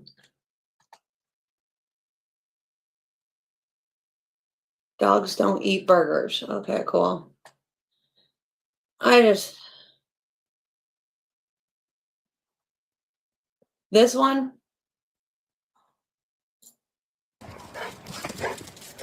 Pablo, stop. Stop, Pablo. No bite. I started reiterating the no bite command. You know, sometimes they just be playing, and I just keep saying no bite, no bite, no bite, because I used to say that a whole lot, and it used to stop them from biting. And I don't know, like, if play can get real serious, so I'm just going to start reiterating that word a whole lot. You know what I'm saying? A whole lot. And so it could be fresh in their minds. You know what I mean? I'm going to let them know I'm angry if they play too rough, and I don't want to disturb them from being dogs, but right now. The one after, the one before? Fuck, I don't know. Bloody face dog. Oh, the bloody face dog. Okay, hang on. All right. Oh no. Okay.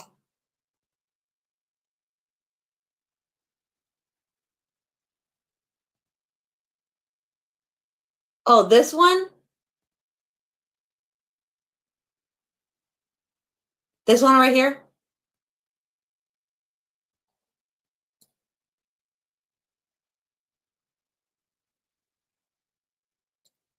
Okay. Good morning, y'all. I'm out here in the yard with Pablo. It's 8:30 in the morning. I just want to tell y'all what happened. I came home to some horrible news about my dog Pablo. I'm on my way home from work last night. I called my wife and just to ask her if she wanted me to grab her something to eat from the what's that spot called? Yeah, I think I got The burrito shack, or if she wanted to roll with me. She said she would roll with me, so I'm on my way home to pick her up. Then she calls me right back and says, Lib, I done went in the room with Pablo and Nino, and it's blood. Yeah, I think this is the one that I seen a little bit of it, and I got pissed because weren't they both in the fucking room? And there's 2 kennels in there, but the dogs were in the bedroom behind the bed or some bullshit. Everywhere. I said, oh man, I'll be there in a second. I was right around the corner, almost to the house. So I get to the house, and Pablo is covered in blood. He is hurt, baby.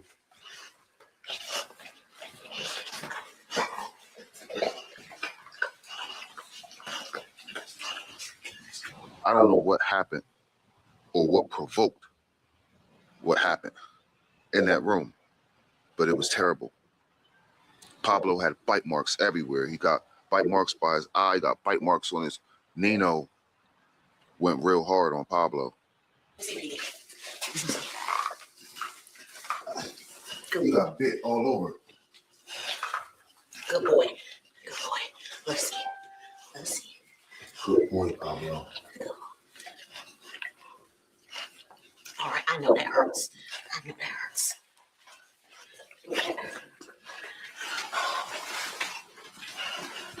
You don't have to lick the blood up, my boy.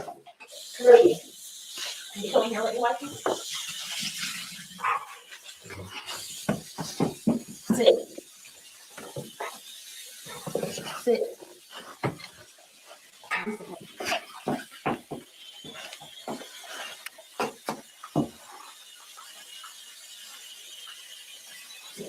Damn, baby, everywhere. I know, baby. I know.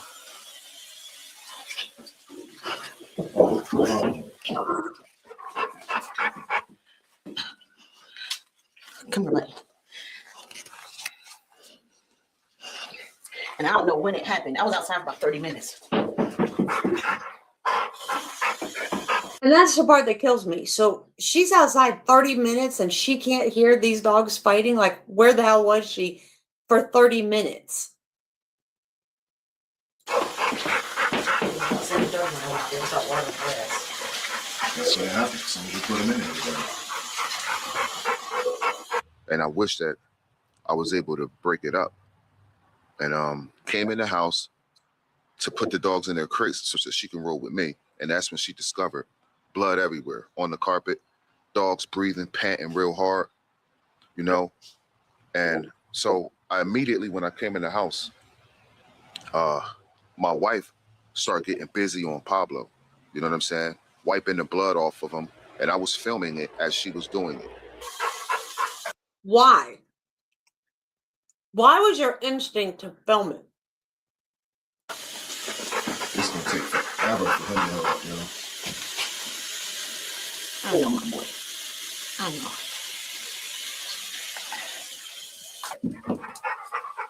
Oh, Pablo. I'm so sorry, my boy. I'm so sorry. Here, come here.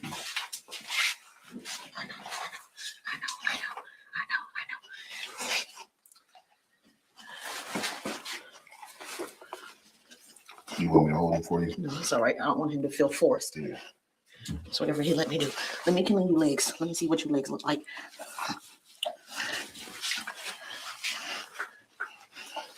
I don't know. It looked like we need to rush him to the hospital. I'm not even gonna lie, but he seems to be holding up. He over there right now, out here with me now. He seems to be holding up, and I feel like, damn, now I got to keep the boys separated from each other because you never know how serious it can get with them, especially when you're not around, right? And my wife was like, you know, dogs is going to be dogs and dogs is going to fight. That's true. I'm aware of that. And there's no way I want to That's her response. They're going to fight. be taking dogs to the vet every week because they had a little squabble.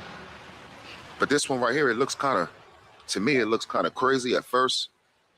Like Nino bit his face, bit his nose. Like, I think Nino was in there going crazy. I don't know. Because Nino don't have a scratch or a scrape on him. Like, and I'm very, very disappointed in him. And I'm trying not to be too hard on him because he is a dog. And sometimes these dogs be fighting each other. And I don't be knowing what the hell they fighting for. I don't know what they be growling at each other. And I can't figure out what the problem is. But somewhere in the little dog world, they have these things that they go through where, like, you can see a dog come up and just smell another dog. And then the other dog get mad. And you're looking and you're like, what the hell going on? Like, you can't even figure it out. It's like things that they go through. Is violations that they have within their culture. You know what I'm saying? That the human might not understand. You open the door, the growling will still happen? No, they stopped when I came in. And this is my problem. There's crates for what reason? I heard when I came in, they weren't growling. When I came in from outside, and I was headed towards the front door, and I hear, so I was like, let me go in here and separate them before I go to the store. They was both in here just loose? Yeah. And when I opened the door, Nino, he had blood on his face, and I looked at Pablo. I looked to see the blood on the floor. I seen blood on Nino's face. And then Pablo kind of whimpered about the room. Man, we're gonna have to keep. And there's another crate. So why were they even locked in here together? Why were they locked in the room together? Them. We're gonna have to keep Pablo out and Nino in the damn crate. He's scared to come in here. Oh, he's drinking water. He just got into a fight. Shit, he's thirsty. Just get this up. Is he getting it up? You said peroxide? Mm-hmm. Watch out, Piggy. Watch out, my boy.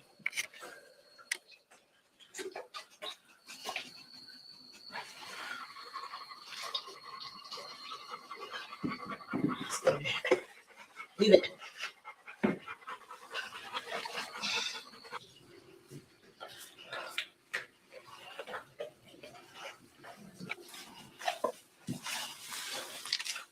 You okay, buddy?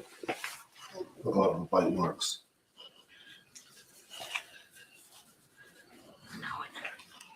I know, buddy.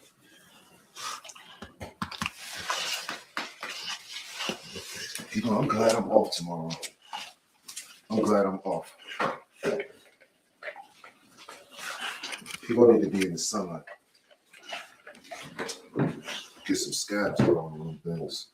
He gets beat up pretty damn bad, man. Nino probably would have killed him. What is his whole thing with the being in the sunlight? He needs to be in the sunlight. His other dog needed to be in the sunlight. He needs to be in the sunlight. You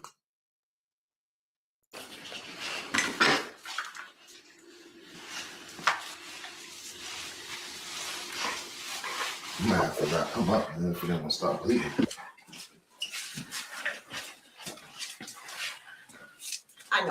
I know. Come here. Good boy. Good boy, Pablo. That's all right. Good boy. Sit. Come here, let me see. Sit, Pablo. It's okay. Sit, Pablo. Good boy. Boy, Peach, come back. stay. Come here, Pablo. Boy.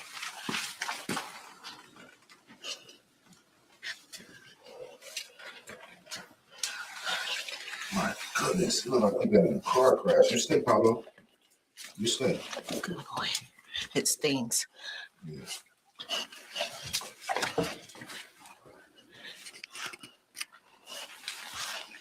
Good boy. Good boy. Yeah. Yeah, hit like and subscribe.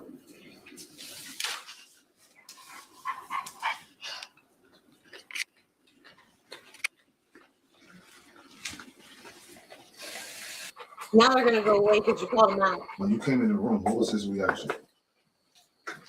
He is. Like you want to come When he came in the room, what was his reaction? Well, he made a sandwich, poured a cup of tea.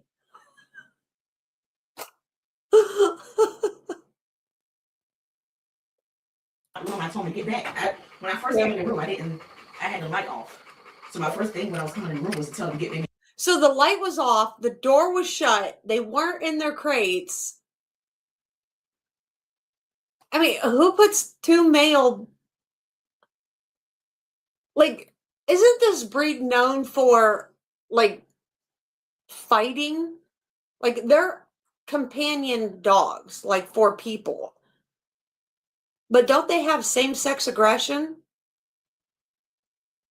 But you shut the light off, close the door, and instead of putting them in a crate, just to be like certain they weren't going to do anything.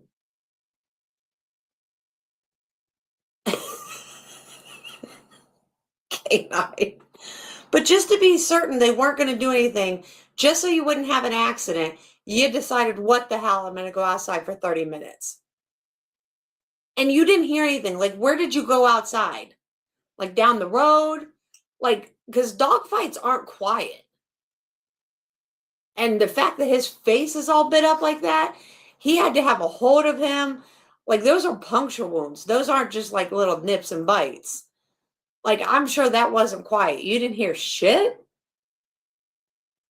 Crates.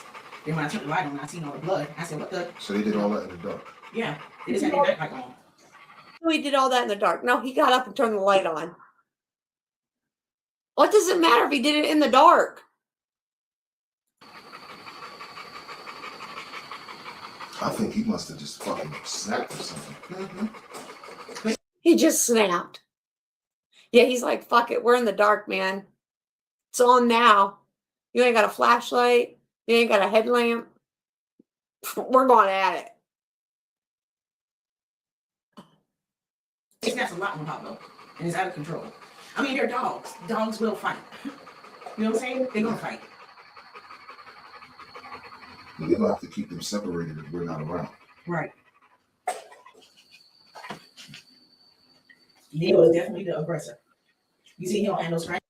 He was definitely the aggressor. How do you know he was the aggressor? You weren't there to know that he was the aggressor. Hang on a second. I'll take this call.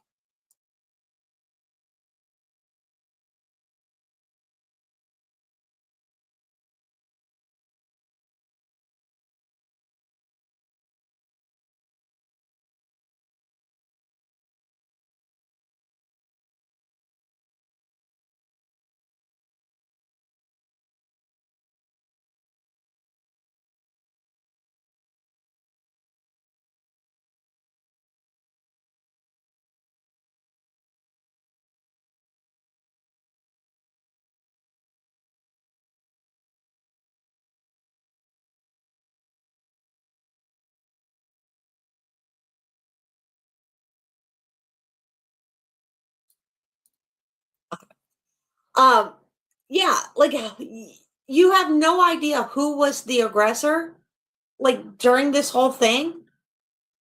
You're just going by the fight on who has the most injuries. You have shit, and he just finished it. Just because he doesn't have injuries that you can see doesn't mean that he didn't say, fuck you. I've seen dogs that didn't start anything that don't have anything wrong with them. You're just going by what you assume happened. But you weren't there. You know why there was a fight and you don't know what happened? Because you weren't there and you didn't lock him up to protect him. Thank you.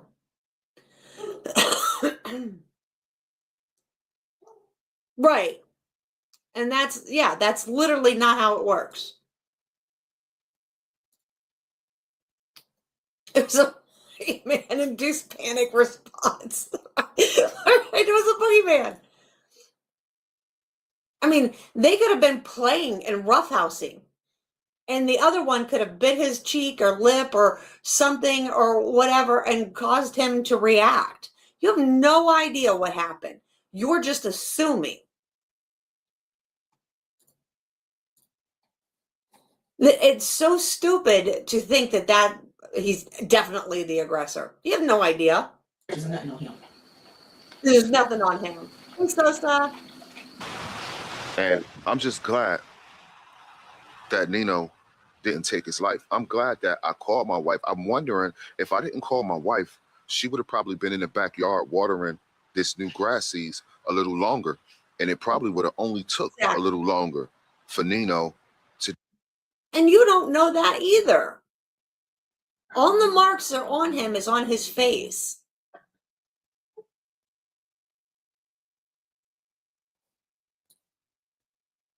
And you can't correct after the fact. The fight was broke up. That's it. You're absolutely correct, T. Like and subscribe. I'm going to say that every time you call people out. And drag people in.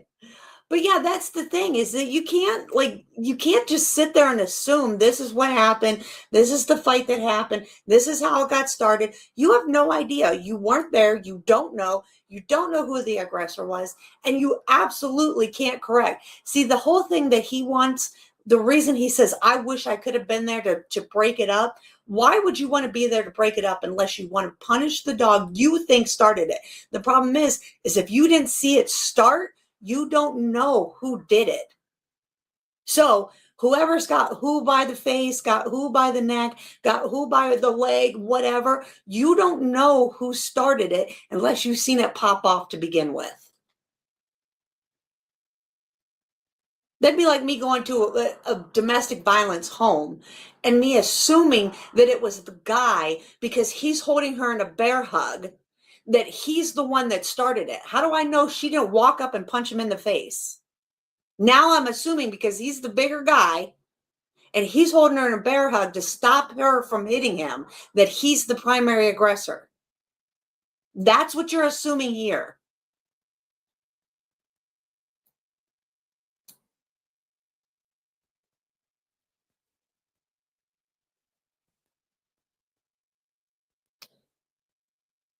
Do more damage than he did. That's a record. That's good people. Come on in the crate, bro. That's a record. Can he just stay loose or put him in the crate? Yeah, he can stay loose. Okay. Come here, Pablo. Is that just laying? Yeah. Ain't nothing wrong with his body. Everything is just fixed, man. Mm-hmm. My goodness. It look bad. And now you're bringing him back into the room, and then his body language is going to be off. Why? Because your body language is off. And you're going to sit there and go, oh, he's so scared to be in this room because of the other dog. No, you're making him afraid. He's reading your body language. He's going into the room that all this happened in, and then you're like feeling some kind of way. I love when people start putting human emotions on dogs and then going, oh, this is the problem.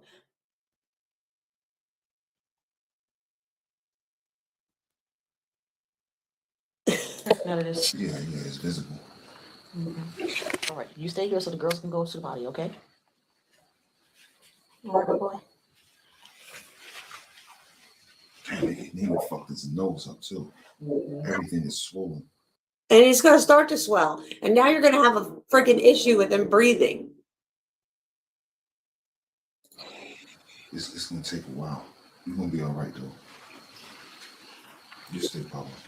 And we're not going to lock the dog up because, well, he's the victim. Oh, we're just going to let him roam free and go over and, okay. and antagonize the other dog. Okay, this is great. This is great training. Everybody should take pointers. And we're just shutting the door. So we're putting the two dogs back together again, shutting the door instead of locking them up. Why don't we just lock them up? Like, you have two crates. Why are...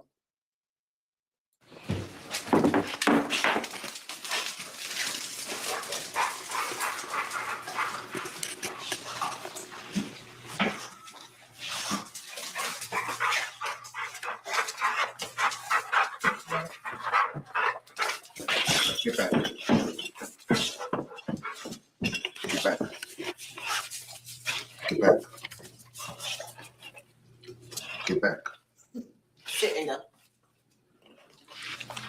Wait. Get back. You stay. You stay.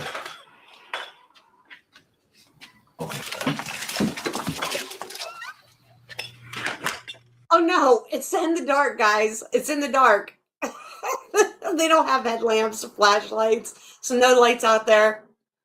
It's in the dark. They might just flip their shit. This is crazy to me. Yeah, this is way too much excitement.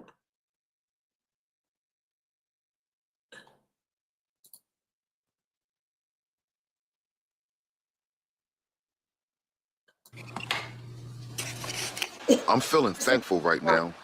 I'm looking at him right now, at Pablo, and he has some wounds, a lot of wounds on his face. His face is real puffy and swollen. But well, no shit. He took damage. What do you think would happen? If I punched you in the face 11 times, what would happen to your face? Somebody needs to. A very special episode. we cleaned him up real good. My wife cleaned him up, and we got some stuff coming in the mail that we're gonna be able to spray on his face. It may be able to well, it's the wipe on his face. Pardon me, I said spray. It may be able to keep it from getting infected and stuff like that. You know what I'm saying? But he good. You hear him? He drinking water right now. And I'm gonna show him to you in a minute. You hear him drinking water, so he's good. He's good. Don't worry about it. He's all good. I bet his face looks like he was stung by fucking bees. Fucking. Ugh. Amazing. Out here with me Amazing. this morning. It's just crazy, man. I just never thought that it would get bad like this. I mean, I've seen moments like just a week and a half ago, Nino bit Pablo and put a mark or open wound on him, but it was. Oh, so the other person, yeah. So the other dog bit the other dog, but he didn't start this fight in the dark, locked up in a room by themselves. We're gonna get some electrolytes, right?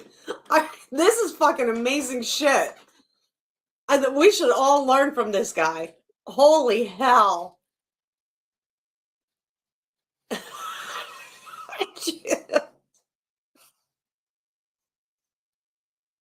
Right. Wonder dust. That's what he should order, some wonder dust for them wounds. And some sunlight. Definitely some sunlight. This guy's all about sunlight. Just one. When I came home last night, it's like 5. Like, I think I know Nino was the aggressor. He was. No, you don't fucking know. You don't fucking know. Just because one dog has more bites than the other does not mean one was the aggressor and one wasn't. Just means one motherfucker stopped it.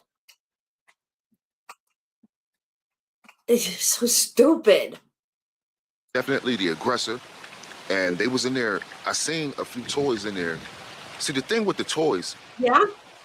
You could have 3 dogs, 4 dogs, and you could go out and buy. You guys should listen to this. This is amazing information we're getting right now. Just amazing. That's how I do that. Amazing. I love it. I love Jesse Lee Peterson. I watch him all the time. It's amazing. When I think something's so fucking retarded, I always say that.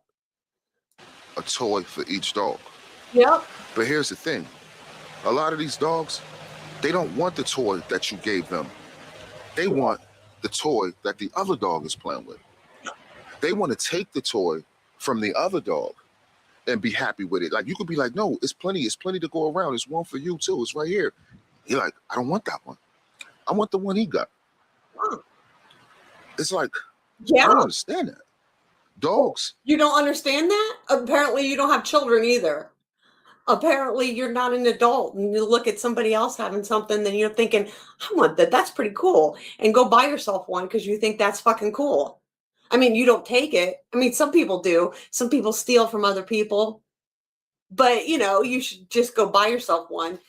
But it's the way of the world. Dogs are no fucking different. Fucking moron. Have a high level of jealousy. They fight for attention. It's also called alpha status. I want that. My bitch would pick up shit. I had a Doberman bitch. She was the alpha of the pack within my pack, right? She was the alpha of the Dobermans. And she would pick up shit, walk over, and they would drop it in front of her. And she'd pick it up and walk away. I'd look at her, and I would just give her a look, and she'd drop that fucking toy. Because I'd be like, that's not yours. If somebody else was playing with it, I'd be like, excuse me, Chica. And she'd look at me, and I'd be like, and she'd drop that fucking toy. But they would drop it in front of her. Right? But that's how it goes. Obviously, you don't know how to train your own fucking dogs. You think you're the fucking alpha. They're afraid of you. There's a difference. They want attention, and it's hard to give all of them attention at the same time. So what I'm going to do is I'm going to go ahead and I'm going to keep Nino and Pablo separated when I'm not around. When I'm around, I'll leave them out here and let them be around each other when I'm around. But if I'm not around, they getting separated from here on out, because that was the last time I want to see an environment like this. You created that environment.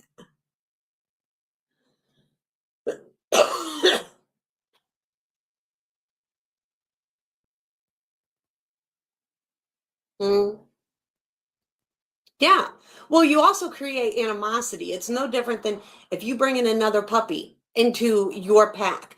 You can't treat that puppy as it's a puppy, right? Like, you can treat it as a puppy, but you can't like show more love, more attention, more toys, more treats, whatever to that puppy. Because you can create animosity within your pack. They needed a lab for that, right? Well, because people are fucking stupid. I don't want to see it no more. So it's no different than when a new mom brings home a baby and everybody Googles and goggles all over the fucking new baby, and you already have a child that's 2 or 3 or even 6 years old or whatever, and everybody's showing all the love and affection and everything towards that new baby that you brought home. Guess who feels jealousy and animosity and everything? Well, the child that's been there by itself for however long, getting all the attention from the grandparents, the aunts, the uncles, the parents, whatever. Well, that child. So what's that child do? It tries to act up. It tries to act out. It does all this stuff. And it tries to, you know, kind of push its way in to this new baby, getting all the attention. You don't think a new puppy or all that stuff is going to feel the same way?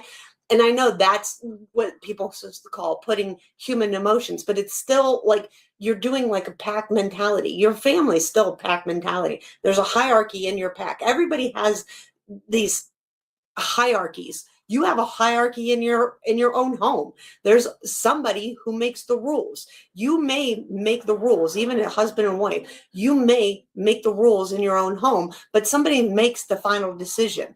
Even if you don't agree on something, somebody in the end makes the final decision on whether you do this or do that, or buy this or buy that, or pay this or pay that, whatever. Somebody in the end is making the final decision. You're not going to just stand there at a stalemate.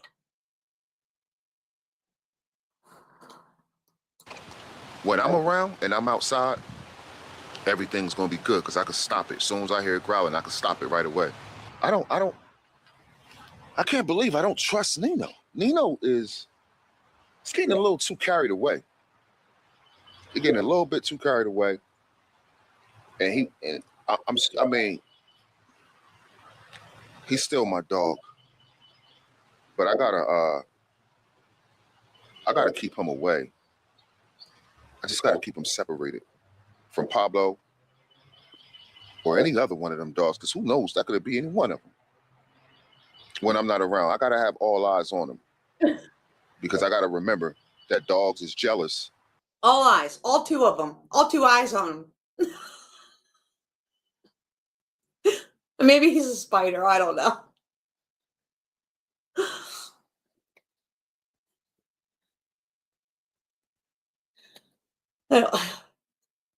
I don't know. Maybe I was born in a different time. Maybe all this stuff makes sense to younger people. None of this shit makes sense to me. I don't understand how all these people talk this shit, and I'm thinking, isn't this like common fucking knowledge? Like the shit he's saying doesn't make sense to me.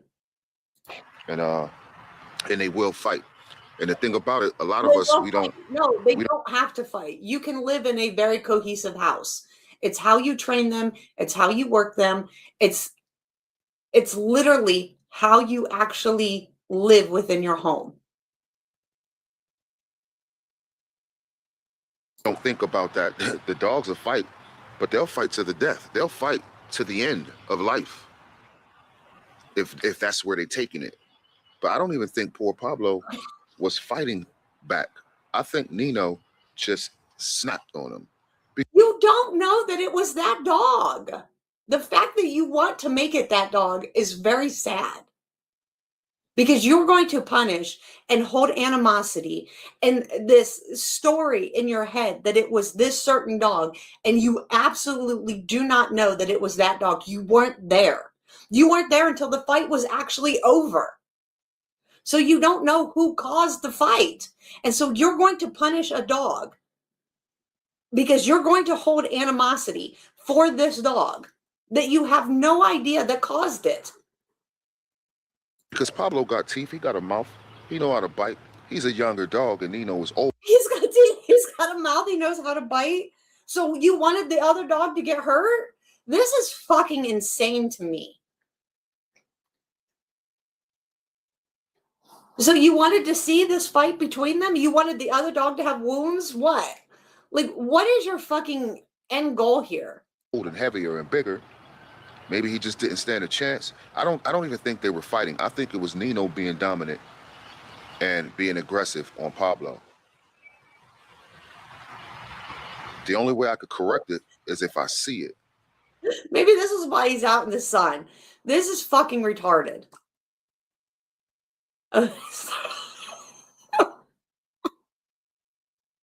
Right? So when I do be seeing him growling, I do be correcting him, telling him to stop and things like that. Well, doobie doobie do. Well, anyways, I don't know, man. Give it a couple days or whatever. Pablo gonna be all healed up and back to normal.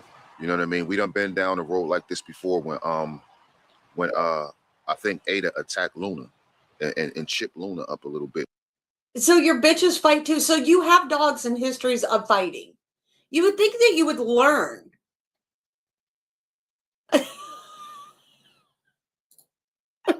Damn, from the military. Oh my God. We made a video about that. That's somewhere on the channel. But it wasn't as bad as this. I'm gonna let y'all see my boy Pablo. Yeah, because the more fights you have, the worse they're going to get. Because they start out as little scuffles, and it gets worse and worse, and it escalates and it escalates. And this is the thing. The more fights that you have with each dog, the worse it's going to be until you just have a rumble with all your dogs that you are not going to break up. And one of your dogs is going to die from it, if not more. You all right, my boy? You stay. You stay. Yeah, You stay. see how he looks like he was stung by a bee?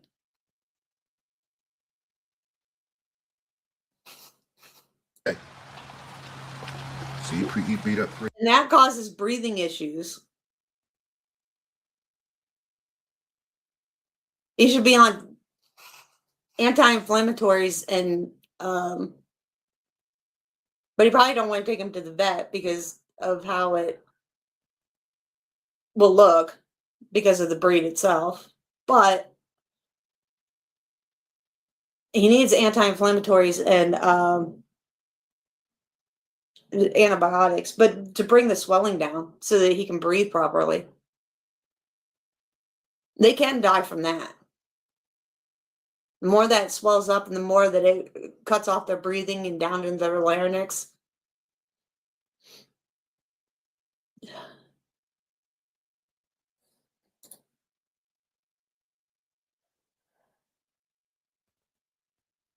Right, exactly.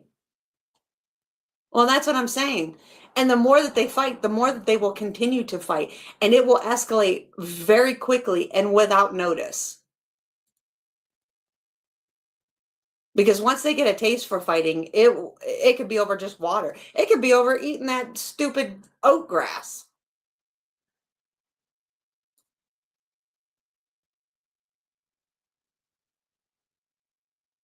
Yep. Pretty bad, man.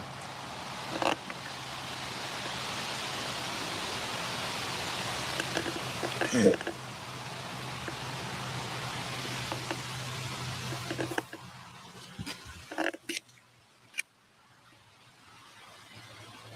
Yeah, he beat you up pretty bad, Pablo.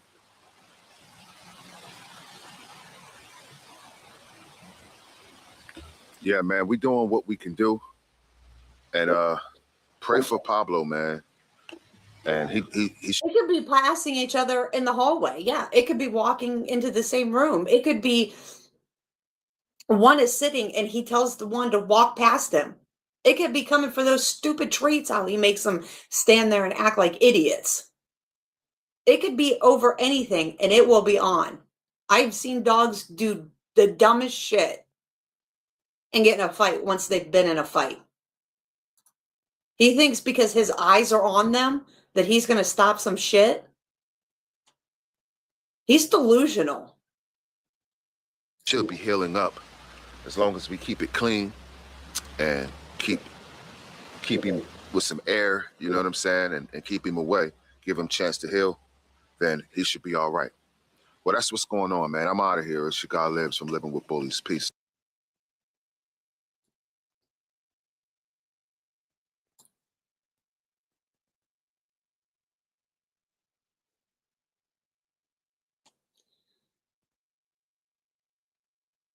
I've never seen people be, I mean, in this day and age, people are so ignorant when it comes to dogs and dog body language.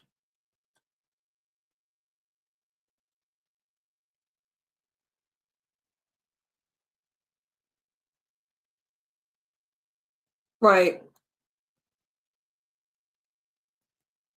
I've never put those dogs together again, ever. And here he is. Well, we're just going to walk. It look like it's gonna rain. I got these boys out here, man. We ain't been out in a while, so they're excited. Yeah, and this excitement can turn into a fight. Y'all gonna stop bullying me too. American bullies are basically what happens when you mix a pit bull with a bodybuilder and then give it the personality of a clingy toddler. These dogs look out today, man. It's been a while since I bought them out. Man, I be working a lot, man. You know what I'm saying? I just do it when I feel like I can. Today, I feel like... Now, imagine these two. So these are the two that fought. Imagine these two literally have a dog run up on them.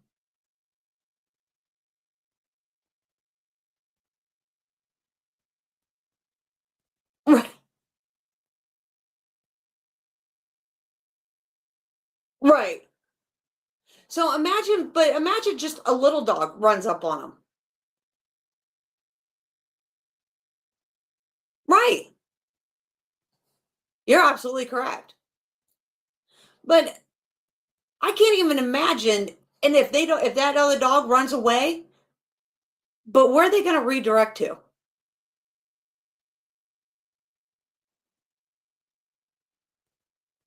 Okay. So this is what I'm doing. Let me fix your joint, man. So it don't seem like it's all like that. There we go. There we go. Trying to give them a little bit of freedom. You know what I mean? These my boys. Y'all like my boys? I love taking my boys on these kind of walks right here. You know what I mean? I would go in the wilderness, but it looks like they're about to start planting crops again. You know what I mean? And he's got chokes on him. He don't have prong collars on, so he's got chokes. Really bring them outside in the wilderness when I know that the crops have harvest already. You know what I'm saying? I don't want them running over nobody's work that they're trying to, y'all got smells going on here. I don't want them running over nobody's work. So I'm just keeping them on the street today. You know what I mean? And this is just a little something. They got that dog going crazy over there in the door. And this is just a little something right here because I got to go to work. So I don't really have a whole lot of time to spend with them. So I know that they value the little time that I have. And Nino's bump is going down. That person in the comment section was right. They was right. It is going down from the antibiotic. You see? It was way bigger than that. That's good. That's good. Yeah, they make me switch up. I had my handle. Right. You know what I mean?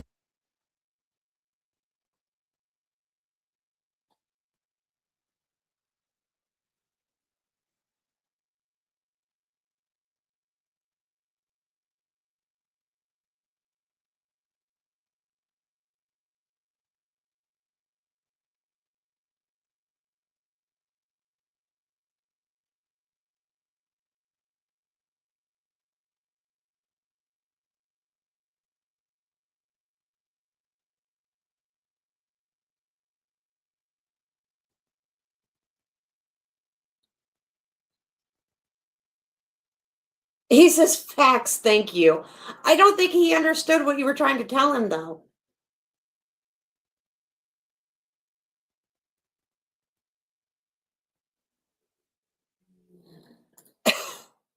Yeah, but I don't think he understood.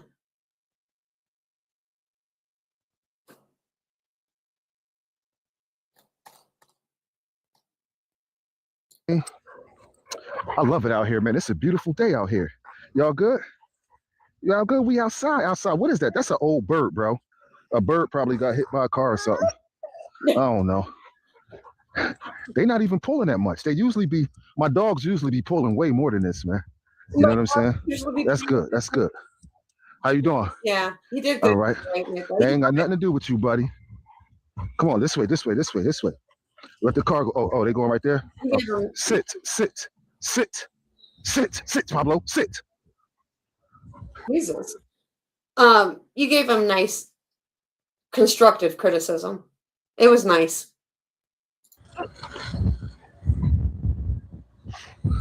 Jeez. Look at his face. Good boy. Say, you stay. This car got to leave too. So let's just keep them this way, this way, this way. Okay, sit right now. Sit, Nino. Sit. Good boy. Good boy. Okay, the coast is clear. We can keep going. This way. This way. Good boys. It's going to start raining soon too. So I want to at least make it to the stop sign and back. It's going to rain on us. It's going to rain on us. Don't pull me. Don't pull me. Don't pull me. Don't pull me too hard. I know you're excited. Come on. My boys, man.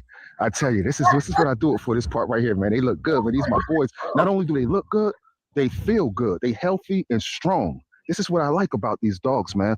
I like about the love that I have for them and my wife, and we keep them nice and healthy and strong. They're not out here looking like they lacking nutrition or lacking any meals. You know what I'm saying? If you're going to have these dogs, man, make sure they look good. It's another car coming. Oh, no, it's not. It actually went straight. It's coming? All right. This way, this way, this way, this way. Sit, Nino. Sit, Pablo. Sit.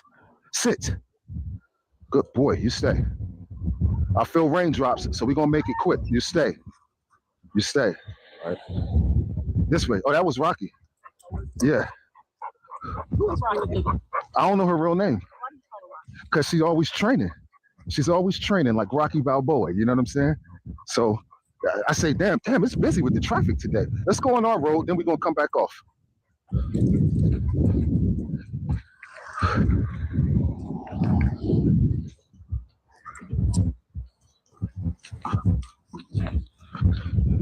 Yeah, I keep them tight. I think he wrote it. Yeah, she's always training and working out. You know what I mean? So I call her Rocky. I think you wrote it perfect. Don't dumb yourself down for the internet.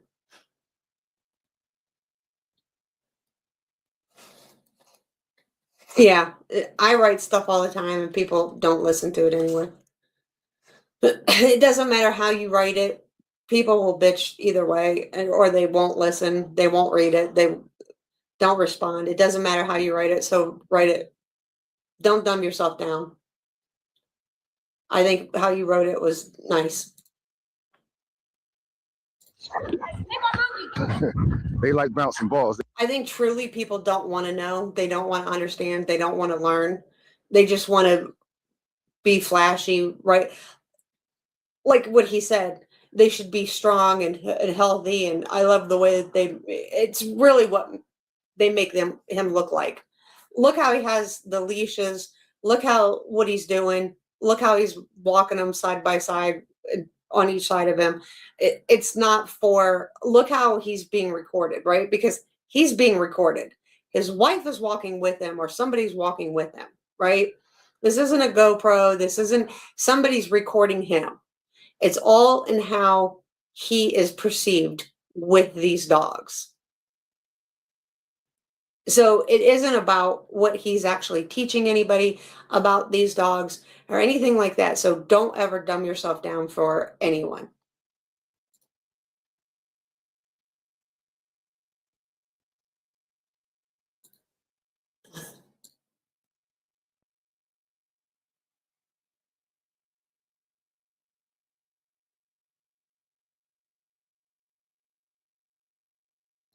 Yeah. Right. And they like wheels too. Oh, this way. They like bouncing balls. They like wheels too. Oh, this way. I'm gonna have to lock them up. They doing too much. I gotta tighten y'all up. All right. When they get like that, I gotta tighten my leash. You know what I'm saying? You ain't about to be a drag of me. Now, is that really how you walk a dog? So it's not about him showing anybody anything. It's not about him showing anybody how to walk a dog on a leash or walk these dogs on a leash or anything. It's about the gold chains, it's about wrapping these stupid leashes around his arms. It's not truly about anything but the way he is perceived with these dogs. All around. But these dogs, they like bouncing balls and they like turning wheels. That drives them insane. You know what I'm saying? And the fact that they don't get out often. So they're a little excited. All right. I don't really want to take you all through the grass and stuff. It don't look like we prepared for that. So we at the stop sign. You know what I mean? Just a little sit, boys. Sit. Sit. Sit. So we at the stop sign, you know what I'm saying? A little movement is better than no movement at all. So if he had a prong collar on that dog and about a 3-foot leash, and he told that dog to sit one time, that dog knows how to sit. He just doesn't really fucking care. But because if he tells him 4 or 5 times to sit, he'll actually just sit on his own without anything. But if he told that dog to sit and he gave him a slight tug, jerk, just a pop of that leash with a prong collar on, that dog would sit in a second. But he doesn't care. And he doesn't know how to train him to actually do that. Instead of telling him 4, 5, 6, 7 times to sit. And then looking all pissed off at him. Because watch his face when he says to sit, sit, sit, sit, sit. Then he stands there like he's all mad.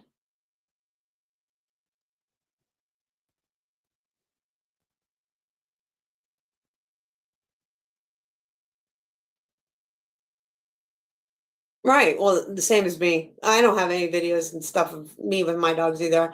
I have a couple pictures of them just lounging out underneath the the pagoda and stuff. But other than that, I don't have any, unless I'm like working on something and I need some help or whatever. And I called a trainer to be like, hey, I'm working on this. It's not working. Yeah.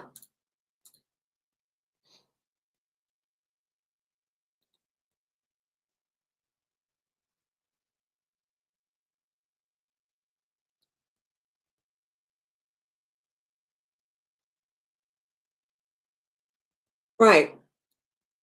Well, and the thing is that he knows how to do it. So obviously he's been taught to sit somehow. Why does he need to keep doing it? He has a handle up that's about 2 or 3 feet from the collar. Why isn't he holding him there?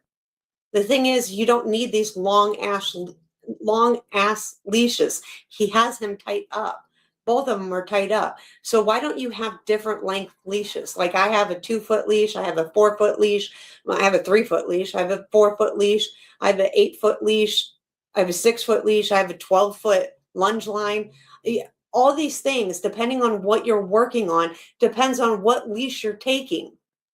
So if he doesn't need to have these long ass leashes and then wrapped around his fucking arm like that. If these dogs really want to take off, he's dislocating his wrist. It's so stupid. Like, this is dumb. And if he wanted to take these, first of all, like this, then he can clip his 2-foot leash or 3-foot leash to his belt buckle and take them with him and then switch it out fucking leashes, depending on what he's working on. I mean, I have leashes that droop across me all the time, depending on what I'm working on. It's just dumb. I would never walk around like that. You look dumb.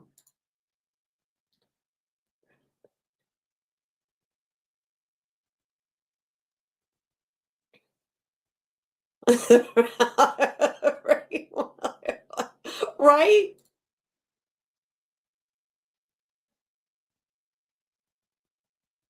Well, that's the thing. I don't understand. He's sliding. If they go running towards the grass and they're both pulling him, not only is he dislocating his wrist or breaking a finger or getting leash burns or whatever, but yeah, they're dragging his ass. I mean, I can't imagine all the problems that he's having. He doesn't have any control of the dogs. Not only that, the dogs are on choke collars. I don't know why you're working your dogs on choke collars, especially that excited. I know they appreciate at least even coming this far. Anything is better than the backyard, right, y'all?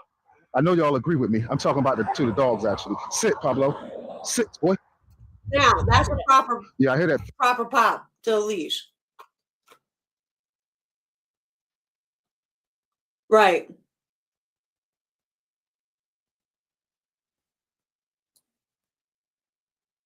Right. Because that's how you can do recall and stuff like that. I mean, but see, this is what I'm saying about all these people that are like, oh, I got my dog under control and all that stuff. He actually did a proper pop when he told him to sit, and then he did a proper pop. So obviously the dog knows how to sit. He sat right there, But holy shit, look how much is wrapped around his fucking hand. I would never do that. Thunder coming, and I got to get ready to go to work, so we ain't gonna be out here too long. Just a quick video, you know what I mean? Quick little walk. You feel me? We ain't gonna be doing too much. Nino, steady looking back at that ball, boy. Steady looking back. Okay. Where you going, big boy? I can't let you. Okay. After the dog started moving, that wasn't your release. That was the dog releasing himself. For me.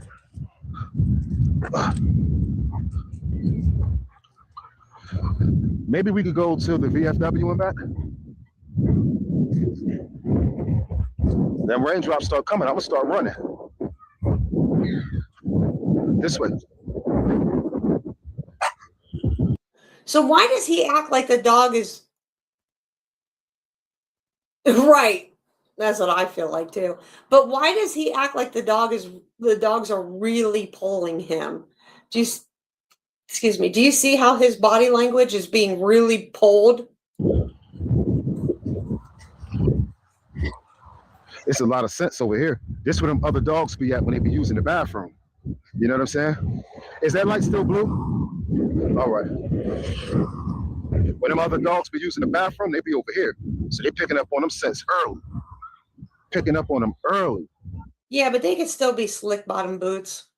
Doesn't mean that they've got non-slick bottoms. Like, you know, like a work boot, like a tread boot. You guys are not tracking dogs. Why y'all out here acting like y'all tracking something? Y'all ain't no hunting dogs. Y'all house dogs. Aren't they bullies? Aren't they bulldogs? American bulldogs? Apparently you don't know the background or the history of American bulldogs.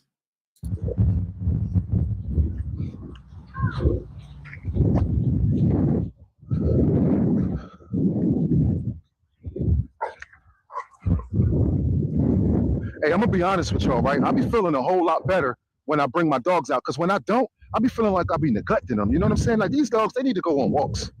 And they wouldn't be acting so excited if they did it on a regular basis. You know what I'm saying? But they know what time it is when I bring them out here. It's Memorial Day weekend, so thank you for your service to everybody who served in the military in the United States. Memorial Day is not just... I'll agree with him on that. I thank everyone for their service. Police officers, EMS, military, everyone that puts that badge on. Absolutely. Any badge.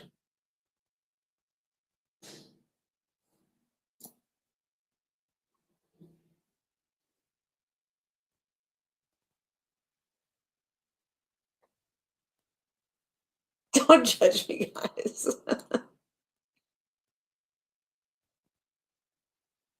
Right, don't smell things and stuff. Don't track nothing. It's so weird.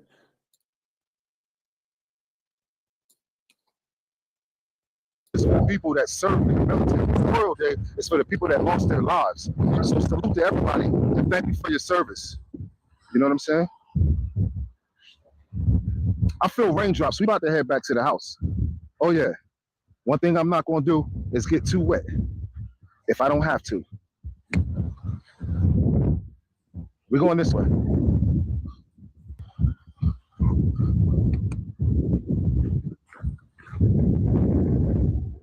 We're about to go to the house because the girls is in the backyard. Well, they got that little doghouse thing that they could go in if it start coming down too hard. I feel like I'm gonna have a good day at work today because I feel like I did a good deed today. Just by taking, I know y'all like, damn, bro, walking your dog, you can. I said, damn, bro, walking your dog is a good deed. Like, holy hell. Consider that a good deed? Yeah. They like walking your dog, that's regular shit, man. You should be walking your dog every day. Yeah, I probably should, but I can't. And that's why I don't. So I consider this a good deed. You know what I'm saying?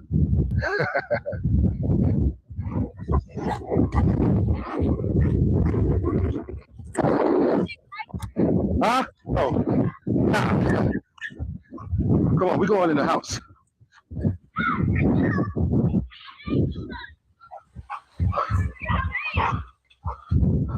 Oh boy. Let's go, man. Let's go. They not used to no kids playing. Boy, that's a shame. We gotta socialize you guys a little more. My bad. Oh, I turned it off. That was real quick. I usually would say quick and easy, but that wasn't that easy.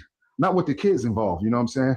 If the kids weren't involved, it would have been a whole lot easier. The excitement wouldn't have been there, but it's good for them. I don't like the way you was acting though, Pablo. I gotta admit. I don't like the way you was acting. You think I should have made them sit right there in front of the kids? I don't want to show too much discipline around the kids. I don't know. Well, we need to get them unhooked and let girls in. All right, y'all. I'll see y'all on the next video, man. I appreciate y'all.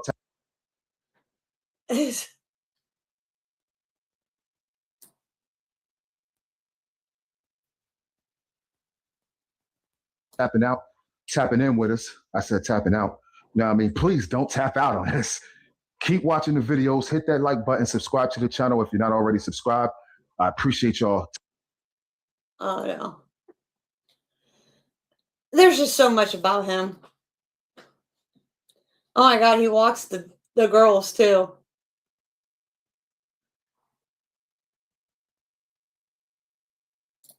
Right. I don't have a problem with that.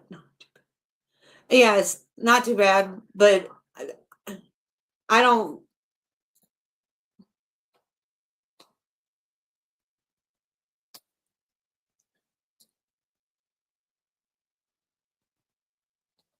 Yep.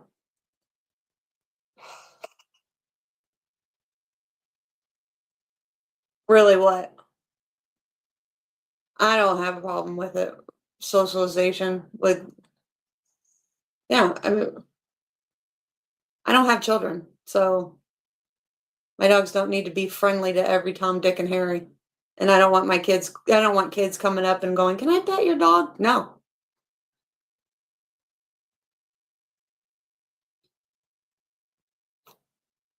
Like I said, I make my dogs indifferent.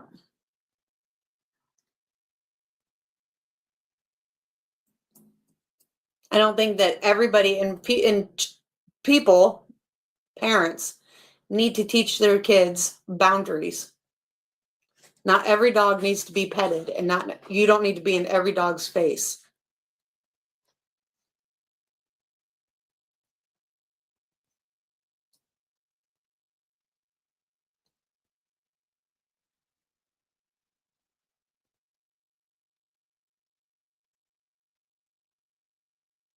That's just my personal opinion. I think too many people allow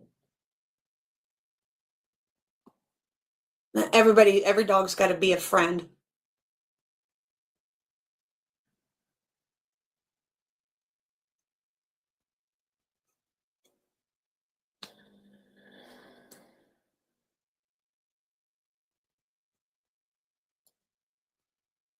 Luna is confident girl. Ada is see those two. Crazy walk. Yeah, I don't know. Yeah, we'll watch it. I'll probably do another one tomorrow or whatever. I've already been on for 5 hours and 20 minutes. I'm over this guy.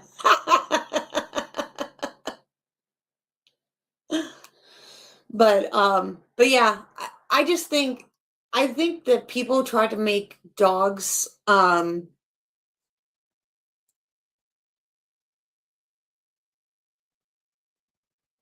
right.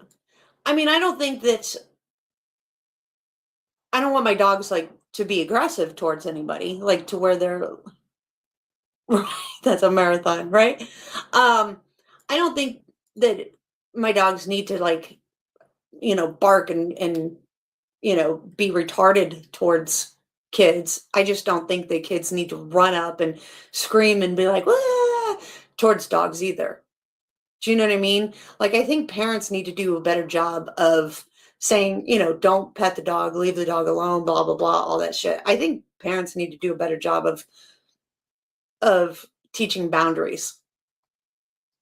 Like, that's not your dog. Don't pet it.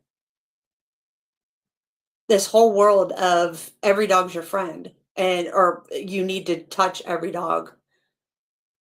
Yeah. I think so too.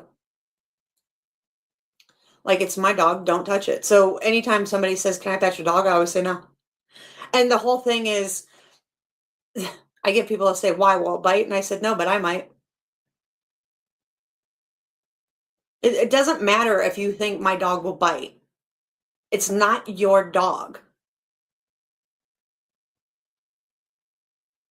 And I didn't bring it here for you to touch it. I brought it here to get used to different noises, different things, different whatever. So it's not for you to socialize with it. I want it to be indifferent to everything. I don't want it to be bombarded with all this other shit, people coming up, doing all this stuff. Now, if I say that you can,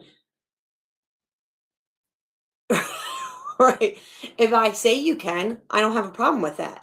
But I have to give the command that it's okay. Not you just run up and put your arms around it and do all this shit so that you can have a lawsuit on your hands. Because I think that's really what people want to do. When they see dogs and do that kind of shit, I really think that they try to do stupid shit so that they can get a lawsuit. That's what I think the world's come down to. I think that's why we have the issues with the cops that we have. I think that's why we have the issues with store clerks and all that shit. And so when they see something, they think, oh, if I can get a lawsuit out of this, I can get money.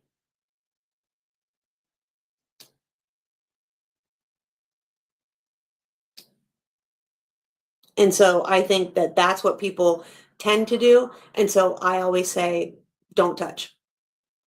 Don't do anything. Why? You think your dog might bite? No, but I might.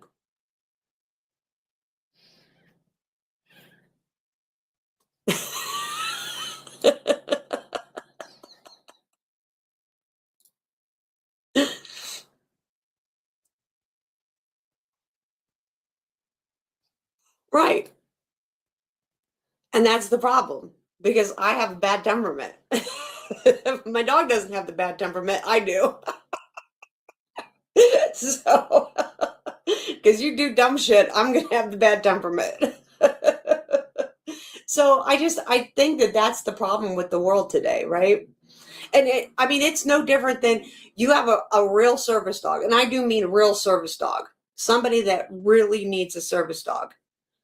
And people see a service dog and they see a service vest and they say, dog in training, please don't touch, right? Because the dog literally needs either in training for this service thing, or the dog is working and needs to have its eye on its handler. And then you have kids that come up and want to touch the damn dog. Well, the dog has to not be distracted from the person that it's in service for. And then you have kids running up and touching it. And parents do nothing about it. And you think, what the fuck is your problem? The vest says, in service, don't touch.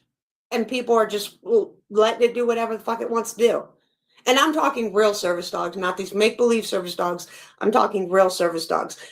PTSD, people that have heart issues, people that have sugar diabetes, people that have seizures, people that really need service dogs.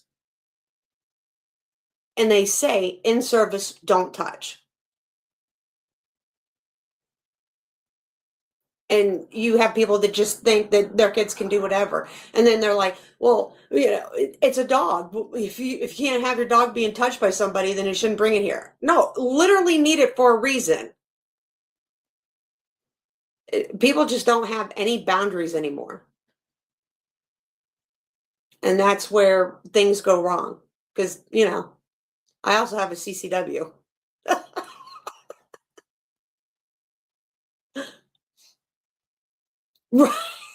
Right?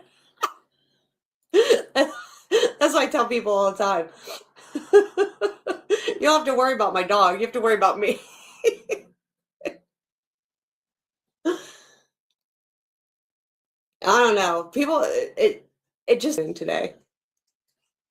So, but anyway, I have a bubble around me. Just imagine I have a bubble. You can't come within my bubble.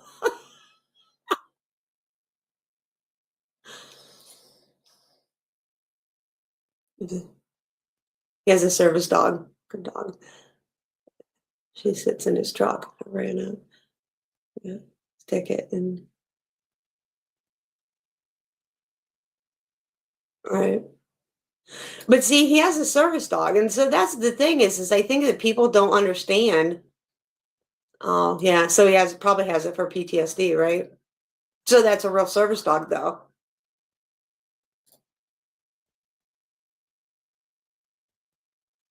Yeah. See, that's what I have too. I have a vest that says in service, do not touch.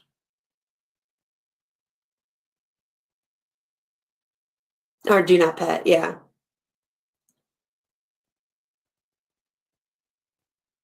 You actually have it. Yes, they don't. We don't have military. That's a myth. I never asked, but yeah, she has a vest clearly marked. Yeah.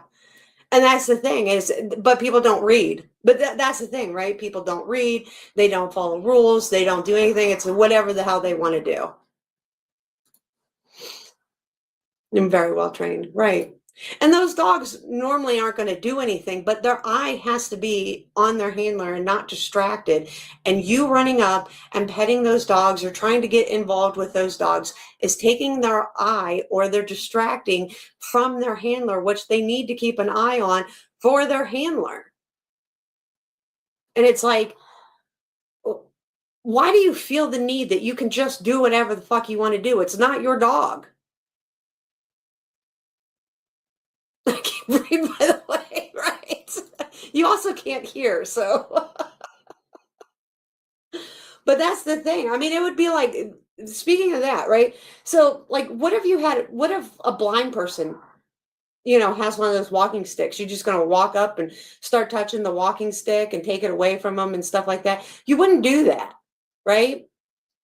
You wouldn't do that. So why do you feel that it's necessary that you're going to go up and touch a service dog's pet, right? Their seeing eye dog or their dog for whatever reason. I just think that people need to teach their kids respect and boundaries and stuff like that, and they don't anymore. But I can type for sure. Right. That's what I want. You can't touch my dog. Blind, deaf, can't read, but I can type like